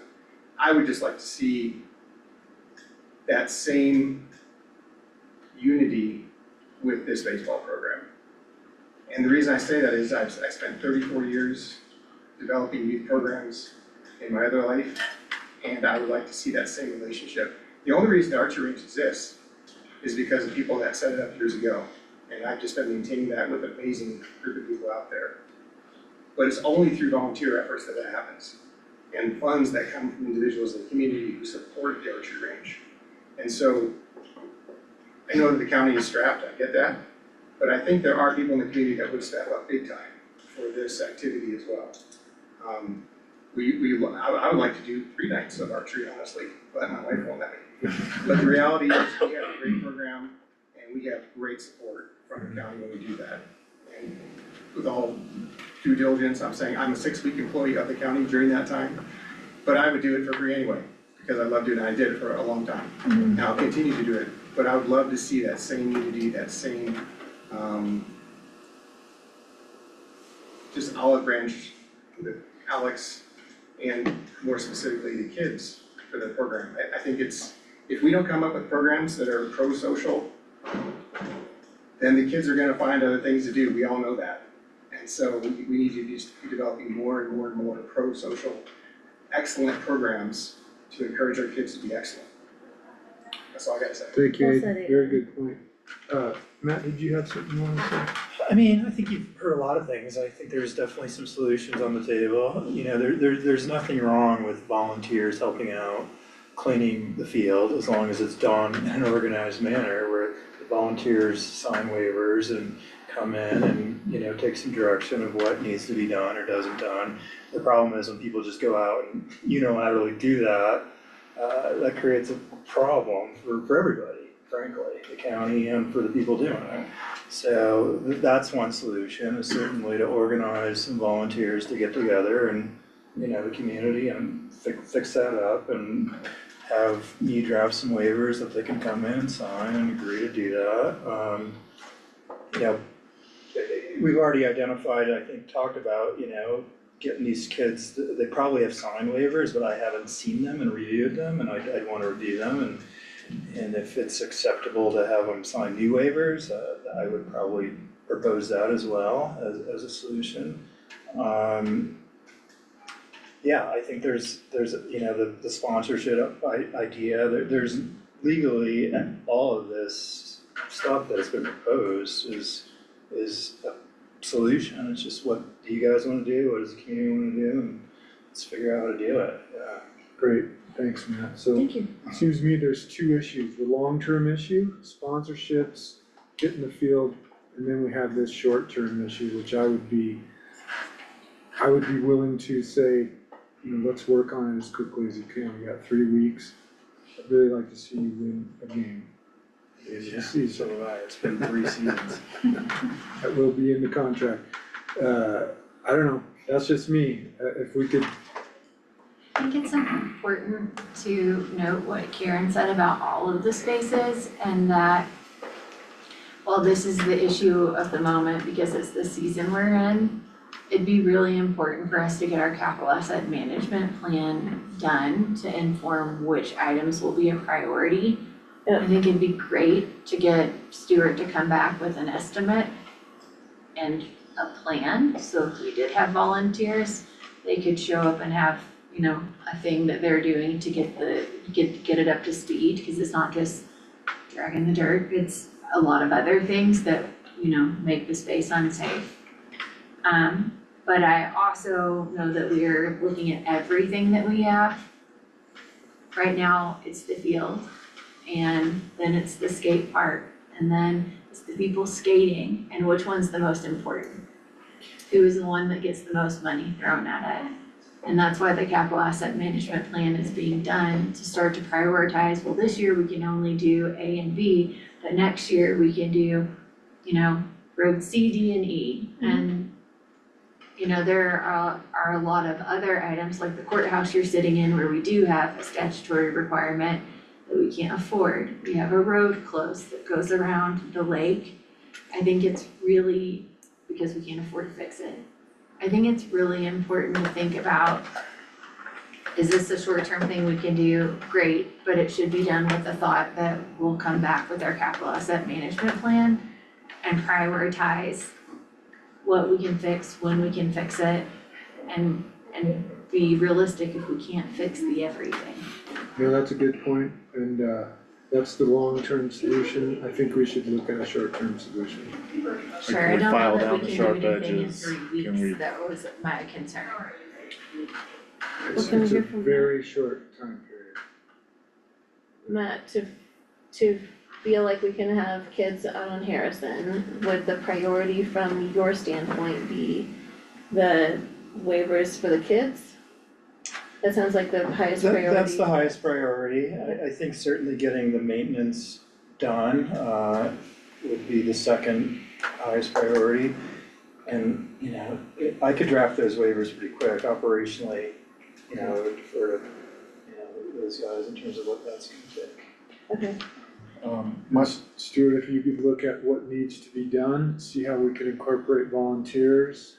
I mean, really, what's important is the kids are outside, they're not looking at their phones, they're outside playing in the sunshine, getting some fresh air. So with that in mind, I mean, that's how I would like to move forward. I think it's gonna, we'll get you, just let me one sentence or one thought real quick. If we can elevate the level of risk reduction, I mean, it sounds like this field has been in use by county programs, whether we've known or it has been okayed or not. And there hasn't been an issue thus far, not saying that can't happen. There's numerous problems, sharp edges, broken welds identified. I don't think we can fix all that, but we put waivers in place and we get some of the gnarliest, rusty, nasty stuff cleaned up as fast as we can and reduce the risk that we've already been living with unbeknownst to probably staff and the board. And then do you guys think that would get us by for the 3 weeks? I mean, do you think, we're I think taking a we should risk, you try. take a risk every day you walk out the door. I really do, I think we should try. And you guys should know that we're dropping a lot of stuff to put this on the top of the priority, despite the vitriol and everything that's been directed us on Facebook and in this room, so, that to me, as difficult to swallow as it is, I just ask in the future, man, just, treat everybody with respect, because next year we're gonna have to come in here and do it again. If next year we want a real plan for this with sponsorships and maybe some water out there and a bathroom, you're gonna have to come in here and work with us again, so don't burn the bridge. I think it'd be important for us to know from Stuart what would actually be getting dropped, so that we can be really clear about how we prioritized what also. No, it's a big ask, and, there's a lot of obstacles, and let's just figure out how to knock the obstacles down. And if that means everybody in this room gets a pair of gloves and a rake and shovel, and we get out there on Friday to alleviate some of the workload from your crew, Stuart, I mean, can't we at least try? We can, I think I'd just like you to get an estimate, and then we need to sit down and look at workload to figure out operationally what you guys would be taking off of the plate, if there's anything. And then I guess this is coming from where in the budget? Good question. Well, depends on how much it is. I mean, do we have anything left in our discretionary budget? Which is tiny, just for the record. I'm glad to hear you guys are ready to work with it. That was the guys that was in the wind saying, county commissioner's gonna take it over, they're gonna put it Well, affordable come and talk to us before getting your info on Facebook or things like that, Facebook What is? They're gonna take it, you're. Oh, no, Okay, don't work okay, with us. we're getting off track here. We didn't put that We're on getting there, off I didn't track put it on here. there, I understand that, but you're the face of that. let's come in and talk to Hey, us we're about it. getting off track here again, and we're gonna try Well, I'm and glad, stay glad for on inviting track. us, for letting us sit in here and. You've made some Important to progress us, here, yeah. let's not go backwards. So, Go I'll ahead, come- hold on a oh, sec, Candace. Go ahead. So to keep it up to where it used to be when we used it, before the commissioners told us to stop using it because. Not us. No, not you, I don't even know what board it was. It was the one before. 2022. 2013, So the I heard board was- told us to stop using that field. Yeah. So the shape that it's in is kind of the same that it was back then. It needs like infill dirt and everything like that, it would be nice, but to practice on it, we have a crew that could probably go out there and do that. It would mean more money, so we would have to tell you about that. But opening the bathrooms too, I'm not sure what that would be, or getting a porta potty, but it's been basically in the same shape it's been for. Yeah, I've been here 28 years, but the multi-generational folks I've sat down with and talked about this, they said they coached Little League in 2013, and that was the last time they remembered county games and stuff being held there. No, we used it right up until the commissioner, the board told us not to, because we were still fighting with them saying, we use that field for Okay. the older kids, so, but yeah, we. Okay. because what 2013 was still, it wasn't under the county didn't run the league yet in 2013. I Okay, think we took the league over in 2017, 2018. okay, maybe I misheard with Yeah. those folks were telling me that. Karen, who was running it in 20? It was an independent parent-run group, Oh, cool. yeah, Maybe that's what got, yeah, that's why it's changed still or called something. Skyline. Nice. All these are great ideas for next year and solutions, I like it, and, again, just to reiterate, we didn't close it down, we didn't stop maintaining it, and the demand is there. We just gotta figure out how to pay for it. Candace, did you want to say something? Yeah, I'll work with Stuart. Can I just email them an estimate? And I need to look and see what's left in your, Discretionary. the contingency line. I think we've used some for a few things, and I just off the top of my head don't know what's left. I'm sorry, Candace. Oh, I was just saying, I don't have your contingency line, what you've spent Yeah. to date memorized, so I just need to see what's left out of what we budgeted and work with Stuart to get an estimate Yeah. for just what it would take to get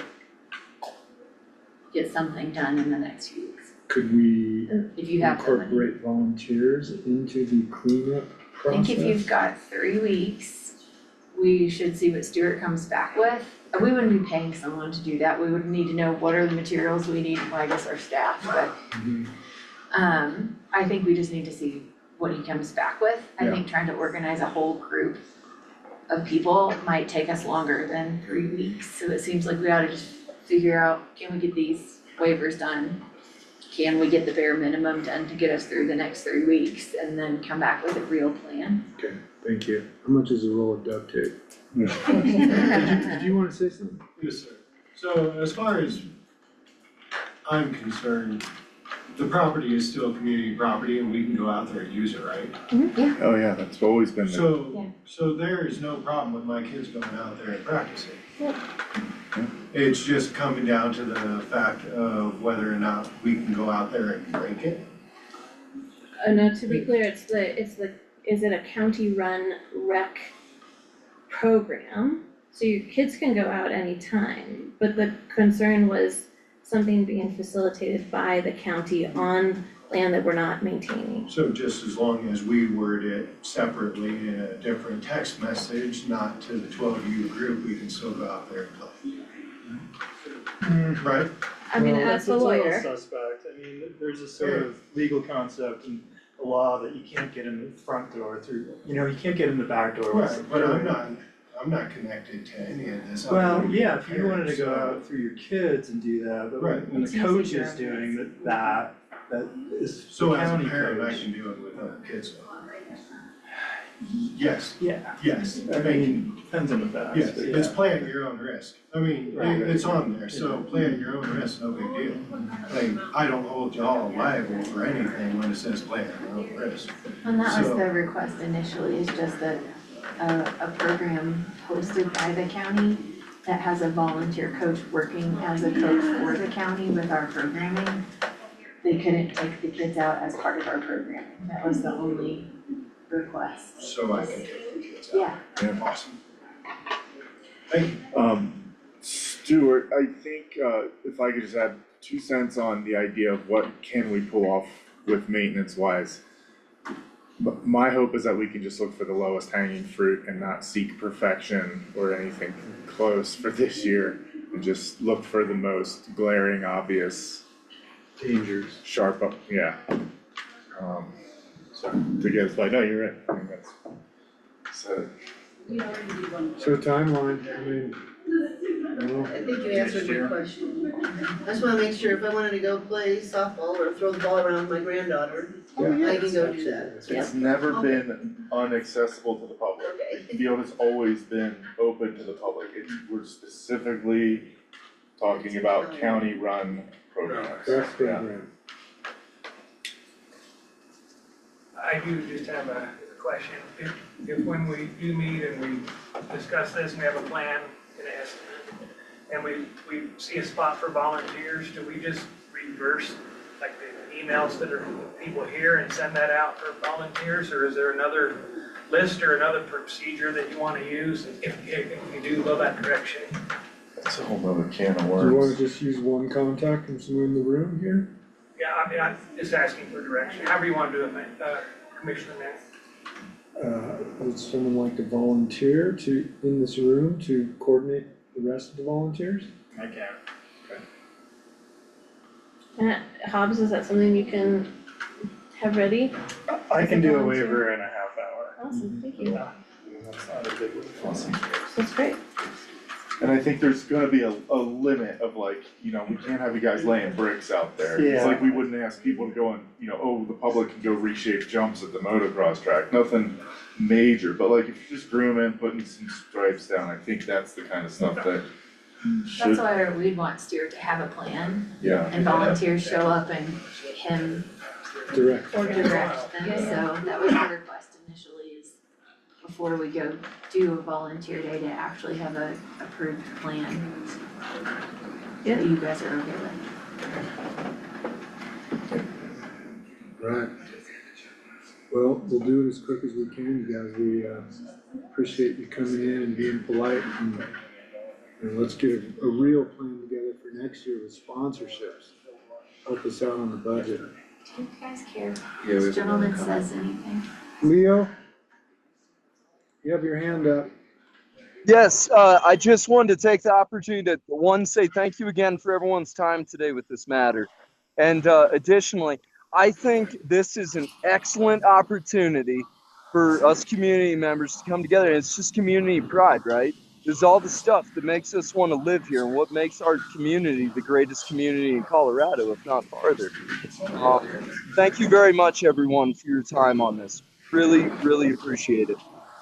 Thanks for your service, Leo. Thanks, Thanks, Leo. Leo. Okay, I think we have a direction. Let's wrap this up and,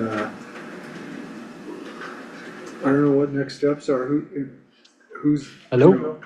I'm gonna get a quote from Stuart, I'm gonna figure out if you have the money in your budget. Oh, you and There's one more. Oh, sorry. Sorry. Go Hey ahead. guys, hey Andy, hey Elsa, how you guys doing? Hi. Yeah, I think this has been awesome, super good progress. Can't agree more with Leo, about what's been done today. Obviously the volunteers are not an issue. They're practically organized, they're here, they're available. So timeline, I imagine, can go pretty fast. So good work there. Waivers, they're already hung up on the fence. If you say you can knock one out in a half an hour, we're happy to sign it.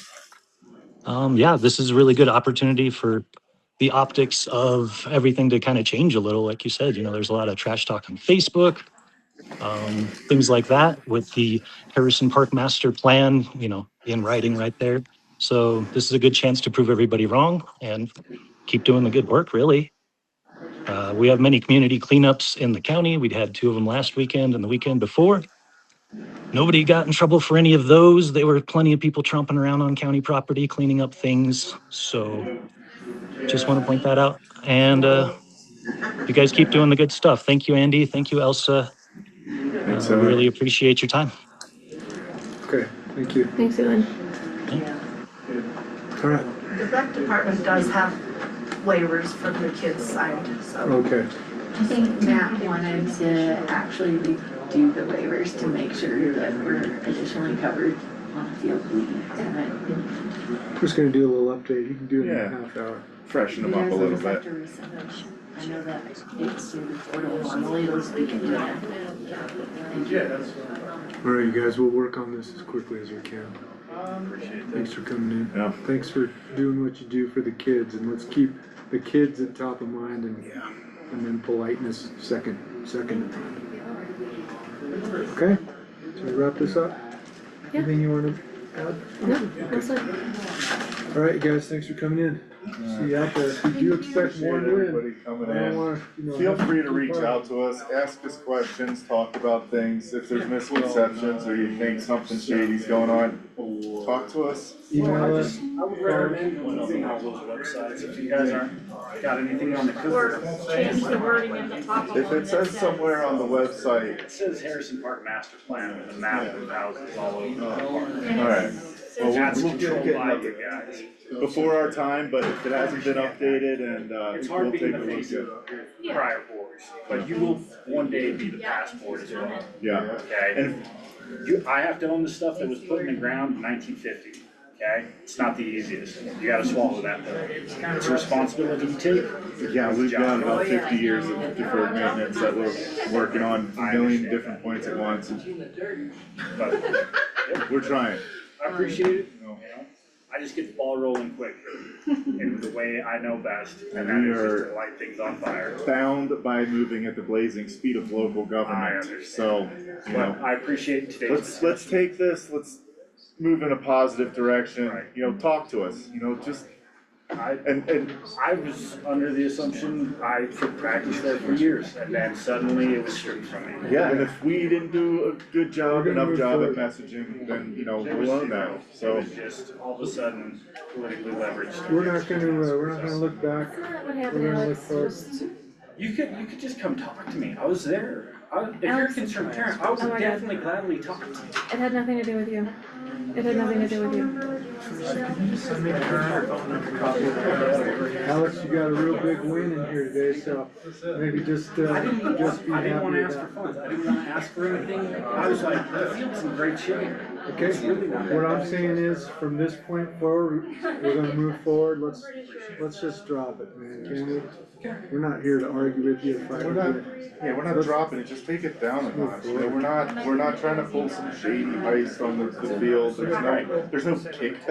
I look at the ball tires on my truck and broken windshield, and I get a kick out of everybody thinking that somehow we're doing some shady backroom deals. It's makes it so hard to do this job when people are just BSing about things that aren't true, so talk to us, ask us, if you think there's some shadiness going on. I'm just, citing the websites you guys control. Websites, Harrison Park. Yeah, we'll bring it on the job board and then maybe publicly. Thanks for pointing that out, because it needs to be updated. It does. Those are simple, simple, but hey, this isn't coming up anytime soon.